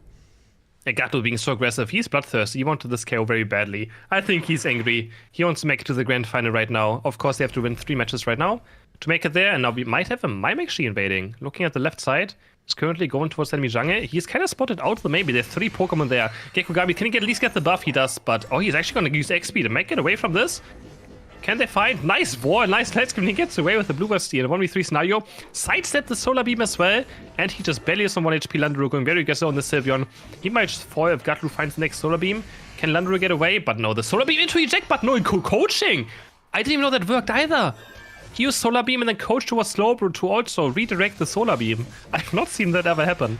That was, yeah, really cool to see, actually. Here comes Adesu. There's that rapid fire scarf actually at work right here, doing some big work in this central area. You give it a red buff too, and that's a pretty insane slow that you have to deal with. And it's already pretty nuts. Snorlax very, very low right here. They're trying to pick it off. Are they able to get it? Just a little swipe, just a little scritchy scratch, and it goes down. Nice double KO also from the Mew here in this central area as Talon has an answer back, picks that up, and gains a level for it, bringing it up to 7 right here. Now it has Fly, unless it plays Brave Bird, which it doesn't. Yeah, I doubt it's always going to be Fly at this point, right? Unless you're very, very crazy. Fly is going to go in right here, but Slowbro has the eject button. Sayu dropping very low on top, and he's going to go 4 in a 1v3. Adesso now level 7 is going to pick up the Spirit Checker, and he's just, you can see instant going for the score to start stacking his attack rate. It looks like no one's eSport might just stay around top side. Oh, Bruff is getting caught right here. The flame charge goes through from the Talon Flame. He's stuck in a 1-4. But look how much he's healing. He's still alive right now, but the heavy slam is finally going to take him down. Confused Ray almost getting Talon Flame. Big blow might get charged up by Redmo. He's going to go in. He's getting knocked away. Landru on 1 HP. Boost out tech is there, but they can block it yet again. Muse boosted is being, counterplayed. Yeah, I mean, it's an amazing play right there. They actually have a few pieces of counterplay. They've got Talon's Fly in case it lands on him, and then they also have the ability to body block it right there. Regirock now at half. Talon makes it into the sky. We have the Wicked Blow. Who gets the secure? Out secured. Sorry, Bird. We've got this Wicked Blow right now, and it secures everything on the map. Huge fight and win here from Nouns Esports. 4 members down, it looks like, from Time to Shine, and Scyther just has to run away right now. Big plays right here. Triple KO for Slowbro somehow. Brafno hitting level 9 as well. Wonderful team fight. They pick up the Reggie. They pick up 4 KOs in total. And as we said, Nouns are here to play now. They look much different now than earlier. Very just so aggressive, looking for all these KOs and getting away with it as well. Just playing it super, super decently. Another Shadow Sneak auto attack. Confused Ray is gonna knock up his own Scyther. Confused Ray, such annoying ability. That was quite deep, but he has done stop it, but not get confused against the wall. And now we have a fight maybe breaking out on top as Goose looking for it. We have Slowbro Unite as well. I think he's gonna again keep it up for the Scyther. As soon as Scyther jumps in, he's gonna get Slowbro Unite move, but there's Sableye engaging with the Unite move. Slowbro goes onto Talon Flame. He gets sniped by the Spirit Checker, has no chance, and now Nouns is gonna look for this break on this top first goal right here. Sayu jumping in again. The Spirit Checkers are flying through. And Bruffy Jack buttoning over the sky on Sayu, confused Ray. He gets his Unite move out. He's 1 out to take away from dying. Can someone get him? No way. It's over. He gets away. Whoa! He gets sniped. No. Desu. The Spirit Checker. What is happening, Jake? Oh my gosh, what an arrow. I can't believe he made it out of that, and then I can't believe that somehow that arrow caught him. Amazing from both sides right there. Talon coming in trying to punish Adesu right now. Landed on him with a big fly, but not able to pick up the KO. We see these Spirit Shackles just flying. Slowbro bringing the Scald in here, but once again, Talon does go down, trying to pick up Decidueye. Not able to do it. Big Scalds, big arrows, nice double KO, and finally they're going to punish him for it, and he goes down He finds another snipe, though. He gets the what did Mr. Mime he got? He still someone sniped him, doing so much damage. I think, I don't know how many attack weight stacks he has. Sadly, we can't see it in the overlay.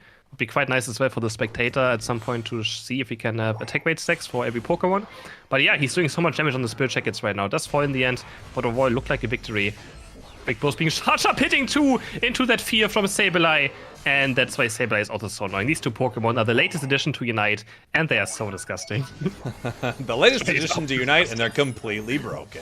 And here we go, fighting in this bottom path. It looks like Time to Shine, you know, they're kind of out of position to do anything about bottom, so maybe they're going to try to take this right here. It's not even that good of an objective for them, and now they're actually peeling off. Wow, a little bit of an eject button into a Scald. Very aggressive, bruv. Jeez, I mean, kind of let him get some air, buddy. You didn't need to do that. Now he's getting telling they're angry. I did. They're actually very angry. They are. They're mad, you know? They say there's one KO after KO after KO. We sponsored this tournament, and we have to win this thing, and contractually they will, but I mean, it's just crazy to see that they're down here in the losers bracket, taking a big Spirit Shackle into the most insane Unite move in the game, trying to pick off Vizid. Huge Solar Beam right here. The fly. Oh, no. Oh, no. Oh, but the Spirit Shackle damage is insane right now.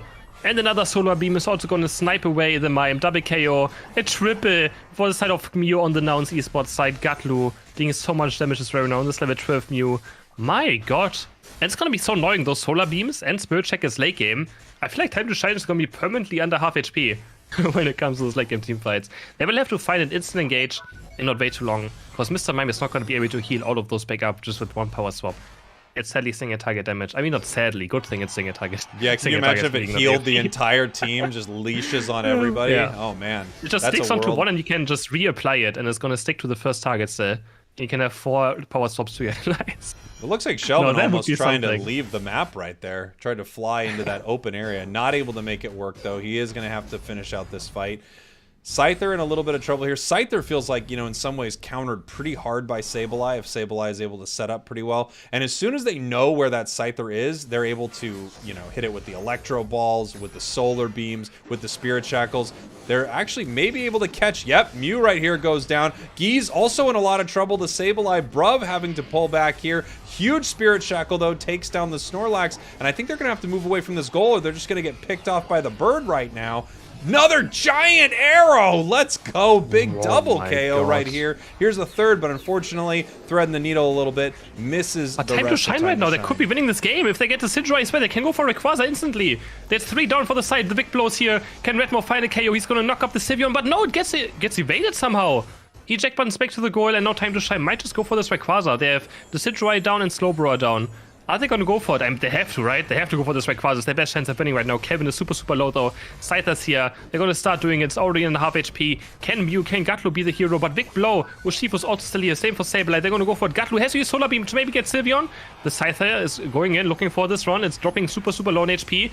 But Owen is stopping the damage. Now who's going to get it? And of course, Urshifu. As I mentioned, there's the big blow. Urshifu confirming the crack Rayquaza last hit. But I think this was Time of Shine's best chance to win. They had to do it. And they had to go for it, right? Yeah, I think it was absolutely the right play. I mean, they just weren't able to chip it fast enough. And you saw when we actually got to pan our camera into that fight when they first started ripping it, Talon had literally 0. It had almost no health. So it couldn't help with that rip. It got ripped too slow. Everyone was able to get back there from Nouns Esports. And Talon couldn't hang around the pit close enough for the secure. And even if it could, it's so almost impossible to out-secure Urshifu. Great fight there from Time to Shine, but Nouns Esports taking it in a commanding, wicked blow, securing it up.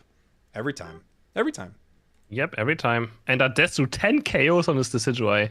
11 on Mew, so they were bloodthirsty this game, and they went for these KOs. They really wanted them so badly. You could feel it. You could really feel it. Absolutely could. And now You look they're at the 1-0 damage ahead. across the board. That's Yeah. actually some really impressive damage there from the Sableye. You know, it's a Pokemon that you don't expect to do as 23,000. much damage as, you know, the Scyther on the enemy team or something like that. Very nice. Yeah, my Sableyes and my teams do like 7k damage and take 70,000 in solo queue, so. Ooh, 7k? That's pretty high compared to some of mine. Yeah, that's honestly quite on the on the higher side. Yeah, wow. Jeez. See, maybe there are better players in EU, because, wow, that's pretty impressive. Yeah. All right. Nouns Esports taking game number 1 right here, looking very, very good. And like you said, they did look a little mean, a little mad. They want to win this thing. Oh, they do. Those Spirit Checkers just connected one after another as well. Gatlu was so aggressive on this Mew. He was just looking for pick-up of like pick-off on top of it. And yeah, so without a support even, I mean, Sableye, we still don't really count as a support, do we? Taking this first map. Big wins, big wins. And then I think I saw in the chat a little bit earlier that it looked like the Talon was playing float attack weight. And one other thing, it might have been Razor. I'm not sure. Talon's an interesting Pokemon, Chris, because I think it is in the realm where it needs a buff, but all of the speedsters I don't want it to be buffed, I'm going to be honest. Yeah, well, here's what I think about all the speedsters, basically, is they're always teetering between way overpowered and completely useless. Yeah. And it's just kind of this weird spot. Where it's It like, is very hard to balance, I feel like. It's all those Pokemon are just very, very hard to balance. Mm-hmm. So that's why I always like when people ask for more speedsters, I'm just like, do you guys really want those Pokemon in the game? Like, well, apparently it's difficult. supporters are pretty hard to balance too, to be fair. I mean, they have a lot of trouble Yes. balancing those as well. I have issue with that. So also my old game, we also had, they were called healers there instead of supports, right? Mm-hmm. And I mean, I guess no, they're also called supports, and it was the same problem. To the point where we just had 2 healers in every single game where no one ever died, because healers are so hard to balance in MOBAs. It's very, very difficult. Healing is just such a strong thing. I didn't want to bring this up, but I did play HOTS. Not professionally. You did play HOTS? But I did play HOTS. Not enough for you to hate me over it, but enough to understand a decent amount. I'm a bit of a Blizzard fan for a long time. So Right. when I saw that they were bringing out a MOBA, I thought, yeah, I got to check this thing out for sure. Yeah, it got like so bad at some point that they had to nerf every single support, every single one across the board, because some teams even started picking 3 at the same time. So it was healing is very, very difficult to balance. Very, very difficult. Seeing in my chat, they're saying, I can't wait to play Comfy and make everyone upset. You might. Yeah. You might. You never know. Look, I can't tell what that Pokemon's going to do. I really can't tell. But I think if you're playing Comfy, you are going to be on a ride that you don't want to be on a lot of the time. I think you're going to be sitting there going, where are you going? Turn around. Zeraora. It's a lot of that. I think a lot of that's going to be Let me jump on you, please, please, please come back, and they just let you die. Here we go. Game number 2. Nouns Esports up 1. Time to shine. Needs to get some wins here. This is a best of 5 right now. And I wonder if we're going to see some different strategies. Well, we've got our Shifu and Dodrio. A lot of Dodrio bans, interestingly enough. And I actually have found it being kind of one of my favorite Pokemon to play. It's not as impactful as I would say the ban warrants, but I mean, Gatlu is very impactful on the Dodrio, right? We saw it earlier against Stockwater, what he can really do on this Pokemon, but yeah. I mean, if I'm worried about difficult. Gatlu, I want to ban Mew right now, to be honest. Yeah, Mew as well. That's and Blissey being picked up, the 2 pink Pokemon being picked up early on. And I mean, I would like to see a Zorog, but I don't think it's gonna happen. Again, we haven't seen Serena. We haven't really seen Machamp much today. We haven't seen any Azumarids in Europe. It feels like the all-rounder, there are a lot of good all-rounders right now, but yeah, Zarina fallen off pretty hard after those recent nerfs. More Lucario than maybe I would have expected. Moving into this, Sword is another one who's really fallen off pick-wise, but I don't feel like it got nerfed that hard. Feels like people could still probably play Aegislash if they wanted to. There are just so many options right now. There's so many more Pokemon in the game than there was last time we saw some, big clashes at Worlds. For sure, now they look in Triniton Delphox. And again, Sableye. I think after last game, Lawrence was like, the Sableye is quite annoying. Maybe we should pick it again.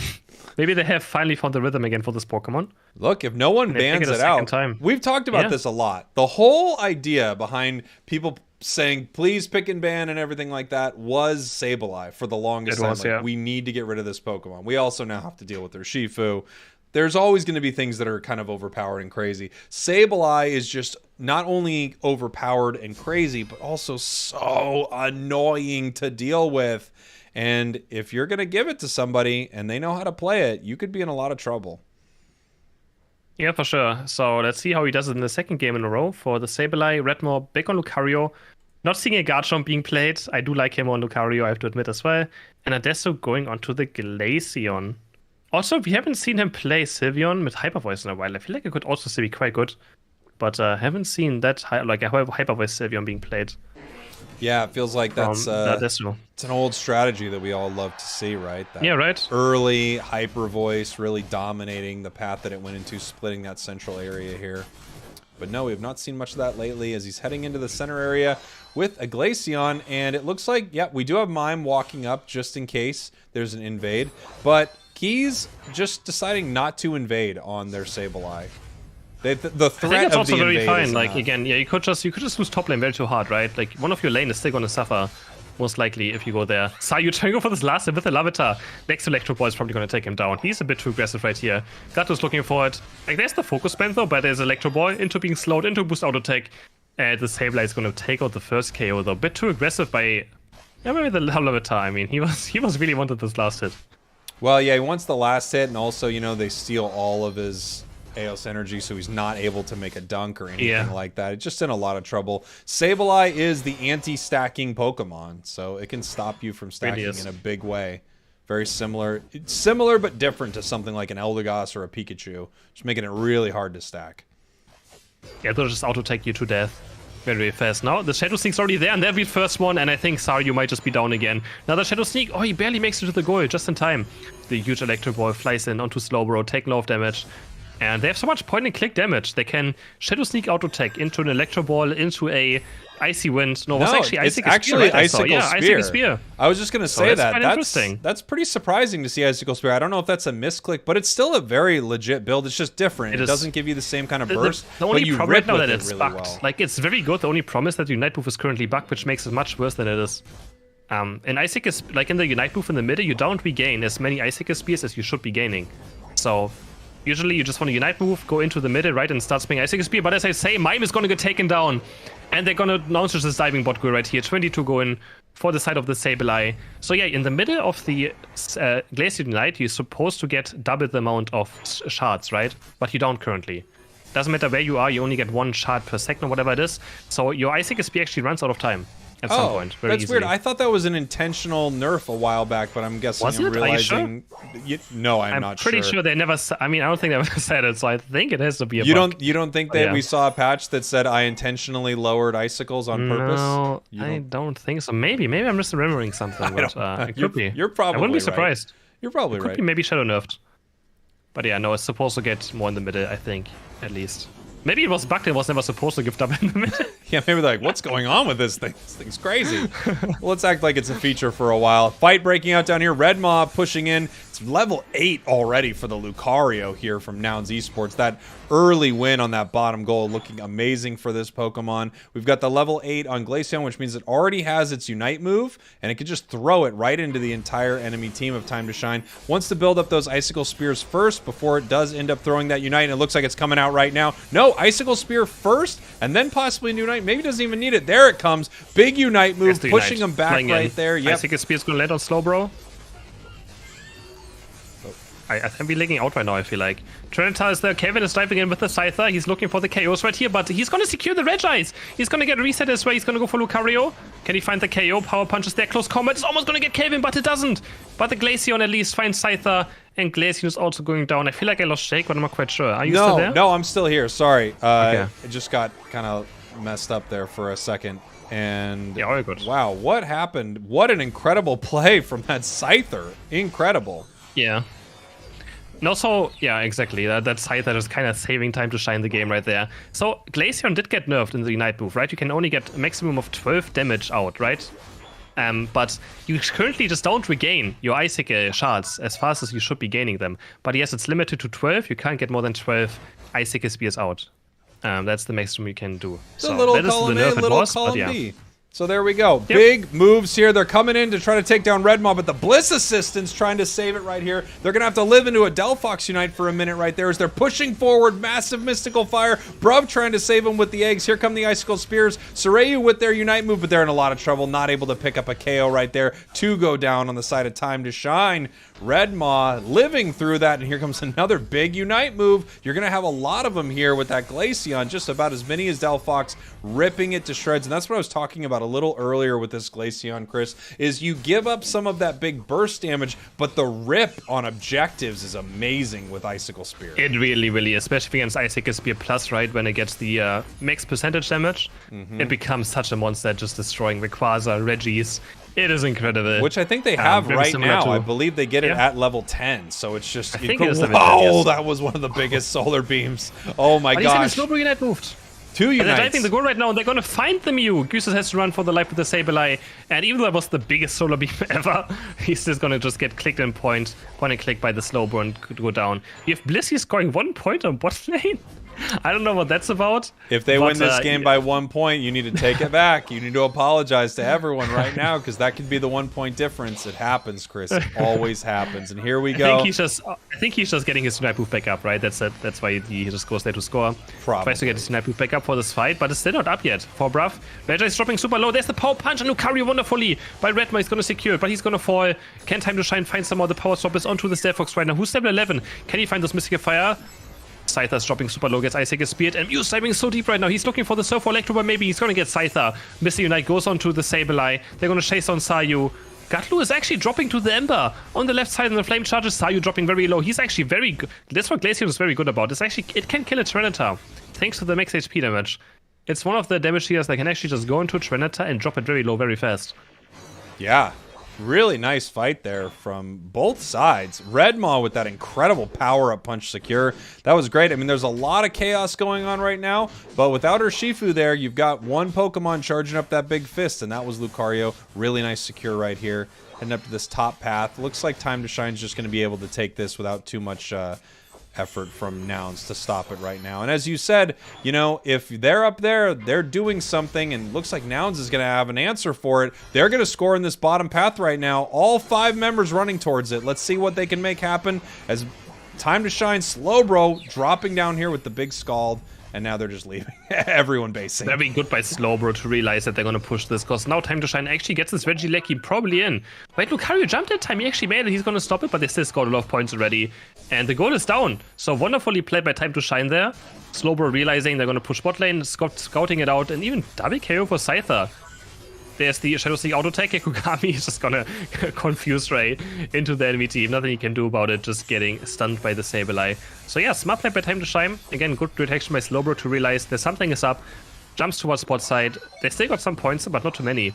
And they were able to just rip through the second goal on top. Yeah, Time to Shine up by over 100 points right now, as we have 7 seconds until our bottom Reggie is spawning. Level-wise, looking great for both teams, but Time to Shine actually, it feels like they're in a great position right here. Regice is now spawned. We're going to throw a few Mystical Fires, get those resets. Nice telekinesis right there, picking up our Sableye. Regice getting low already. It's at half. We got the power-up punch ready to go, and a big secure once again. Nice job from Nouns Esports as they move up towards this pit and get ready for this fight. Tyranitar looking for a pick.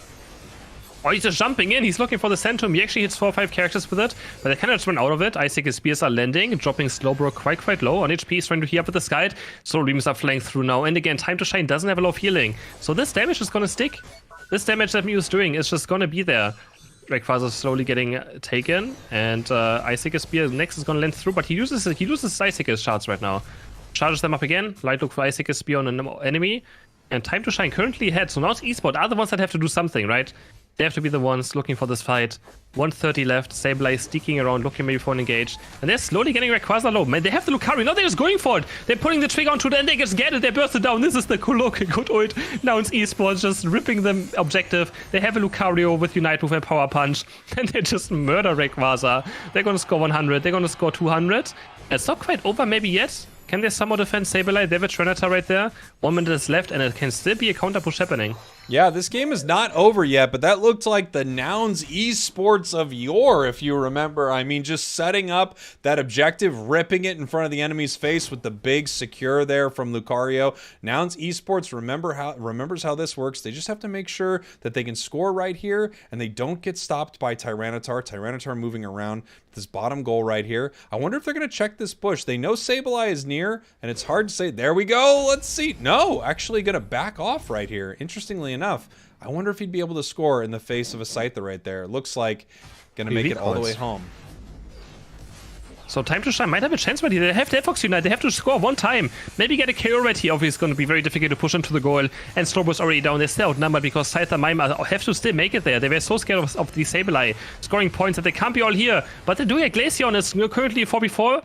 Can they still somehow score points? I don't think it's going to happen. Sableye still walking towards the left side as well, making sure this is going to be for sure the win. 88 points go in. And now Time to Shine has no chance of scoring a single point. And now it's going to take it 2-0. Wow, really impressive there from Nouns. I mean, just ripping it right in their face, but knowing that they had the secure and they were ready to go. I mean, part of a play like that is the fact that the enemy is not, you know, they're on the back foot there. They're realizing as it's a little too late. Oh, no, they're actually ripping right now. And they have this perfect setup right there from Redmaw. That's the Glaceon as well, right? Just that's what you mentioned. Yeah. So much damage. Beautiful. Beautiful damage, insane amount of rip, and then they just have this incredible execute move charged up there with Lucario. Great play from Nouns Esports, and they were behind in that match. Oh yeah, this is the classic. I mean, that's the Lucario, right? That's how they play the World Championship. I don't know if he had Energy Imp in this game. I used to play Energy Imp at least. Not sure if he had it in this game. But just Unite Move into Power Punch. Does incredible damage. It's such a good secure. It's amazing. Yeah, I remember he used to have, I think it was Amp weakness, weight, maybe? And probably attack rate, yeah, yes. Yeah, and it was just really solid. Insane amounts of damage and secure right there. Big win from Nouns. Time to Shine. If they lose one more, they are going to be our third place team here in our EU top 4, trying to find our EU champions. Nouns, if they win this, they're going to be facing off against Tally Bobo in the grand finals. I can't wait. But we have still some matches to go right here. Nouns is not through yet. They have to win one more time. Now Time to Shine has to win 3 maps in a row to make a reverse sweep happen.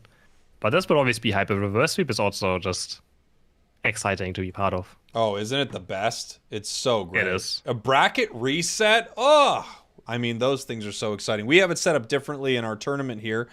We have our grand finals champion making it way through the winner's bracket. They get a 1 game advantage. But when you have reverse sweeps, resets, things like that, they're just so wild. Yeah. I once reverse sweeped the best of 7. That was incredible of a feeling. Wow, that's best incredible. Of 7. Yeah. That's awesome. I still remember it. That was absolutely wide from a 3-0 to a 4-3. That doesn't happen all too often. And yeah, that was... It requires a lot of mental strength to make a reverse sweep happen. Because if you're down 0-2, 0-3, you're just like, this is just not looking good for us. Yeah, absolutely. There's something to be said about momentum, too, in anything, really. I think once one team sort of has the momentum, they can kind of make things happen again. All of a sudden, you start, you're beating a team 3-0, and then they just start coming back. They win 1, then another, then another. Then all of a sudden, things start falling around the team that was ahead the whole time. It's really exciting to see something like that happen. And Time to Shine is going to need to pull it out here as we get ready to head into our next game. They're going to need to do it. Yep.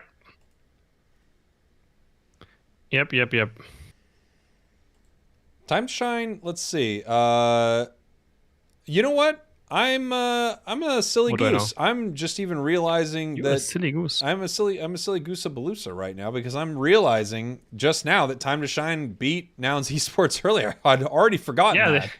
They did. That's how short my memory span is. Loser bracket. Yep. All right.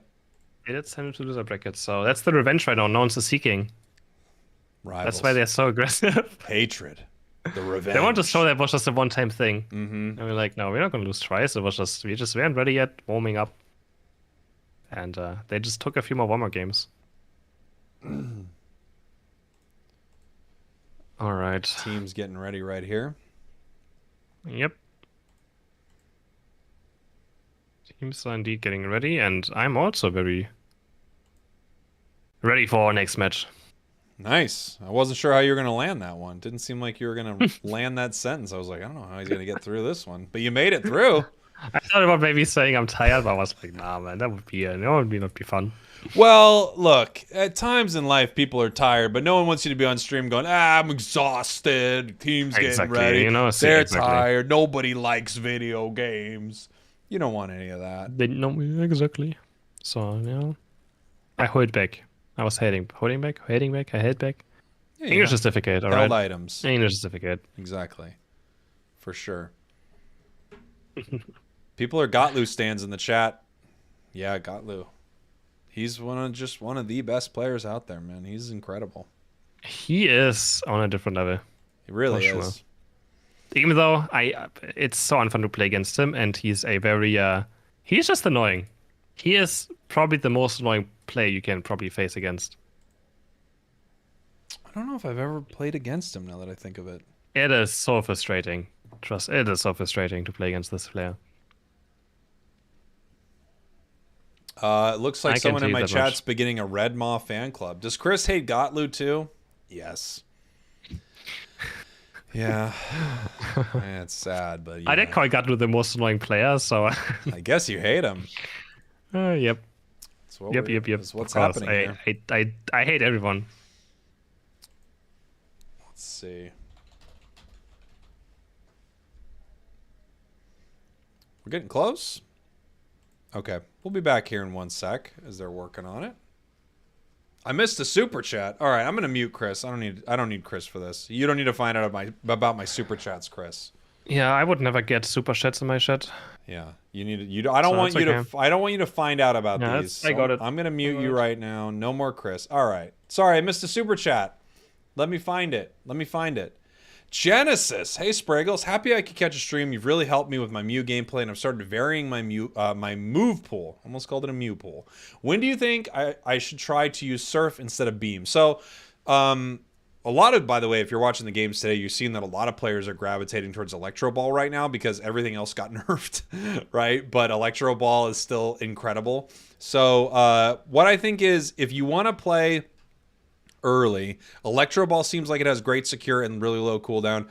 Solar Beam's still amazing early, so if you want to go with that, you absolutely can.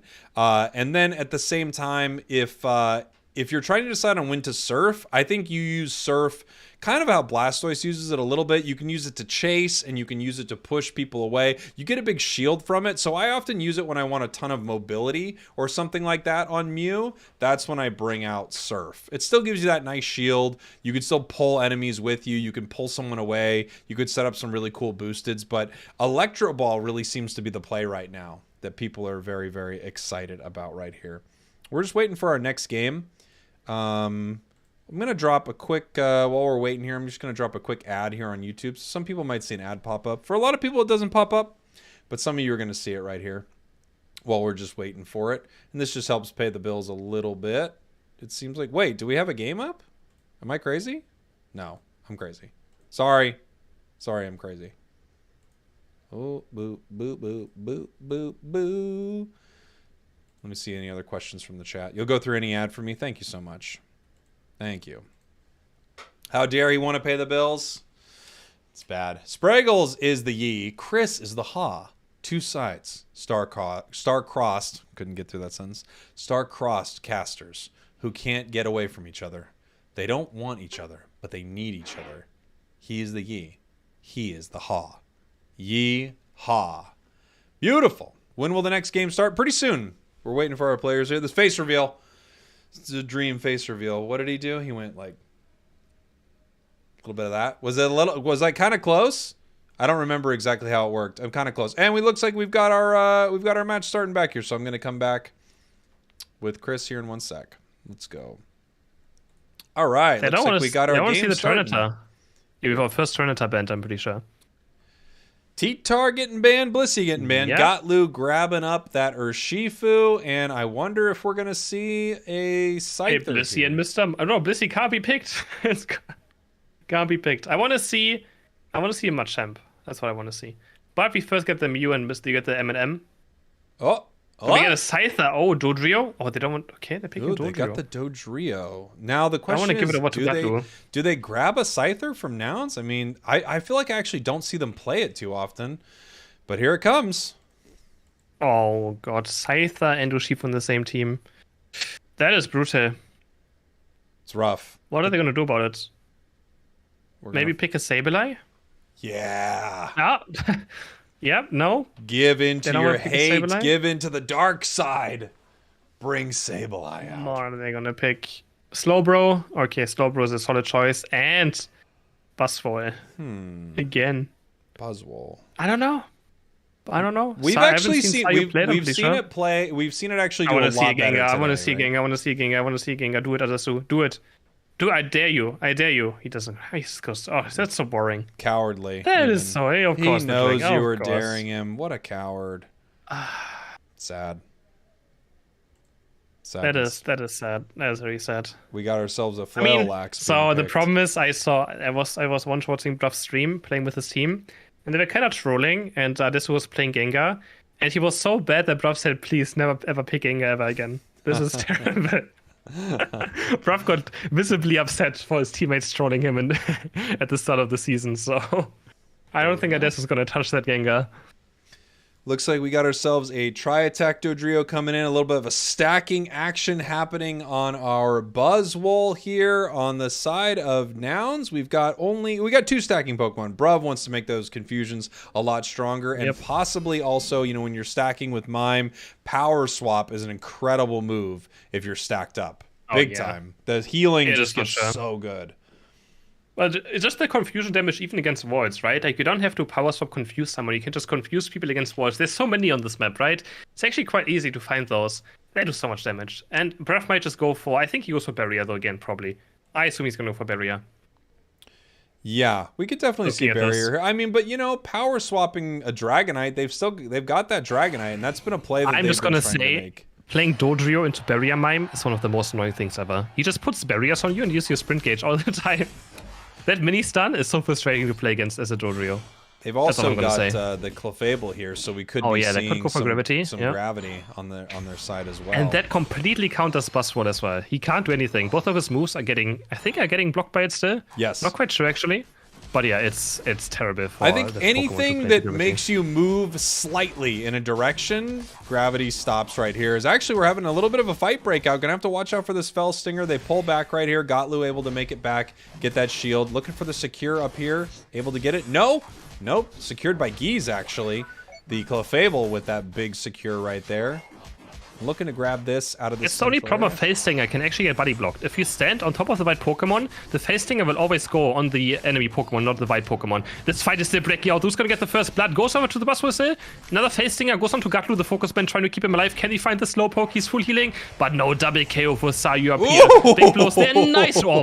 That's just so beautiful played. This is why eject button is the battle item on Urshifu. Jeez, that was mean. So OP. That was crazy. It is very, very mean. What a great fight from Time to Shine there, but obviously punished immediately by Nouns Esports. Redmaw coming in with the big, fair, balanced Wicked Blow. Oh yeah, very fair and balanced.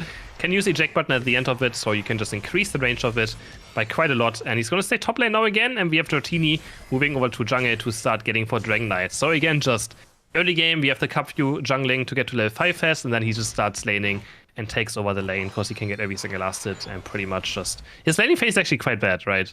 Yes. So Cupview is You think it does a lot, but it doesn't. No, it's awful. It's one of the worst lane awful. Pokemon, but then it becomes the best Pokemon in the game by 100 miles, so who cares? Doesn't really make a big difference here. Shelvin coming in, trying to actually punish Adesu right here. Maybe a little early, actually, right there on that secure. We got the full heal coming out. Still gets stunned by that big boosted. Now you're in a lot of trouble right here between a red buff and that boosted attack. You are going down. Clefable coming in to help with this right here. Time to shine, actually taking everything in the center, saying, well, if you're over there, I guess we'll grab this a little bit here. Soreyu kind of just trying to grab Adesu, but now it's not going to work. Adesu played so well around the terrain there. He just kept jungling back between or jiggling back between the terrain to make sure Doji just can't reach him. And I think Doji just wanted to fight him, but yeah, he just couldn't. The Dragon Dance across the terrain just made it impossible. And was that a lunge of Buzzwole? I think it was. It is a lunge. So we don't see the smackdown. Different little setup here for Buzzwole. Able to get in, obviously, a little bit better, but you lose some of that CC, some of that ability to stun people and make some interesting plays right there. So we'll have to see if that's going to end up paying off. Have we seen Superpower? It's not Leech Life, is it? I don't actually know. Maybe I haven't seen. Have you seen the other move yet? I don't think I've seen it, which just makes me think it's Leech Life because you probably wouldn't notice it. Yeah, wait, there we go. Oh, there it is. There's Superpower. Oh, no, there's the Superpower. Yeah, he's going to throw Bruff over. And Bruff might just go down here, the focus band, trying his best. The Power Stop is there. They're going to take Richie Rock, which also gives him healing and a shield, which makes Bruff live. No, not esports. Going to maybe look for the dive right here. Gravity's going to be put down. Hyper Beam comes through. Not going to confirm any KOs. And everyone just backs off. There's the Heavy Slam and the Jet X-Speed, but used by the Snorlax. But, I mean, that's going on to Nishifu. It's not really going to do all too much. What a Perma fight. Unstoppable. Here we And go. the big below is just... this was up Dino is gonna engage the slow bro. Looking for the hyper beam. Eject button away. And nothing is really else up right now. They're just gonna farm some minions. And there's a Scyther getting the bus roll on top as well. And it's not looking too good for this bus roll. No, it really isn't. Gotlu up here just trying to rip this apart right now. Dodrio looking to make something happen as Dragonite flies away. Actually coming right back, though. We're going to see if it's going to end up fighting. Dodrio chasing it down as we head back to our top path. Regieleki getting very low and secured right there. Sorry, Scald. You don't get every single one of them. Here comes big boosted from you. Gotlu just getting pushed back a little bit as we're still fighting down here. Looking to try to pick up something on a Desu right here, but the Clefable is definitely keeping it alive. Buzzwole coming in with a big time unite. They want this KO and they actually are able to get it here. Now Clefable's in a lot of trouble, collapsing onto every member of Nouns Esports right there. Looking pretty good as they start to dive onto this second goal, and they want Gotlu right now. They want this Scyther KO if they can get it, but it's going to be pretty tough, Chris. It's going to be very difficult. They keep diving, though, and they want this. They want these KOs. They have to be aggressive right now. Scyther's going to pick up Snorlax. And he lives, actually. He's literally almost 1 HP. Hyper Beam is going to be there now from Adesu. He's going to finish off maybe someone. He's going to chase the Dodrio, but it doesn't quite reach. Clefable is going to take the bus down. And now Landeru is looking for some poke. He still has Unite move up, so... And Adesu's just jumping in. He's going very deep. Where's the Hyper Beam? But it's Dodrio just disappears. Scyther diving in. Now he's going to get one reset. That's a double KO already. Can he find the triple? Vazit is quite tranky on the slow bro. But no one here just disappears. Never mind. The Sword Dance activation is so much damage from the Scyther that even the slow bro gets obliterated by it. Right here, Nouns taking the opportunity to let their mime stack as much as they need to before breaking this goal. They can also just pick up some points so they can get a better dunk right here. I love the communication from Nouns in that moment. They understand that they can get more points and then get a lot more value out of this, deciding to break with an even better overcap. Really great play from them, as they're actually not in position for this Regice, except they have the one Pokemon that can take an objective no matter what, and Dragonite here. Here comes the Hyper Beam a little too early, secured by the Hyper Beam from Clefable. What? Are you kidding me? 2 Hyper Beams. Let's go. No, 2 Hyper Beams is a bit cheat. They have 2 Hyper Beams and then also Big Blow. It's just cheating at this point, I feel like. What makes Hyper Beams against it? Nice try the right time to shine with the Slow Bro Unite to lock down the Urshifu, but I mean, there's so many things that can last it on Nouns Esports. It is difficult. They always pick just so many Pokemon that can last it. It is annoying. And here we go, just picking this all up. Like you said earlier, Chris, I mean, Pokemon Unite really is a game about last hitting. There's every piece of farm, every objective, all of it is based on whoever is able to secure. So having a team that is good at that is, you know, it's paramount in some of these fights. You obviously want to be good at team fighting, but you also need to be able to win these objectives. And what? Okay. Yeah, they surrendered. Okay. Please, guys. People already think this thing is rigged. This is a bit too early. Don't surrender this early, please. But yeah, Nouns takes the third match. I think they just kind of tilted. Not gonna lie. I think time to shine. Yeah, It's not their time to shine anymore. I think, yeah, what happened? I mean, we're checking into it right now, but maybe they are just done because they were kind of getting beat every time, but they beat him earlier. Yeah. Yeah, they did beat him earlier, but I mean, they have a bus for, right? And they're not winning, so maybe they just didn't want to continue. But yeah, I don't think running this early is a good look anyways. But I mean, Nouns were in the driver's lead, right? They're for sure. I mean, they had a high chance of winning this match. Look, I mean, I think Time to Shine is great, but I don't know that I've ever seen a tournament game like this surrendered at that point. But Me neither, but yeah, Nouns moves back to the grand final, and they're gonna face Talibobo Believers for a rematch. Can they finally take down a map? You shall see. I can't believe people are saying, hold on, it's not rigged. I mean, what is that, man? What is that surrender? Such a weird look. Don't worry, everybody. I'm gonna take a quick break here. Hey, I told you to surrender after Ray went down. What are you doing? You're making it look rigged. I know it's rigged. All right, I'm back. Sorry about that. Just had to make a quick phone call right there. Nouns Esports heading back up to our grand finals. What are you gonna do? What are you gonna do? I guess they were done. They were done getting beat, apparently. Maybe there was an issue. Maybe someone dropped partway through and they just said forget it at that point. I don't know. Maybe. I think I might just be tired, honestly. Might just be tired. Yeah. But that's it sometimes, you know? Surrendering is part of the game. No one's saying anything. Okay, well, I actually shouldn't be reading this, but they just decided it was done. They decided they had enough. Okay, fair enough. Time to Shine really put up a great fight against Nouns Esport earlier, but not able to make it happen here. They're going to be your third place team representing EU in Rivals on Sunday. Yep. Big moves. Big moves. All right, so guaranteed third place for the Time to Shine. And now we head into the grand finals to make sure who's going to be the first place. And again, it's just not prize money today, it's also prize money for Sunday. So if you win this, you get more money today and more money on Sunday as well. Oh, no. In the chat, I see hashtag time to surrender. Oh, no. I mean, it is part of the game, right? It is. They put surrendering into the game. They're allowed to say they are allowed to say like, look, we don't think we're gonna win this one. They're allowed to say that. They played amazing earlier too, so I think they had enough of it. But I think they could have played another 1.5 minutes. I don't think it would have hurt, but I think I don't know. Maybe not. Apparently not. As we have Talibobo Believers against Nouns Esports. Once again, it's not surprising to see Nouns. They are the kind of team, and I can't remember if this is exactly right, but they're the kind of team. I think they went down either in the first or second round in February. First round in February. I'm thinking. I thought you meant World Championship. Oh, World Championship as well. That's right. Yeah, they lost the first round. They are the kind of team that can lose that early and then fight their way all the way back and win in a grand finals. But they're going up against Talibobo Believers next. And Talibobo Believers has had a perfect run in this tournament. Yeah. They have not lost a single map still. Not a single map, which is incredible. It might take these teams a second to load in here. I don't know if Talibobo expected to be hopping into a match right away, but... And we can take a short 5-minute break for Nouns anyways if we want. Just a short breather, 5 minutes, and then we continue with the grand final?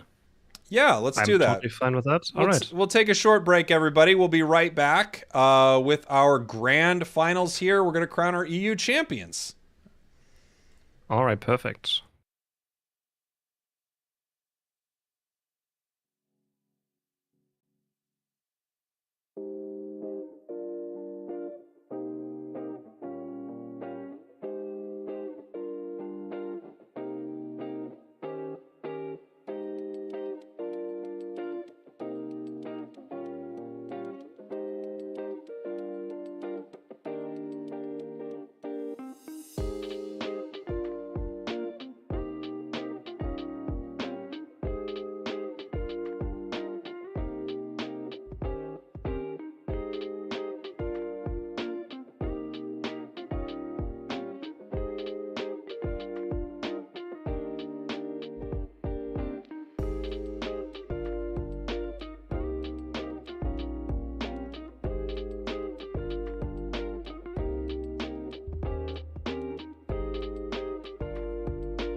All right, everybody. Coming back here, I'll chat with you for a bit while we're waiting for our next match to start here. Good to see you all. Ooh, Lady Evie coming in with the gifteds. What is up, everyone? Thank you so much. If you got a gifted membership, make sure you give them a big shout out. Thank you so much, Lady Evie. Happy to have you all here. Man, this is a wild tournament right now. I don't know if Tally Bobo can be beat, honestly. I gotta say, they're just looking so amazing. Who do you guys think will win? I've been in and out watching. Both teams are so good. I agree. I agree. It's best of 7 with a 1-game advantage for the winners, right?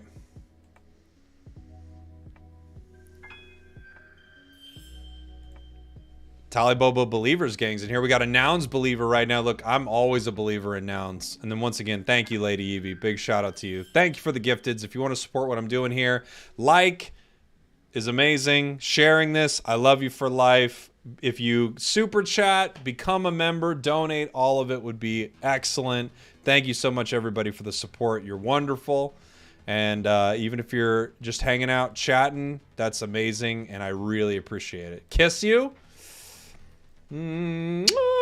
Broadcast isn't over, but I gave you a little kiss. Hey, Game Zone coming in with the gifted. Let's go. Thank you so much. The only thing I don't like about Tally Bobo Believers is the name. Honestly, it's grown on me. It's grown on me for sure. For sure. Thank you so much for the gifteds, everybody.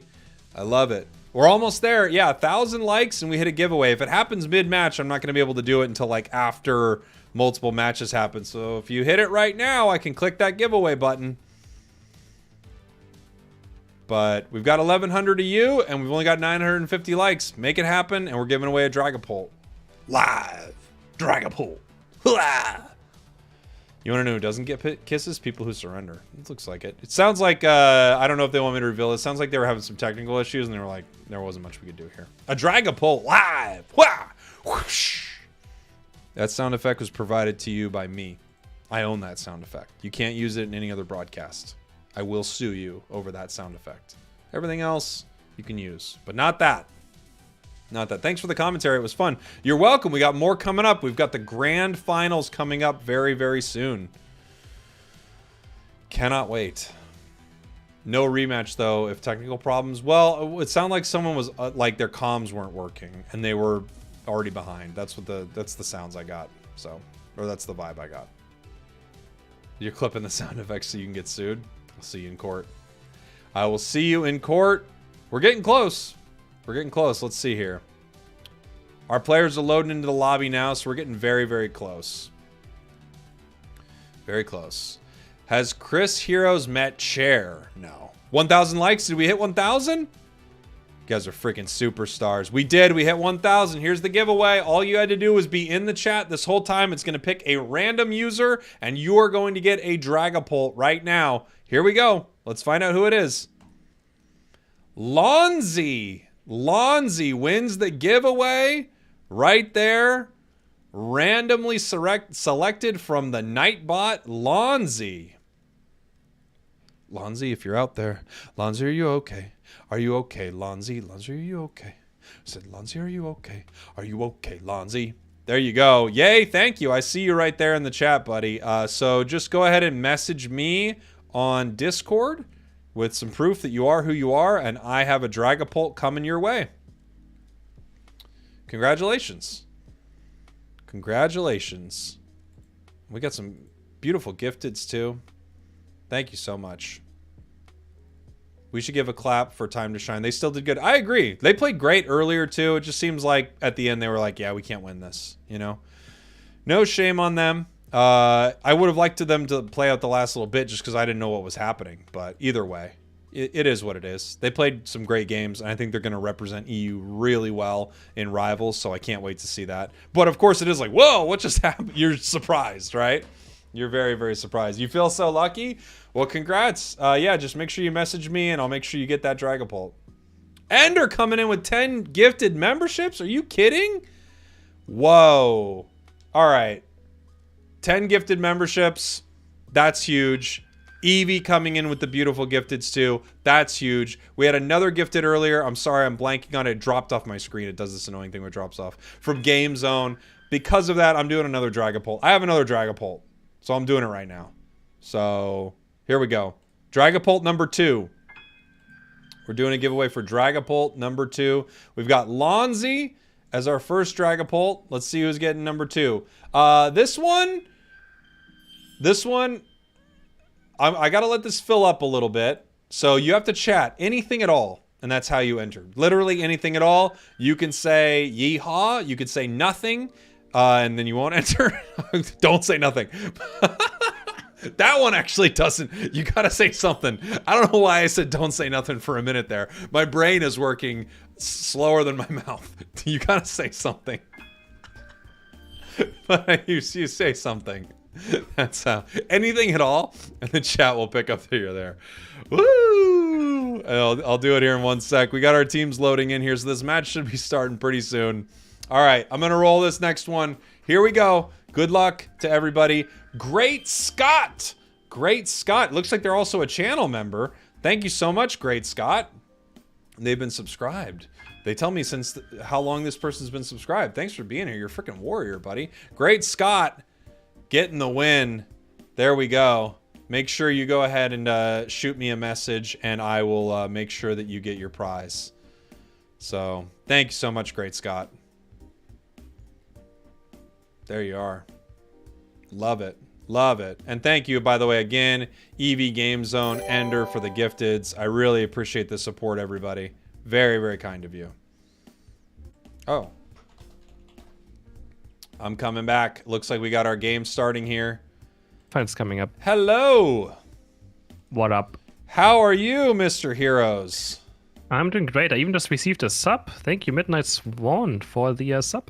Oh, you received a sub? I received 10 subs. Yeah. Wow, that's crazy. That's crazy, man.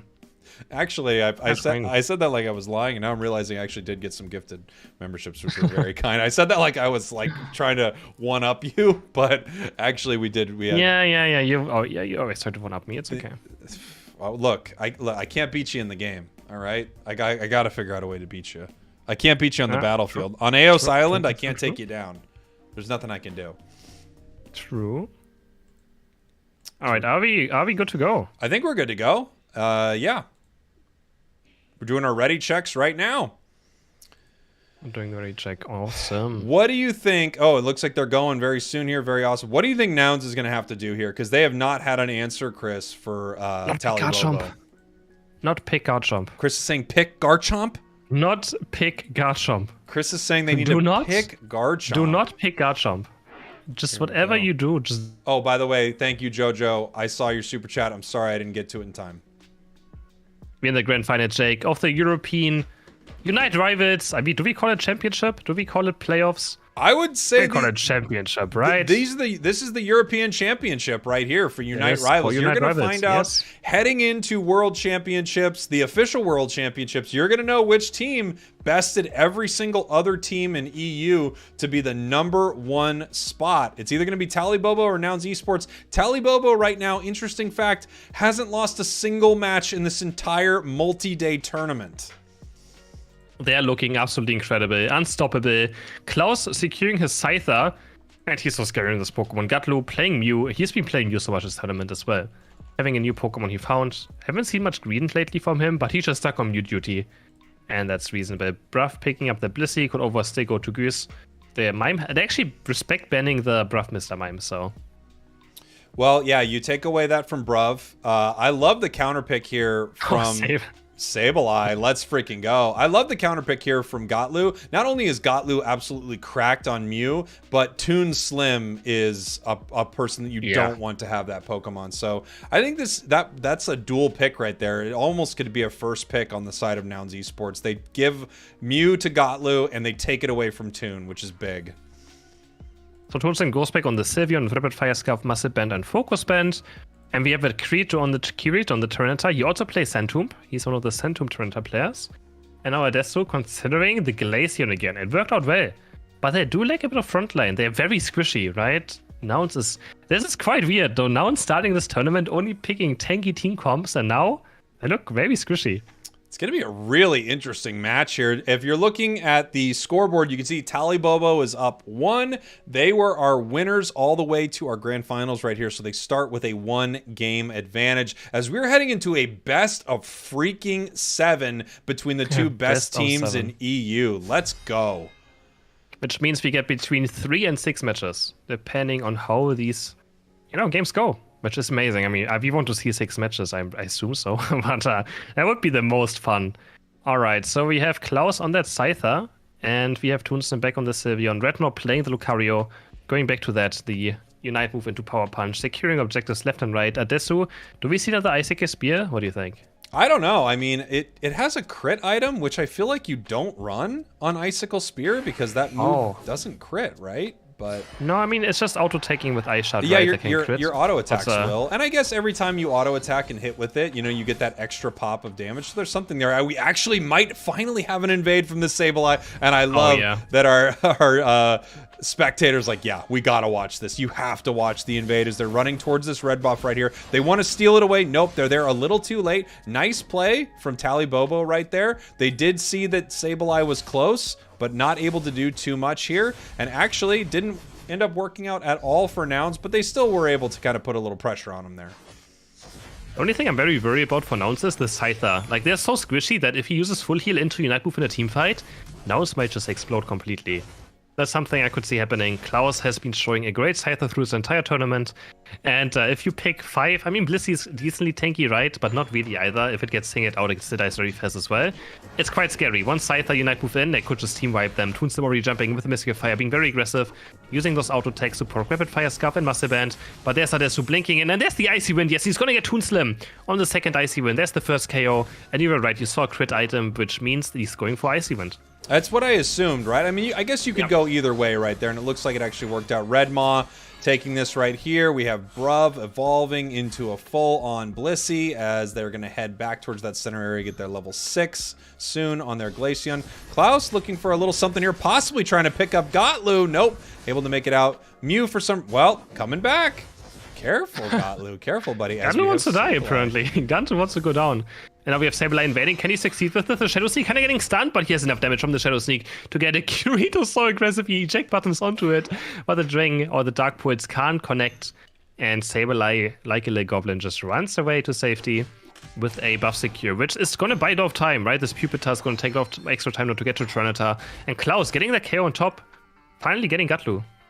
Yeah, finally picking up Gotlu. Adesu right here, only level 7 to Toon Slim 6 as Zervis comes down to help him with this fight right here. Redmaw coming in, big power-up punch and Meteor Mash. It looks like they're going to try to take down Toon right now. Nice secure there with that execute damage as, oop, it looks like Eldegoss actually picking this up on the other side. Gotlu coming in, trying to throw some damage there themselves as Adesu is on the chase right now, maybe trying to pick up both of these. Scyther trying to head him off at the pass as Bruv is coming up here to support the squad. They're now running up. Klaus is so incredibly low. Big Icy Wind. It grabs both berries. Coming back into fight. A huge score here. And it looks like Klaus actually able to somehow live through this while multiple members of Nouns Esports are putting points on the board right now.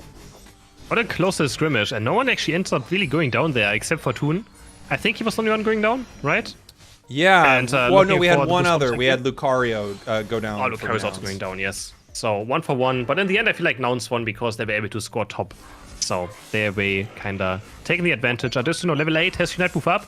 But the Unite move in Icy Wind Glaceon is never that impactful. It's a nice zone maybe to slow them down. Looking for the Registeel now. The Surf is going in off Slowbro. They're looking forward. Who's going to get the Registeel? Power Punches there being charged up. And Redmaw on point with the Power Punches now.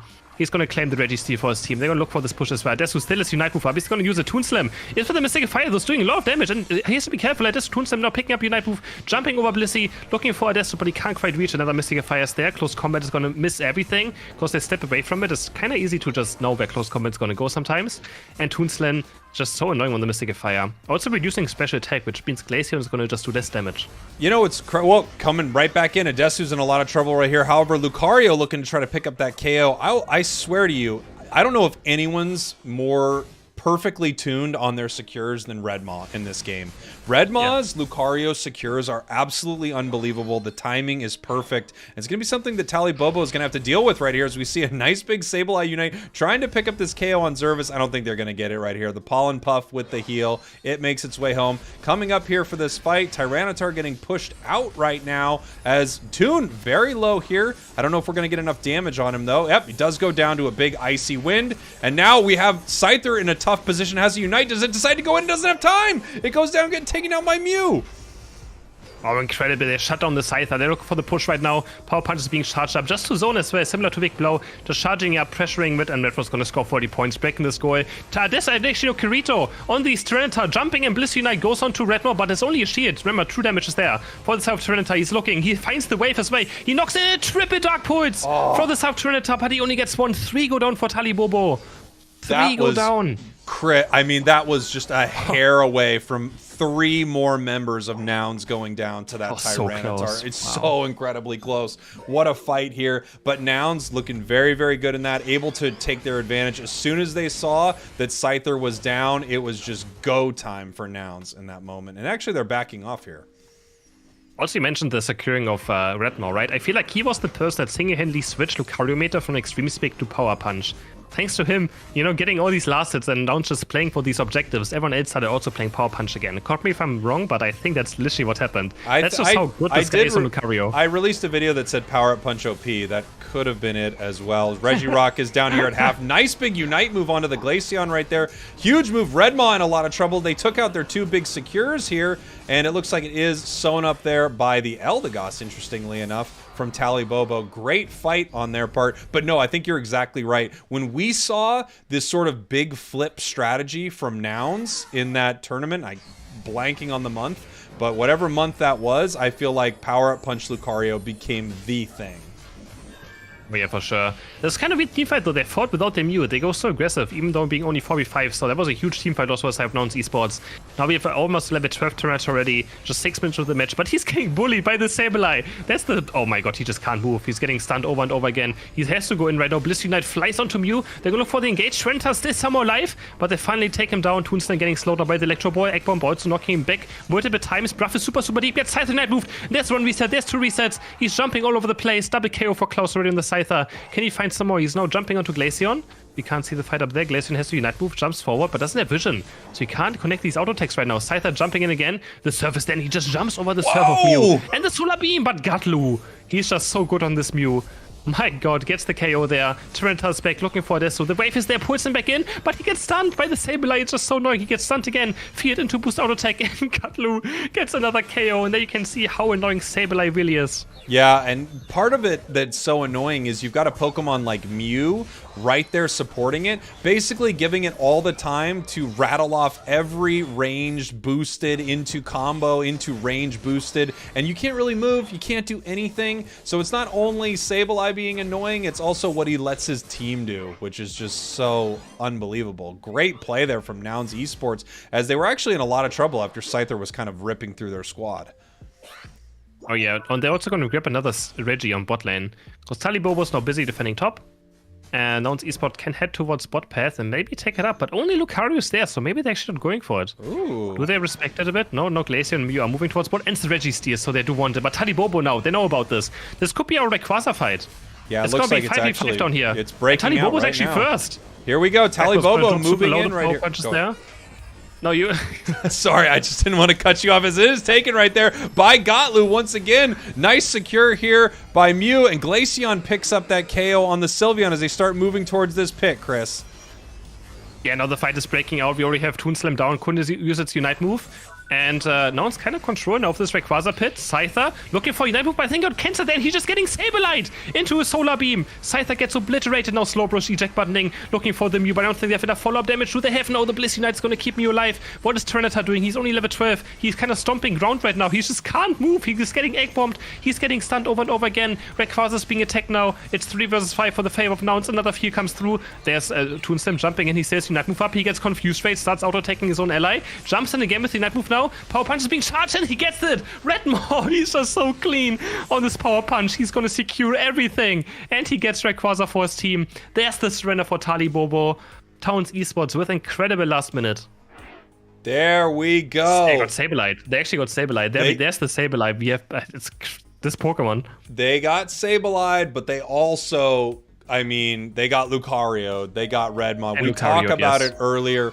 The perfect secure right there. Incredible fight from Nouns. And finally, someone takes a game off Tally Bobo. And are you surprised it's Nouns Esports? Let's go. This is this is 13 KOs. Gaklu with 13 KOs on the spear. I want to see his damage. I wonder what it's like. I assume maybe 90,000. And yeah, 13 KOs on a Mew. Just incredible gameplay by him as well.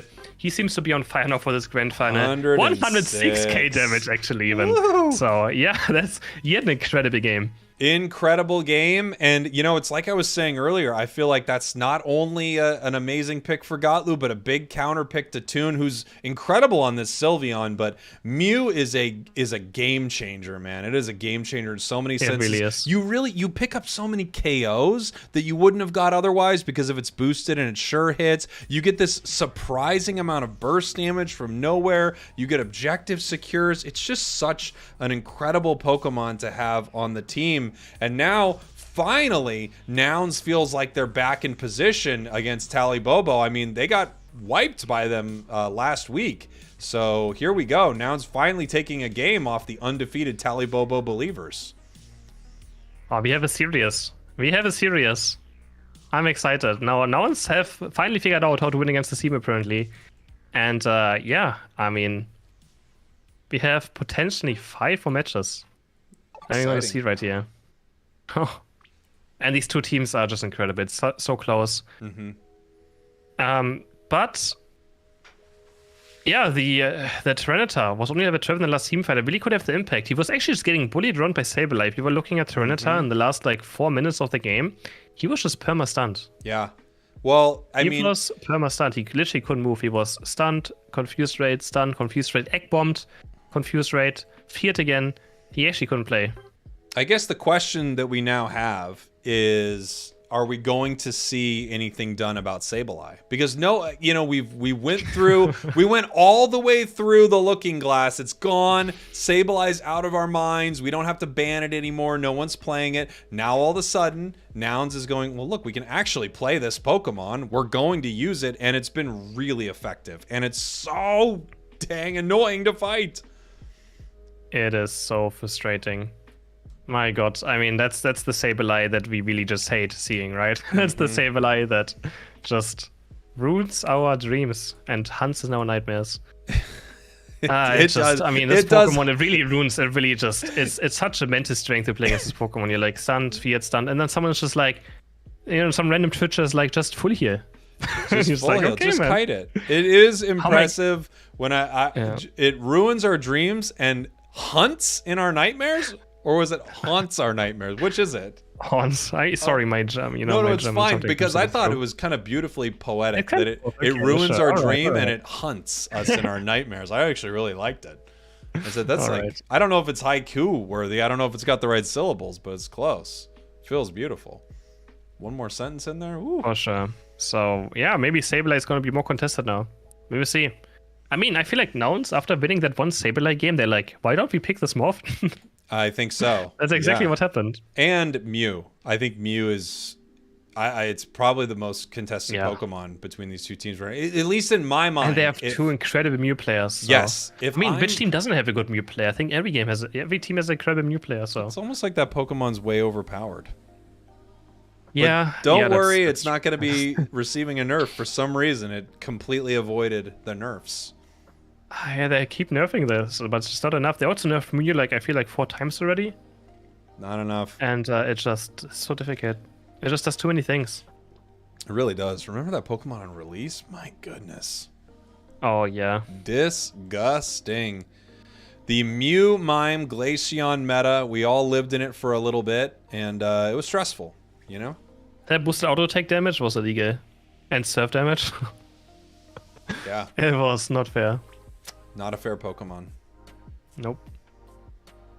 Mew was the last free Pokemon, too. Free and completely busted. Oh, yeah, it was free. I'm guessing we're gonna have another free one coming up here pretty soon for Pokemon Day. Maybe. Yes. Maybe. We'll see. Maybe. They might be done with that. I don't know.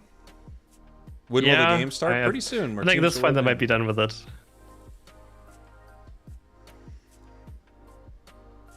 Did the gem locking happen after or before Mew? I mean, kind of. Mew was gem locked when you look at it.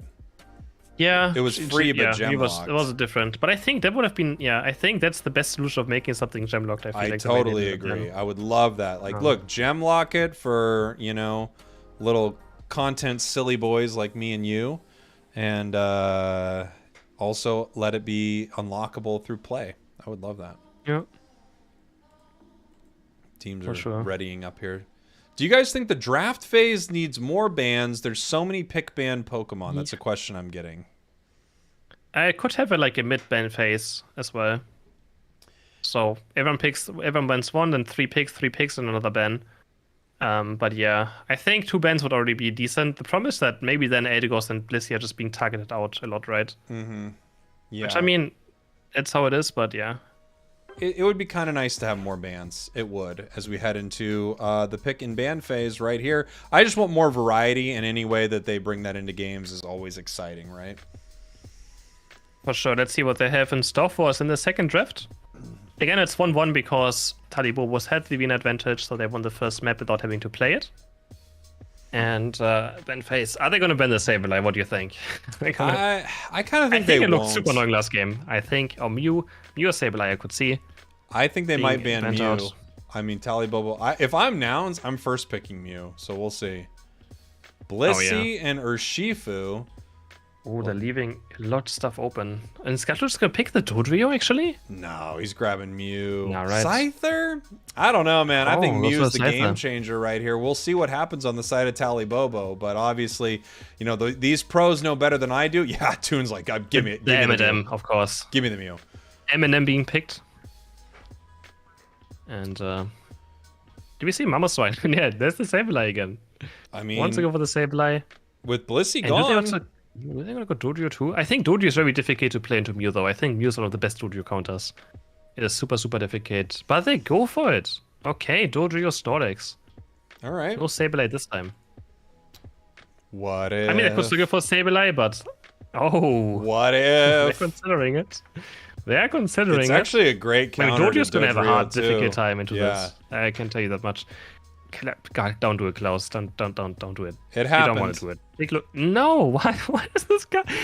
What is the point? We have come to the point where I just don't like seeing Garchomp. It's weird to even think that that's a possibility, right? Yeah, Red Maw on the Lucario. Ooh, maybe not. Maybe moving to something else. LD? Eldegoss being considered. Okay. I mean, Eldegoss has been kind of ignored in the series, and we go back to the good old Tyranitar for the side of Nouns. What a surprise. The Tyranitar. But I'm not a big fan of Nouns draft right here. I don't know. It looks kind of... I mean, it's all good Pokemon, right? But... I mean, if this wasn't a Garchomp and something else, I would like Talibobomon. I go for Cramorant, so... Huh. So Toon maybe not on that Mew. I think they're going to throw the Cram over to Toon. Yeah, who's gonna... yeah, no, I mean, he's also an amazing Mew player. They have actually 2 amazing Mew players, so...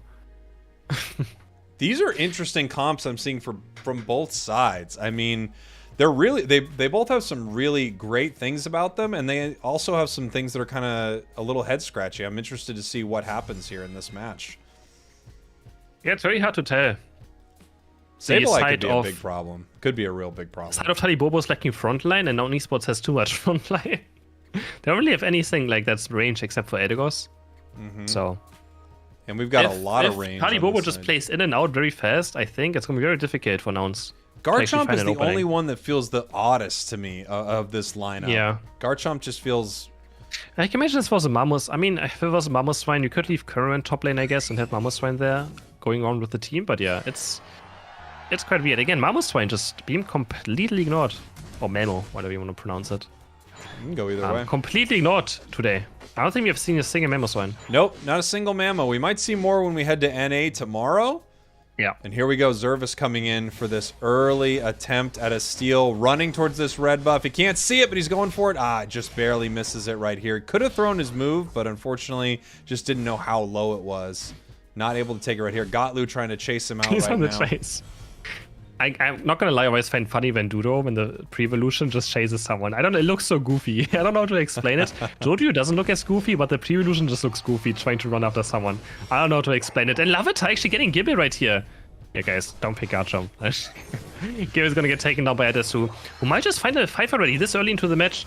Just barely not enough experience for the Pupet Evolution. No, Sebas is here from the side with a flank into Electro Ball. There's the boosted auto tech.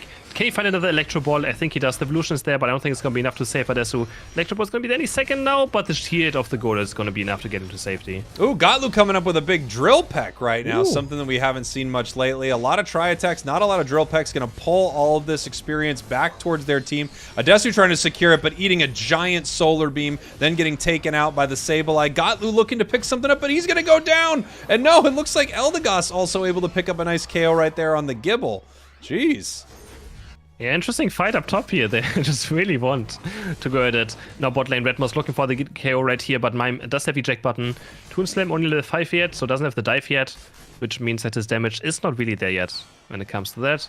Back to top lane, we have now... Actually, Adesu taking over the jungle with Trenata, of course, with Pupitar, trying to get to the last evolution. And Servas just being annoying on top, just scouting around with the Sableye, looking for those fears.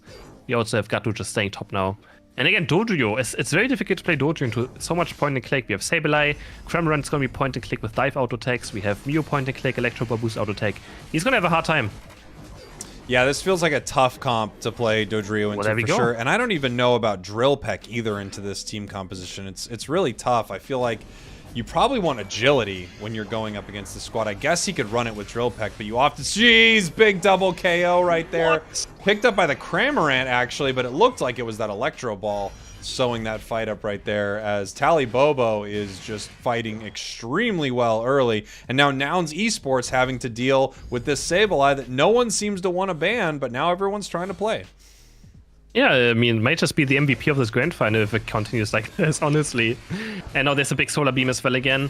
Cramorant, Toon just got away with the score there. I feel like he should have never gotten away with. He almost died there, but then got the score off, got the invulnerability from scoring, and then turned around the team fight with his team joining.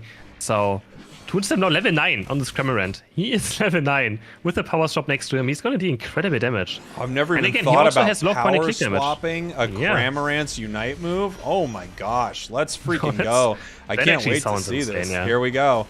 Massive damage coming out. They're going to be able to chip away Regirock. They just zone everybody out. They know they can't even fight over it. There it goes. Secured right there by Tally Bobo. Big first objective. Beautiful play right there. Power swapping the Cram Unite. Now he's gonna head towards spot, but there's Gatlu, but he just gets annoyed by the light screen. Can they find Gatlu? He lives on 1 HP, looks him for the boost auto attack, but Mew has Unite up. He tries to dive in, but gets taken out at the end by Mew. Now they're gonna chase on maybe Snorlax. And Gatlu just couldn't find the KO. It was very, very close. He at least forced one more Unite as well from the Mew player, but I think Dojo Unite just has more value. Electro Ball lands on Bruff. Bruff is dropping very, very low, has the block. Another Solar Beam comes in and he snipes the Scythe away. Dranclaw, Drank Rush combo onto Bruff. And he's also gonna fall Quito with another Solar Beam. Blast. Bruff back to base.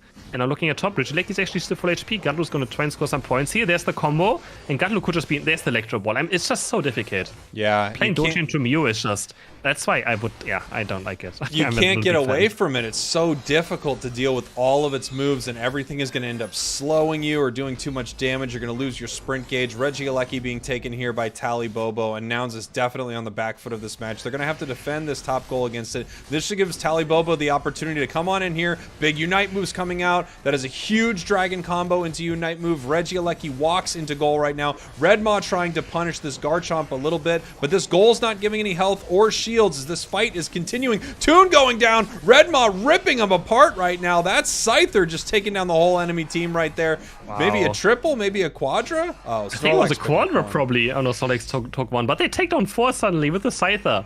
It's again, they're very squishy, just like last game, where Scyther can find this opening into these squishy teams. He can get those resets in.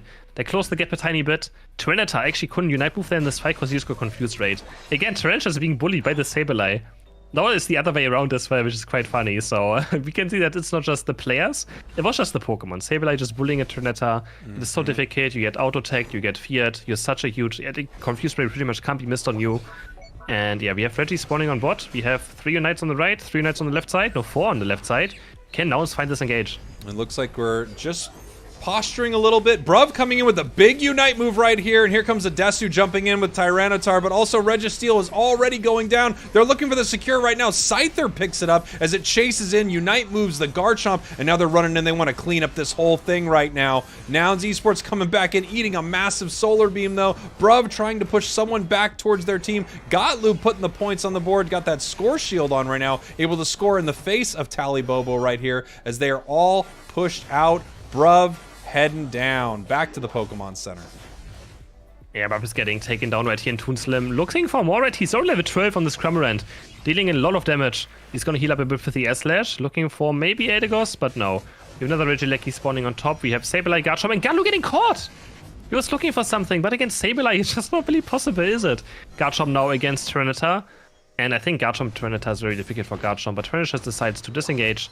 And Adesu's gonna farm some more minions. I think he still needs more experience. I don't think they should care about Regieleki. They're just gonna give it over to Talibobo. They need to get this experience done on the Tyranitar to be high level for late game, because he's their main carry.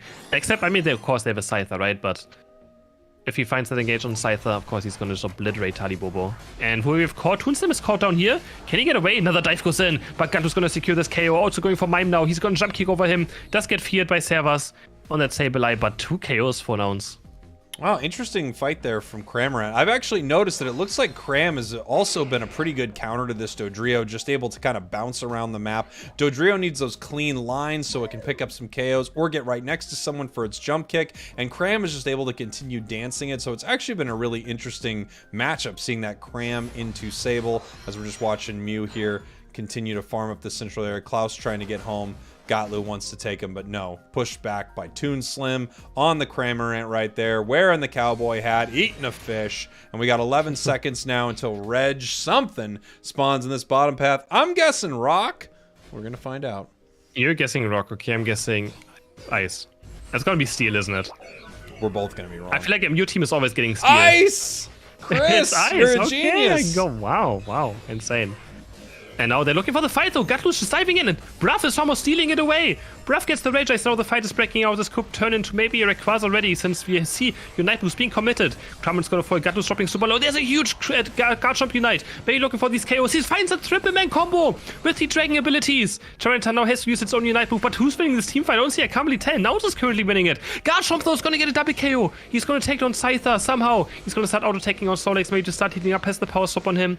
3 are down for the self-nouns. Talibobo, can they go for Rayquaza right here? Bruff doesn't really get away, does he? Has another block up here. Tries to buy time. Is going to heavy slam back out. And Talibobo now going to look for this Rayquaza. Wow, what an incredible start there from Talibobo. Multiple members of Nouns go down, and now they're trying to rip this thing off the map. Dodrio is now here. We're only at half on this Rayquaza right now as we have a massive Unite move here from Toon, able to do a ton of damage. They're just zoning out members of Nouns. This is getting incredibly low. They're going to have to get the secure right here, and here goes Mime with the big secure from the side of Talibobo. 3 members down from Nouns. Huge fight, and it looks like they're probably going to end up taking this game. Trying to score here. We obviously have Tyranitar who can stop some points from going in, but otherwise we're going to rein in 300 points in their main. Alright, I take it back. Garchomp, best Pokemon in the game. Klaus, honestly, what an amazing teamfight by Klaus. He just carried that last teamfight on the Garchomp, hitting multiple combos, dealing so much damage, living on literally almost a sliver of HP. So, my Klaus on this Garchomp, somehow just destroying this last teamfight. I'm impressed. It's funny. I'm very impressed. It's funny because it's actually the Dragon combo, really, that seems to be the big difference maker here. Talibobo, they don't mind. They're just letting him go down at this point. 30 seconds left. There just isn't enough time for Nouns to score points here. Talibobo continues putting points on the board. There we go. Talibobo up 2-1 in our grand finals. Man, what a close series. What a close series. Nouns putting the trigger there, but Klaus just doing Klaus things. So is it official? Do you no longer hate Klaus? I never hate Klaus. I always say Klaus is cleaning up the house, and he does it again. Okay. He no longer hates Klaus. Klaus is cleaning up the house. Yep, Klaus always cleans up the house. Beautiful. Nice match here. Tally Bobo taking game number 2. Again, they're one additional game up because they came from our winners finals to be here. If they win 2 more, they win this series and become EU's champion and represent EU in first place in Rivals. Noun still has a chance in this, obviously. They just got to fight back. They need to win 3 games to win this thing. Indeed, a lot of games to go for Nouns, and it's a very close game. So honestly, they have woken up, and they're giving Tali Bobo also a run now. So that is for sure. We've seen now Sableye and Mew in our grand finals on the side of the winning team both times. So the question is, which one of them do you want more? Interesting. That is curious. Curious, Jake. I mean, almost like Mew might be just the way to go. I think Mew is just so incredibly good. We're going to have to see how they continue to pick around this. Obviously, we're getting a lot of Urshifu bans and things like that, so we're not seeing those Pokemon. But I just think Mew is so crazy good. And Sableye, obviously, is making a big difference here. Oh, yeah. I mean, the Sableye might just be contested now. Maybe Nouns is mad they didn't pick it last game. Oh, yeah, they had the opportunity, too, didn't they? Yep, they had. I guess they had the opportunity to pick both those Pokemon, but they didn't. They could have picked Mew. They could have first picked Mew, right? Maybe it has to just be a first pick Mew now. It has to be. We'll have to see. It's also possible that I'm seeing something that these teams are not, where, you know, from the sidelines here up in our casting booths, Chris, I can go, oh, Mew is so important. But, you know, if you're really down in the dirt and you're fighting this thing out, you know that it is a second or third pick at best. Potentially, yeah. But it does so much every game. It does just so much every game. But again, Garchomp was MVP last game, so in the end, of course, he didn't do much most of the time. You know, he was there. I feel like he had a lot of impact last game. I think so. Garchomp's a weird Pokemon because you would think it would end a game always, you know, having 100,000 damage or something like that. But what I've noticed often happens with Garchomp is it's spending a ton of time farming and off-laning, so it actually doesn't end their matches with insane amounts of damage. Yeah, for sure. Not unless you have like some tanks or a Blissey you just keep auto-taking over and over again on the enemy side. Then for sure. But yeah, we should head hopefully into our next draft soon. Yeah, next draft should be coming up very soon. And also coming up tomorrow, for all of you watching right now, tomorrow we have the North America Top 4. It's going to be exciting, starting at 11 a.m. PST, and whatever time that is where Chris is at, it's irrelevant. 11 a.m. PST is when we're. It is 8 p.m. That's when it European starts. Central Time. It's pretty late. Yep. Sure you didn't want to do it at pretty a different late. time? All right. I guess that's what. Heading into our next draft. Yeah, it's quite late. Here we go. So it's more American friendly, but it's gotta be like this sometimes. Thank you for allowing this to be American friendly. Thank you. No problem. And here we go. Tally Bobo Believers, Nouns Esports. We're at our ban phase. Do we see Sableye get banned? Do we see Mew get banned? Let's see. I would slowly expect a Mew being banned. Not going to lie, but I think we see Blissey and maybe Urshifu being banned. There we go. Exactly, that's what's going to happen. First pick over to Tally Bobo. If it's me, I'm first picking Mew, I gotta be honest. You'll lose Scyther, but at the same time, I want Mew. Yep. I'm a genius. There we go. I'm a genius. Everybody knows I'm brilliant and smart.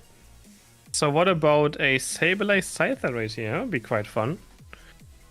They want to secure maybe Adigos. I mean, Adigos as well. And there it is. Yep. Wow, you're a genius. Yep. Scyther Sableye. Very nice. What could they go Tally Bobo for now? Maybe a Slowbro. Yeah, sure. Are they going to maybe pick the Adigos Mime, yeah, Mime's a great pick. Or the Mr. Mime, of course. I mean, who doesn't want Mime? I'm not sure I'd like this double tank setup too much. So going for the Mime instead and to a Slowbro. Are we finally going to see a Mamoswine? I don't think we will. No, Snorlax I don't think we're going to. Taking their spot. Although, we also don't see any Ninetales in Europe. No Ninetales in EU. Very little in NA also, but it's a lot more popular in the ACL. Yep. And it's going to just be Adesu probably playing Delphox or Glaceon again. Unless he maybe goes for Dragonite. I was going to say we could see a Dragonite game here. It kind of makes sense. You know, you get the double secure. Yeah, true. Yep. It also looks like a Glaceon setup maybe again. Oh, Klaus. But playing Buzzful into a Sableye. Yeah, that sounds like so frustrating. Oh, there's an Espeon. We finally seen Espeon. I think that's for Toon Slim as well. He does That play is, Espeon. And ooh, the bird. Decidueye. The bird like it. is the word right here as we bring I like Decidueye into this game. And oh yeah, Chris, what is Espeon's move? It's not psychic. I can't say that on stream anymore. Oh. But Toon Slim now picking up the Espeon. That's going to be And really fun I to think watch. it's gonna be so annoying. Every Sableye fear into Spirit Check is gonna hurt so much. Like it's perfectly gonna set up those Spirit Check hits. And we still have, you know, even though they didn't grab the Dragonite, we have Insane Secure, once again, on the sides of Nouns Esports with Lucario and Decidueye. You've got Close-Up and you've got Long-Range, huge damage Secures. Gotlu on the Scissor. It's going to be an exciting game right here, and I'm not surprised to see that first pick Mew. That's big. We'll see if Mew... Now we're going to find out, is it the Sableye or is it the Mew that's been winning Yeah, these actually, games? Gonna find out. I want to see how Toon Slim does on this Espeon. That's what I want to see. Oh, yeah. Yeah, we should definitely make a point to watch as much Toon as we can here, because you don't get to see a ton of Espeon right here, and it's exciting to see that Pokemon. It is such a hit or miss Pokemon, literally, right? those Psyshocks hitting them can be quite difficult, especially in late game team fights.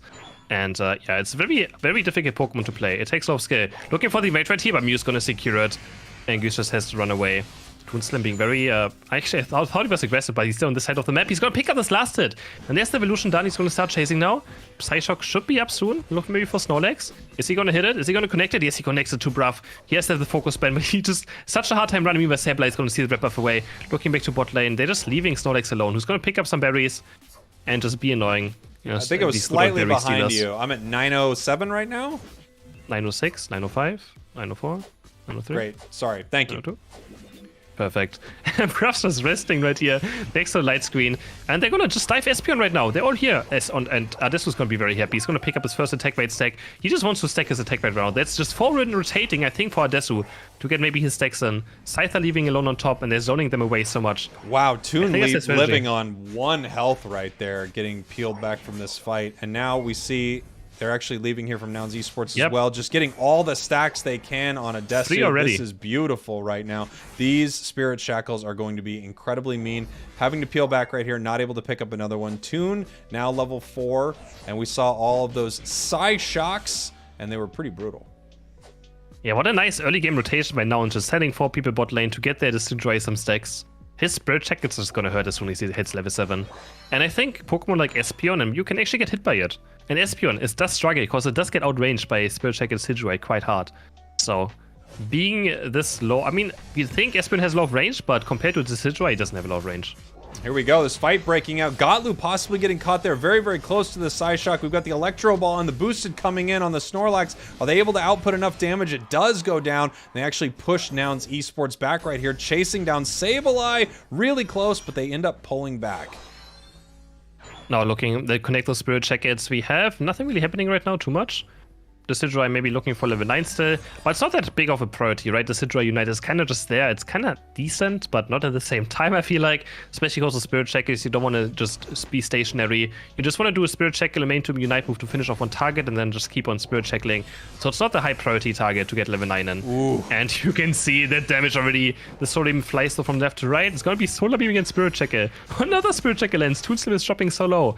But at least he has a Power Soap Mr. Mime healing him back up. And he's got a Focus Band, it looks like. Popped his Focus Band in that moment right there. Taking another arrow here as Nouns Esports is positioning themselves around this. They've only got Snorlax, Sableye, and Decidueye around this Regice, but that's a huge secure on the side of Nouns Esports as 4 members of Tally Bobo are actually down here at Regice. They're trying to push them back right now. Lucario has made it here, so they have 2 massive secures at Regice. Its health is getting low. Popping up Mime right here with a massive Psyshock. Catches 2 on the side of Nouns Esports.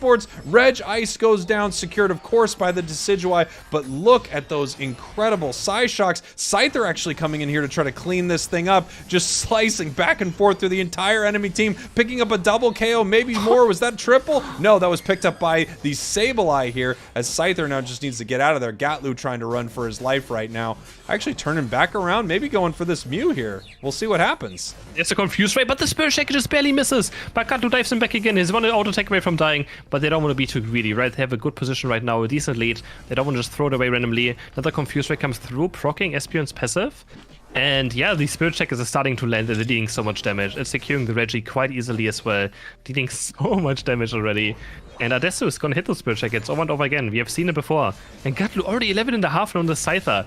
This was kind of weird though. Talibobo left their Slowbro top lane, which I think seems kind of weird to have their tank top. Espionite's gonna heal, but it doesn't really do too much damage. Gatlu diving in again, looking for another reset right here, going for Toon Slim. There's the dual wing beat reactivation, but the focus band's gonna keep Toon Slim barely alive. Wow, so incredibly close. We saw that Unite move. Toon was really looking to take Gotlu down right there with the full heal, popped him out of it early, and then he tried to turn it right back around on him. Huge secure there by the arrow, and I think it also almost picked up a KO as it flew by. Incredible stuff.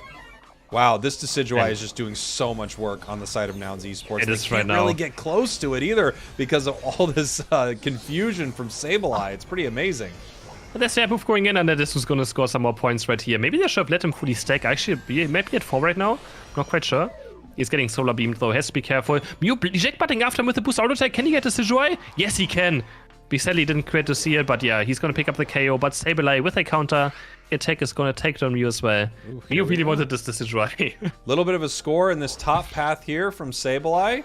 Nouns Esports reigning in the points right now, 241 to 41 to 238, almost a 200-point advantage, and that's going to be pretty huge heading into the end game if they can keep that up. Redmaw coming in with a big close combat, getting hit with a solar beam, but Mew is incredibly low, so low that it ends up using a Unite move to actually get out of this situation, as this is already being ripped down by members of Nouns, and it goes down pretty easily. Close combat into a big power-up punch for the secure. Mew is in the wall and gone with a massive Spirit Shackle. Here we go. This fight is continuing as the Mime Unite comes out. Redmaw going down. Klaus pushing in here. Big Psy Shocks from the Sable. Big Psy Shocks from the Espeon as we see these Spirit Shackles continue to fly as they are defending this goal, Chris.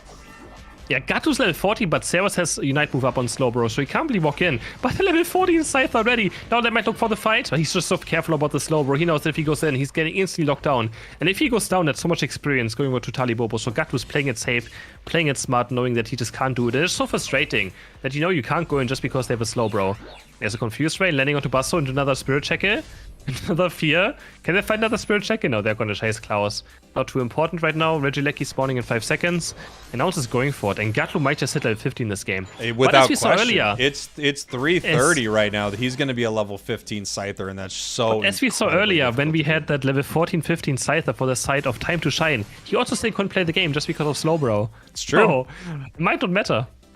We're going to have to see if they're able to shut it down, but if they don't, if it just finds one pick on the enemy team, just one moment to get in there, it can start wiping the entire enemy team off the board. Right now, Talibobo just dealing with this up in the top path as members of Nouns are looking for experience anywhere they can find it. Looks like a little is spawned in the central area here. Just playing Pac-Man. There are yellow dots on the map, and they need to eat them. We're going to have a level 15 Scyther, which is going to be extremely exciting to see. It could just be a one-hit KO button for Nouns Esports.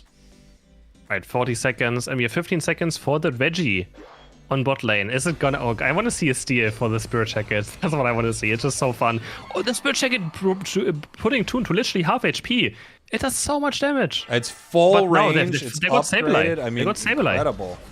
Wow. Oh, wow. Huge Unite move. This is the fight happening right now. We're at 215. We got Unite moves coming down. Mew takes Snorlax. So Snorlax and Lucario down. Nouns Esports is going to have to back off of this Regirock right now as Talibobo is going to take position around this. And unfortunately, they might not be able to actually win this match because of this fight. They took a couple down, but Nouns took some good retreats right here as they are actually trying to chip Rayquaza. Gatlu coming in at level 15. It's going down right now. Toon waiting for the secure, and it's secured by Mew. Once again, Mew, the difference maker here. Talibobo only with 41 points, but there's not a single member of Nouns Esports on the map. They have just wiped their entire squad. They get team wiped, and that bottom fight just turns into a huge mistake for Nouns. And there was Scyther getting locked down by Slowbro. He couldn't reactivate his Unite move. Just gets instantly taken down, gets locked up. They're going to score a lot of points right here. But actually, it's not quite over yet. Can they score some more points? They're going to score 100 on bot, right? It's going to be 441 points for the side of Nouns. And they couldn't secure Rayquaza even with the Spirit Checker. So Talibobo now almost 200 points, or more than 200 points in the lead. Slowbro also, Slowlegs getting taken down. Spirit Check is being charged right here. But Klaus is level 15 on this Bassoy. He might be able some KOs right here, or is it just the late game? He just can't do anything. But man, I mean, That was a bad team fight by Nouns on bot. And that just snowballs them into Talibobo taking Rayquaza and looking for a 50-50 flip. And if you're the team behind who's 200 points behind, you don't care if it's a 50-50 flip, right? You take those. Yeah, you have to. You know that you're behind. They have 2 members down. That's the best play they could make. You saw Toon waiting around the pit, so you had Mew and you had Espeon both there with their secure moves ready to win that thing. And unfortunately, there just isn't enough that Nouns can do right now. Even if they ran across the map, they still have Mew with a 50-point shield on right here.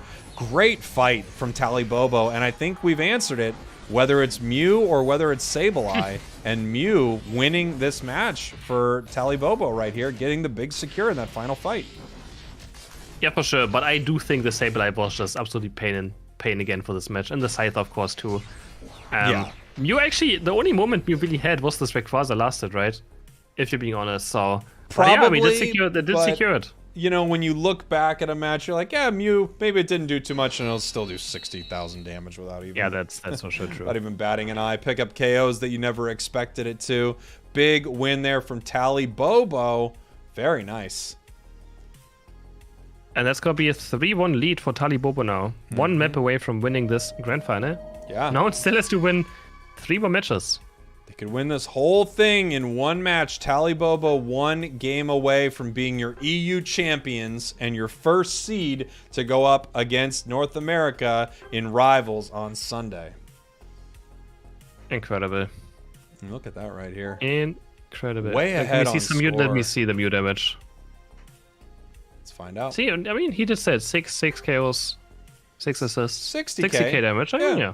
It's about right. That's He's about what I assume. Look at Gatlu. I mean, that's just sad for Gatlu to lose this game. That is for sure. He was really at 15, and they just messed up though. They just messed up that Reggie fight, taking something they should have not taken, and it's just snowballed into a loss. Yeah, and you know, it's really sharp of Talibobo to say, we're taking this fight right now. They're at a 1-player disadvantage. They turned it into a 2-player disadvantage. And like you said, when you're that far behind on score, you'll take a flip, you know? You will take 100%. Especially against level 15 Scyther. You just don't care. You just don't want a team fight. You're happy if you get the flip done.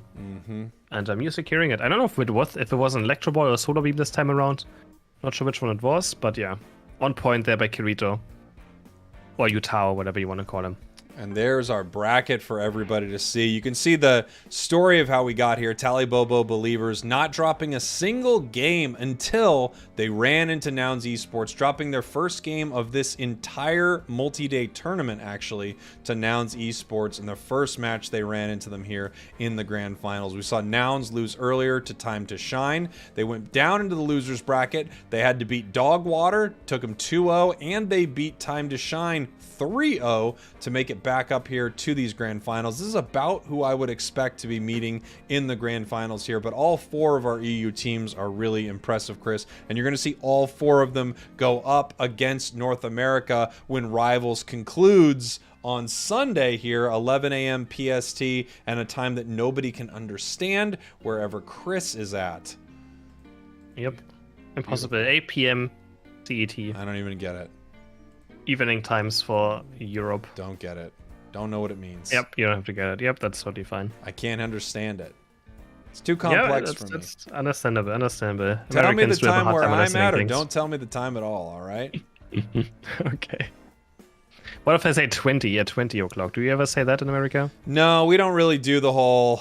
That's like military time over here, you know? That's the only people who use that are people who are setting up some, you know, intense stuff with helicopters. We actually never say AM or PM in German. We always say 1 to 24. Or 0 to 24. I mean... Yep. It's just, it would just, I mean, it's just too easy, right? It's just too easy to understand between 0 and 1 and 20, what 21 is. You just add a PM and an AM to confuse, right? I don't think there's anything confusing about the PM and the AM. Let me tell you what's just write confusing. a 7 and you're like, 7 AM, 7 PM? Why, what is it? Here's what's confusing. If 19? Someone goes, it's 15, and you have to go, what is that? Wait, hold on. 12, oh yeah, that's so difficult. 0. True. All right, it's impossible. It takes you an hour to tell time, okay? It's true that Americans also can't count past 12. My chat is saying that, and that's 100% true. There's nothing wrong with that, you know? I think the only thing always confuses if noon is 12 a.m. or 12 p.m., but it's p.m., right? What noon is confusing. Yeah, it is p.m. See, that is like the only confusing part I feel like to me. I never understood what noon is, if it's AM or PM. It's PM. It's the thing that ticks you over into But it the does PM. make sense. Yeah, it just makes no sense to me, but... Look, we've got it figured out here. That's how time works, and everybody loves it. All Yeah. right? No one wants to go, it's happening goes. at 23. Forget it. All right? I can't handle it. No one can handle it. No one wants that. Yeah, no one wants it to be easier, right? Easier. That's why we also hate on the metric system. Anyways, Here we go. Heading into our next game. I'm at 30, 29, 28, 27. I'm at the same time. Okay, perfect. time. What time? Where are you PM? How do you do it? I'm at 10 a.m. right now. Okay. 10 p.m.? No, 10 p.m. I don't know. Sounds good. Blissey All or right. Shifu Same being bands again. banned here, and Gotlu. The question is, do they grab Mew? They don't. He wants that Scyther back. So what if we just pick Mew and Sable at the same time now? Oof, I'd love to see it. They're not going to give Bruff Mr. Mime. They're just not going to do that. I think that's totally smart. Yeah. What is Bruff going to pick? Do we see maybe an Elagos? Do we see again maybe a Slowbro? But they're going to secure Lucario quite early. And they're going to lock in the Sableye. So it's going to just suddenly Sableye is part of every single game. Yeah. Isn't that crazy? Wild to see. We haven't seen it at all. And then finally, I think players remembered that it's actually a Pokemon that everyone wanted to ban out. And they're like, well, I guess we got to try it. Garchomp's back. Quickly on the Garchomp. You're going to have to eat your words here because Garchomp's back, baby. He is back, and can Klaus have another great Garchomp late game? Yeah, I gotta see Crustle. Let's go. Oh, maybe they're gonna think. They're really thinking of Edisu's Pokemon right here. And it looks like it's end up gonna be a Delphox. I like And this. it is locked in. I like Delphox. Energy yeah. Amp, Body Barrier, and Choice Specs for the Delphox. I think if Klaus wins with this Garchomp, it would be only fair for you to make a public apology. You know, for sure. something short, but write it out so that you have it kind of your words in front of you a little bit. Just a little direct to camera. One of those, I have to address this. And Toon going back on the Cramorant. Really liking this Pokemon. Yeah. I mean, it's doing work for him, so why not? Dancing around pretty well with it. I'm interested to see what Nouns Esports tries to pull out here. One thing for sure is they felt like, man, if we just were able to get into that fight with Gotlu the way it was, because he was really tearing them apart with this Scyther.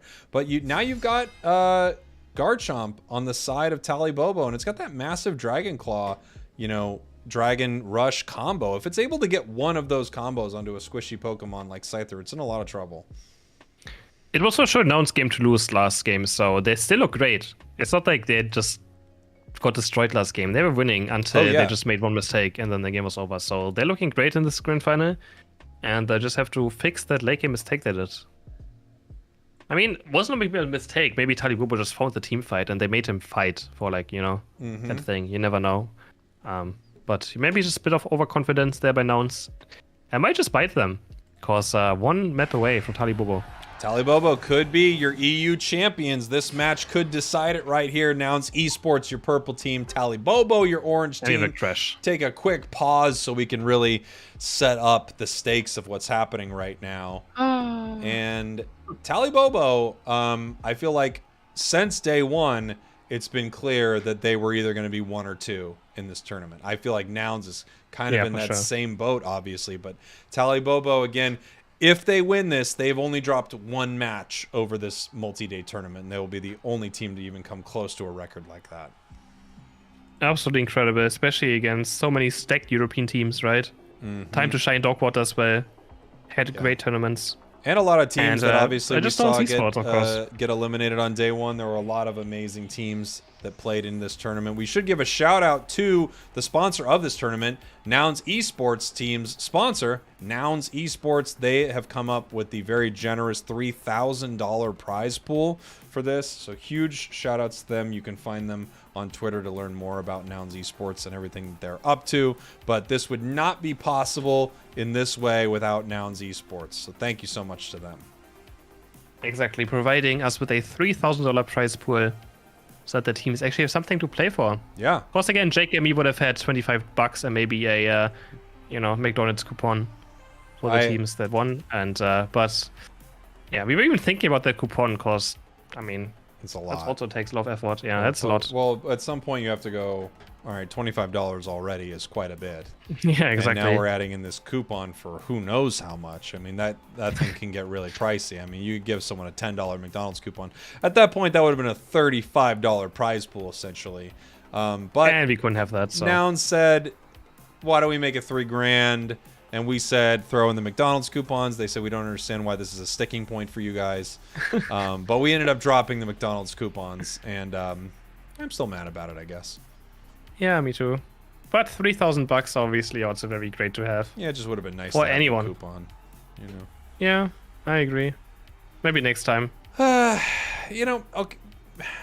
You know what? Maybe I want to cancel this whole thing unless they do the coupons. All right, here we go. Okay. Heading into our grand finals match. Nouns Esports, Tally Bobo looking to shut this thing down right now. Yeah, what can Nouns Esports do? Cramorant as well again. Klaus going top with the Gibble. And we have a Sableye invade happening again for the Nouns Esports. They're bringing out the invading back now, after not being invading for a long time. Leaving Lucario top, and Lucario is a Pokemon that can win 1v2. We're going for this last right here, but the Solar Beam is gonna get it. Kirito's on point with it. Actually quite interesting, starting with the Solar Beam instead of Electro Ball for this early game clear. That is really interesting. I also find it interesting that Geese is running the Thief move instead of the move that I can't remember the name of, which I feel like is more common. Astonish, yeah. So I feel like he for sure would have wanted to run Astonish right there and get that huge burst damage. But either way, still messing with the Mew in that central area. Now back to the top path right here. Klaus almost level 5 already. And Redmaw trying to get its level 5 as well so it can get its big power-up punch. Here we are in the bottom path as Scyther is actually coming bottom here. A little unusual to see the teams prioritize bottom. Lately, they've all been going top. Running in here, trying to pick up a KO. Actually, just going to eat all of this experience right now because Tally Bobo is not really there to stop them. Trying to push in, might just get a score and then have to back out. Rough stealing away from Barry. They're looking for this push. Can Scyther find the KO? Mime is going to eject button away. No, they're actually dropping quite low. This has to be careful. He gets sniped from the side. Kirito's there on the Mew. John's just taking too much time for this dive. Can they at least find a KO? No, they can't. They also lose Bruff on Snorlax. So terrible for Nouns Esports. Just taking too much time. Mew is able to rotate bot and pick up 2 KOs. And now Mew's also going to just take over the jungle again. He's going to be so high level. It's wild to see a Mew in the central area right there. I feel like it's very, very unusual because it does so incredibly well in Path. But maybe they also know that it's going to be able to perform very well against the Sableye invade, which is why they're throwing it there right now. And the Mew with a lot of experience is also a lot of damage, right? Going for the Tarian now, he's getting Sableye. The Story is not going to land. And you're going to try to maybe chase on the Sableye on this backside. But he has X speed. He's going to have Shadow Sneak. He's going to turn invisible. Toon's still diving actually in though. Can he find him? Can he get the Sableye? There's a Focus Band. It's actually so bad to see a Focus Band on this Pokemon. It's already annoying enough. You also have a Focus Band now. One more dive. Does he have a Shadow Sneak? He goes into the bush. But Toon chases him down and takes him. Wanted poster. Can be taken down now since we found the Sableye. Nice play there from Toon, able to chase that down. Not a lot of Pokemon can chase down a Sableye. Actually, really able to do it there with that dive, air slash Cramorant.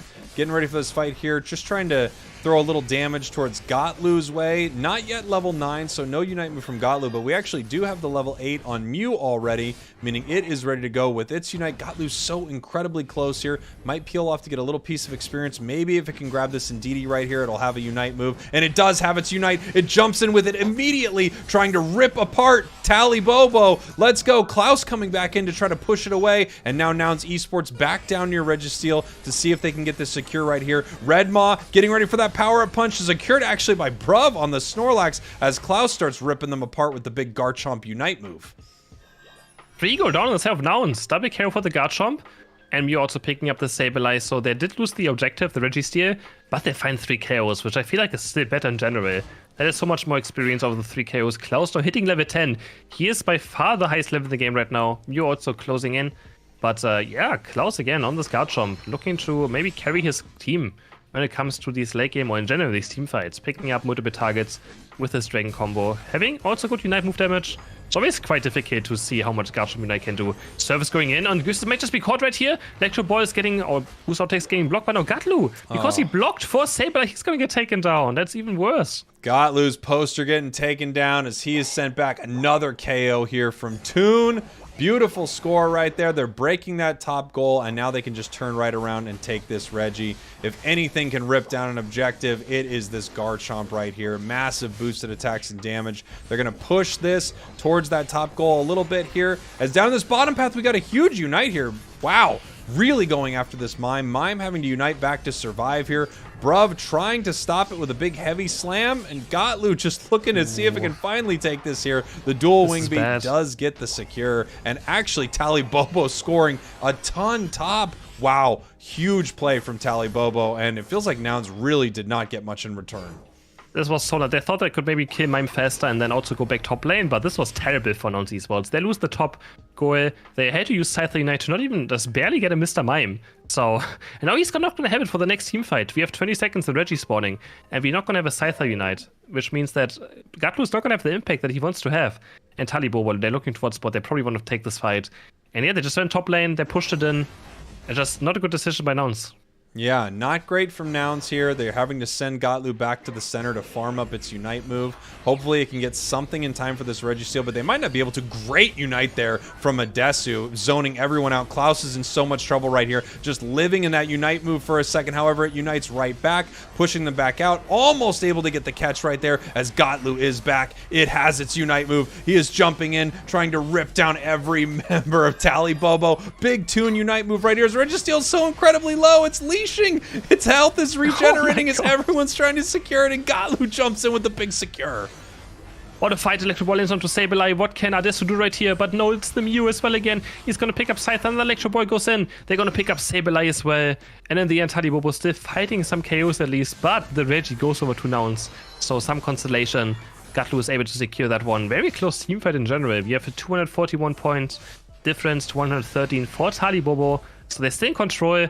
And Nouns has to do something. We have 10 seconds from the Regieleki.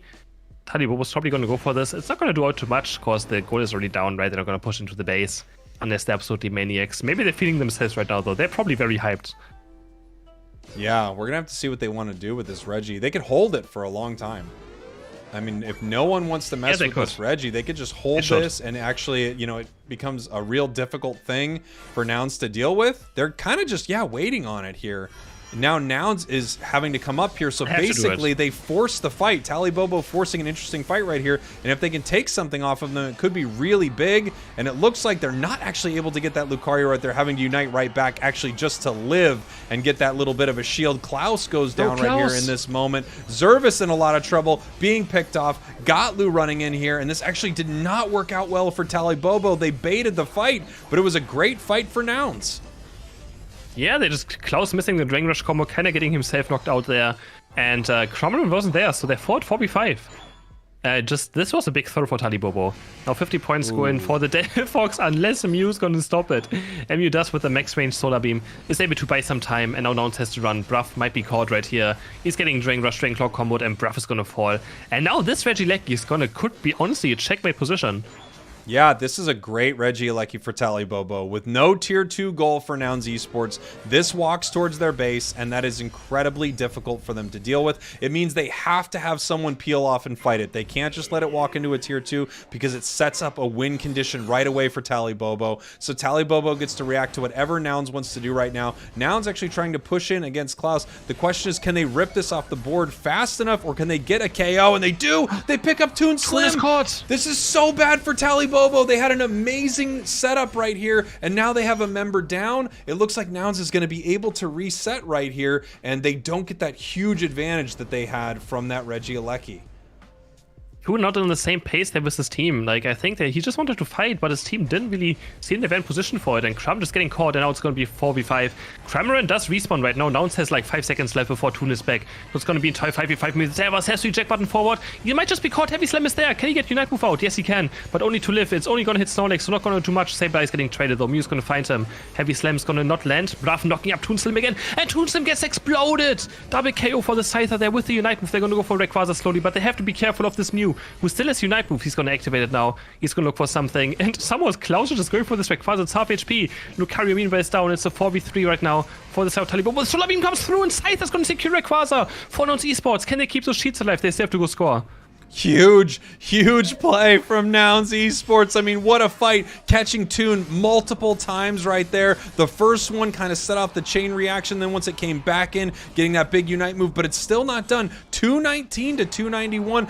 No way is it 291 to 291 right now with 44 seconds left. They don't know this, but it's a tied game right now. And if Nouns doesn't score, they tied it by getting the score to tie it, meaning Bobo got there first, and they will win this thing. 30 seconds left. Our grand final could come down to a tie win by Bobo. Someone needs to put some points on right now. Yeah, Gattu's looking for it now. Gattu's looking for it. Here's a shield, right? Here's a shield. This could be also going in. It's going to go in. 42 points for the Slowbro. So we don't have a tie in the end, but Scythe has to score this points, and he has 10 seconds left. And they only have Gattu from top lane. Can he make it? He jumps in. Can Gattu score? Yes, he gets 100 in. And that should be it. Here's the Rayquaza shield on. He makes it through. He's so patient on it. They only have one to defend. And now Nouns is going to take this win with Gattu sneaking in on top.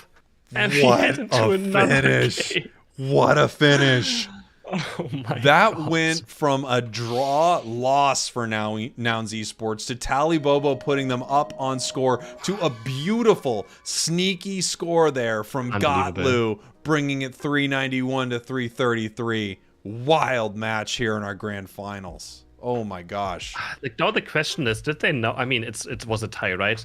Did Bobo know how close the game was? Because they went on the left side. They could have maybe had 2 people top, 2 people bot, but they didn't know, right? It's impossible to tell at this point who's going to win. They scored twice. They overcapped some points.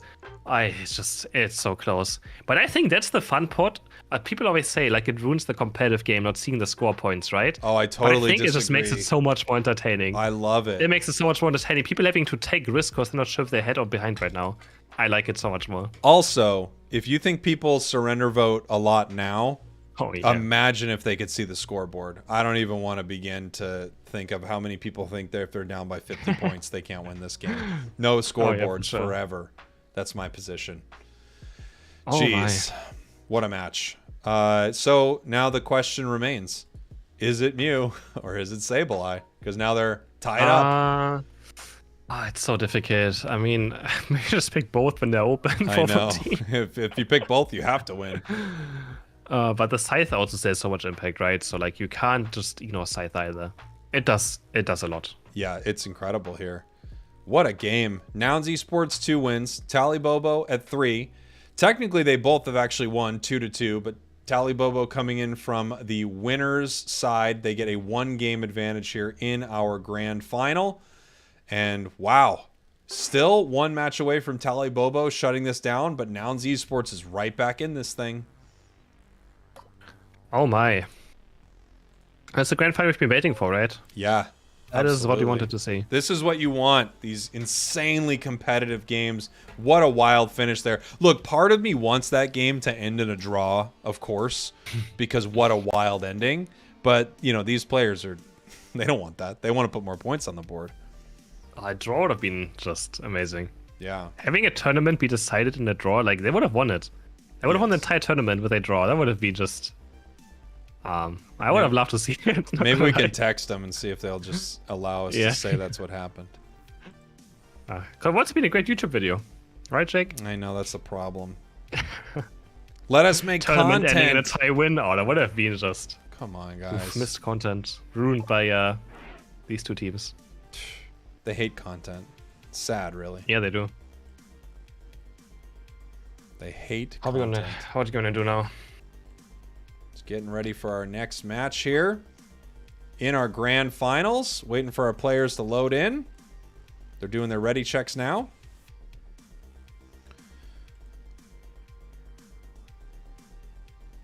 Just gonna take a second here. They might need a break. That was a wild one. Yeah, that was a wild I think I was game, need a shop. Yeah, for sure. My voice is slowly going away, so I need to be a bit careful. Oh, sure. Yeah. You can talk. You can just take over, Jake. No, it's okay. I'll let you handle it. If your voice is going away, I kind of want to see if you can, you know, really. I want to see if that happens. Wow.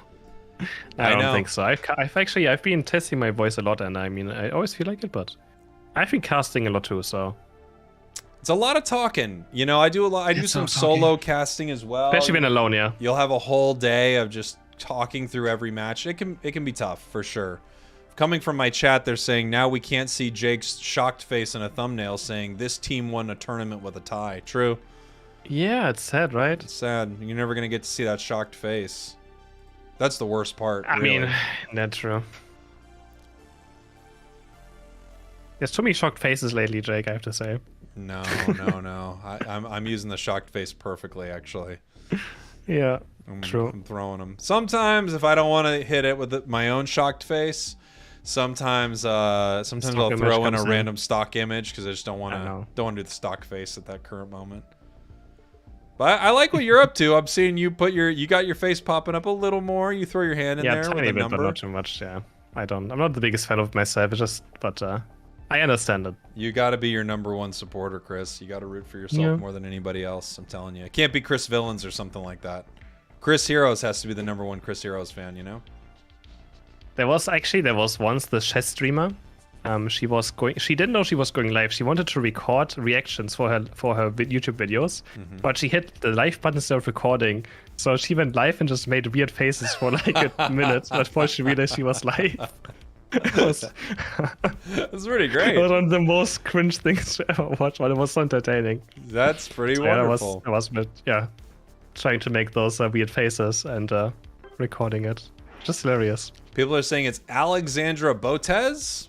Yeah, exactly. Yeah. Yes, she's like a chess person.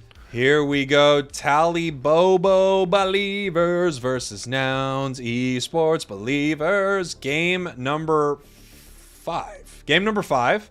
Tally Bobo up 1 because they're coming from our winners bracket. Time-wise, I'm at 12, 11. Same. Great. 8 p.m. So technically game number... Yeah, I mean, technically game number 5, but kind of game number 6, right? Yes. If you want to be so confused by it, so let's just say game number 6, maybe. All right, I'll say game 5. Oh, yeah. Game 5 p.m. Game 5 p.m. Blissey and Urshifu banned out here. First pick over to Tally Bobo, and now they're like, do we take that Scyther away, or do we still grab Mew? And they do grab the Mew. Stabilize Scyther, they grab the Mew, yes. And now, Nouns Esports, yeah. It's interesting. It's weird. Outside of Scyther Mew, keeps climbing the ladder. Yeah. Scyther no, Sableye, sorry. Sableye keeps climbing the ladder. Yeah, it's like getting picked more and more and more. Well, it is so tough to deal with, and it could shut down an entire Pokemon. It's kind of like having a Slowbro Unite move on your basics, almost. You just shut somebody down the whole time on your basic moves. Red Monkeys. It is so annoying. Locking in the Snorlax and Lucario here. Toon. I'm surprised. I'm surprised we have not seen more Bruff on Clefable. That's true. Yeah. Oh, I was wondering. I said this earlier. It feels like we didn't lose a ton of value on Sword, but no one's playing it. Scary though. What are you worried about? Playing that Aegislash into Confused Ray is really scary. Have you ever had it happen to you? Yes. I've had it happen. I killed my own ally in like 3 boosted out. I slashed my whole team. I did I got one of my allies and I boosted attacked through my entire team multiple times. It was so brutal. It is it is not fun to play. So yeah, we're gonna see how Toon does it. But Toon is also a good Aegislash player for sure. Yeah. Sumi's gonna take over this. Attack Weight Razor Claw Focus Band with a full heal, of course. Fully has to be played. Same for Klaus, playing that full heal. And honestly, I would also like to see a full heal on Mew sometimes. But eject button also great. Also to just get that Solar Beam right in different positions sometimes. Yeah, sometimes you can use it to get some massive secures. So I understand why you'd want to run it, but dealing with a Sableye, it's pretty tough. Interesting seeing, some of these Pokemon that we're going to see some nerfs coming up for. We've got Mime, we've got Sableye, we've got Scissor, and then you're seeing other Pokemon that aren't really on the chopping block but are clearly very high value, like Lucario, Mew, Glaceon, Snorlax, Slowbro even. Slowbro, I feel like, has just really emerged as kind of right in line with Snorlax as the meta defender, for sure. Maybe even more in EU and NA. Yeah, for sure. I mean, Lucario is just this, reliable Pokemon, right? It's just reliable. Yes. It doesn't really carry the game, but it does reliable damage. It has good laning phase. It can secure objectives. It has good damage as well, so It's not going to carry your matches necessarily, except for last-hitting things, but it's just reliable. It's great. It's great at almost every point of the game. It's always good to have a Pokemon like that as we see them setting up maybe a nice... now this is a little too early here from Geese. Almost able to get it there. I actually thought he had it with that basic right there, but not able to get it. I was a little confused by that, but fair enough. Red Maw going to score up top here. Put some more points on the board, stack up that attack weight. Still actually dealing with them here in this central area. That red buff's getting pretty low. And quite interesting, now it's actually only went for 1 buff, so they don't lose anything on lanes for having the Sableye invade. So adjusting the strategy a tiny bit. You can see they only took the red buff, no bite toys being taken, and now we can see Glaceon going to the blue buff. Actually quite smart to make sure, because if you put Sableye into the invade role, right, you're lacking 1 person on the lane, which can just result in you losing so many lane minions or lane-wide Pokemon, which can backfire quite fast. Toonslim almost level 5 now. And Redmore level 5, he's going to power punch in right here. They're looking for the KO. Can't quite find it. Klaus maybe looking for a Fellstinger. Does some decent damage, but nothing to get any KOs with. In our bottom path right here, I'm curious how that fight went as I see how it went. We've got a big KO there. Sword taking down the Snorlax right now, already evolved in the Dual Blade, and we now have Mew heading back towards their central area. Scyther now picking up their central area after Adesu is 6. Essentially, you've got your big power spike at 6, right? You've got both of your moves, so you can actually head out of that central area as Glaceon, whichever build that you are going. They can trade it over to their Scyther, who needs a ton of it. Klaus coming in here, trying to stop Red Maw, is just able to kind of skate and get home. Lucario able to make it out of pretty any bad situation, really. Muslim getting engaged on here. I feel like level 5 until level 7 is very difficult for any Egg Slash. It's so weak until you get White Guard. You're very squishy, right? The Sacred Sword is not enough damage yet to get those KOs, and you don't get enough boosted auto attacks without White Guard to actually have impact. So you don't want level 7 very badly. You have to be kind of passive. And he's looking for this last right here with the Sacred Sword, and he gets it. So, getting very close now. Bruff's auto dropping super low. Adesus here, can he find an Icy Wind KO? Doesn't look like it. Sableye just sneaking from the side, just being annoying. He's just there, you know, this is always annoying. He's somewhere around. It's just always the annoying part about it. Even if he doesn't do anything, you know he's there, and he might just do something. That is one of the worst parts, honestly, is just not knowing exactly what your opponent is going to do. The stealth right there as we're getting ready for this fight. We've got our level 6 now, which means we've got that Confused Ray jumping in right here, but getting actually picked off by the sword. Here's Toonslim, and it is now Aegislash, so it's going to be pretty strong. Gotlu running back to the central area, trying to get its 9 before this fight here. Yeah, and we have the Reggie spawning. Klaus staying top lane with the Basol. Doesn't look like he's going to rotate, so I'm going to have a 4v5. But Scyther's also in the right jungle still. So, looks like it's going to be a 4v4 in the end. Toonslim with the power swap on him. Quite scary on the Sega Slash. He's going to build up the boost auto attack with the White Guard. He's going to get to heal himself up a tiny bit. But he can't just Sacred Sword on the Glaceon either, caused up that shield, right? The passive is going to reduce or completely remove the stuff. And now Gatlu's here on level 9. He's going to dive in again. Bury again on the Scyther. Level 9 is just so scary. But Aegislash also going to find Lucario. Who's going to get it? I think went over to the right side. Now this is going to secure the Regis. And they're going to keep on pushing. Glaceon Unite is going to fly another Icy Wind and makes Mime explode. Double KO. Heavy Slam lands off Bruff into a very nice block. He's going to get Servas. I think Slowbro has nowhere to run. Can Kirito? Can the Mew find at least 1 KO? He's getting confused, right? So he can't continue this KO. And his Unite pretty much just gets wasted. Wow, I can't believe Sableye made it out of that. Sableye actually the one securing that objective too. Adesu gonna have to back off here. Bruv's in a lot of trouble, and Bruv is going down. They're throwing every single piece of damage they can at him. Toonslim finally slicing him up right there, and now they're pushing onto this goal here.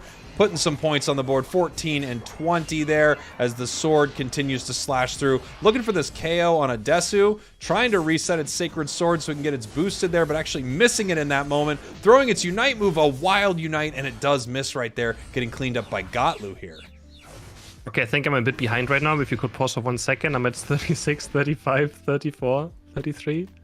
32, 31? 31? Yep. Okay, perfect. Yeah, you said Aegislash Unite before I even saw it. So. Oh, okay. Well, yeah. Right. Scyther taking down the Slowbro though, and they're looking for some another push downs. Want to get this goal, and then Scyther Unite move in again, and everyone just explodes. Man, Scyther is just incredible. 2 KOs easily. 40 going for Glaceon. 154 downs now to the 88 of Talibobo, and we just have another close match that's about to happen. That's gonna be so close. Such an incredible game, and when I watch Gotlu on that Scyther, I just think, I mean, first off, it's unbelievable. And also, is there any Pokemon that this dude cannot just play and make look He plays unbelievable? everything. His Scyther is one of the best Scythers I've ever seen. It destroys everything, and he's so smart with how well he's farming to make sure he has a Unite move for every single encounter. His team holding the fights until it happens. Klaus right here trying to get this. Actually is secured right there by the Buzzwole. We got the leash on the Sableye, taking his Gremlin for a walk, but not able to stop him. Yeah, nice done by Klaus. The Regieleki obviously just gets defended though, but Talibobo can use this to maybe rotate bot lane and grab this Reggie. You do have Brockbit defending there, but Talibobo knows that Nouns could just go for a top go push, and Kiri just gets caught. So no, the Mew gets Unite move forward thanks to Slowbro. Locking up Gatlu. Gatlu is be careful right now. Saber's dropping low. He's gonna drive onto Toon. Who's gonna win this? Unite is there of Slash. Who's gonna win this? Gatlu against Toonslim. Gatlu against Toonslim. It's gonna be Toonslim. Gatlu. No, Gatlu's gonna win. And I think something crashed. I had a pause too. I'm at 405, 404 as they're pushing under this goal here. Okay, yeah, they're pushing onto the score. I think something just Internet of the Observer slowly went down a tiny bit, which can happen. 40 over cap for the side of Nouns Esports. And man, I'm at 52, 51? Yeah. 50? 49. Okay. 3:48 All right, p.m., perfect. 3:47 p.m., It's 3:46 happens. p.m.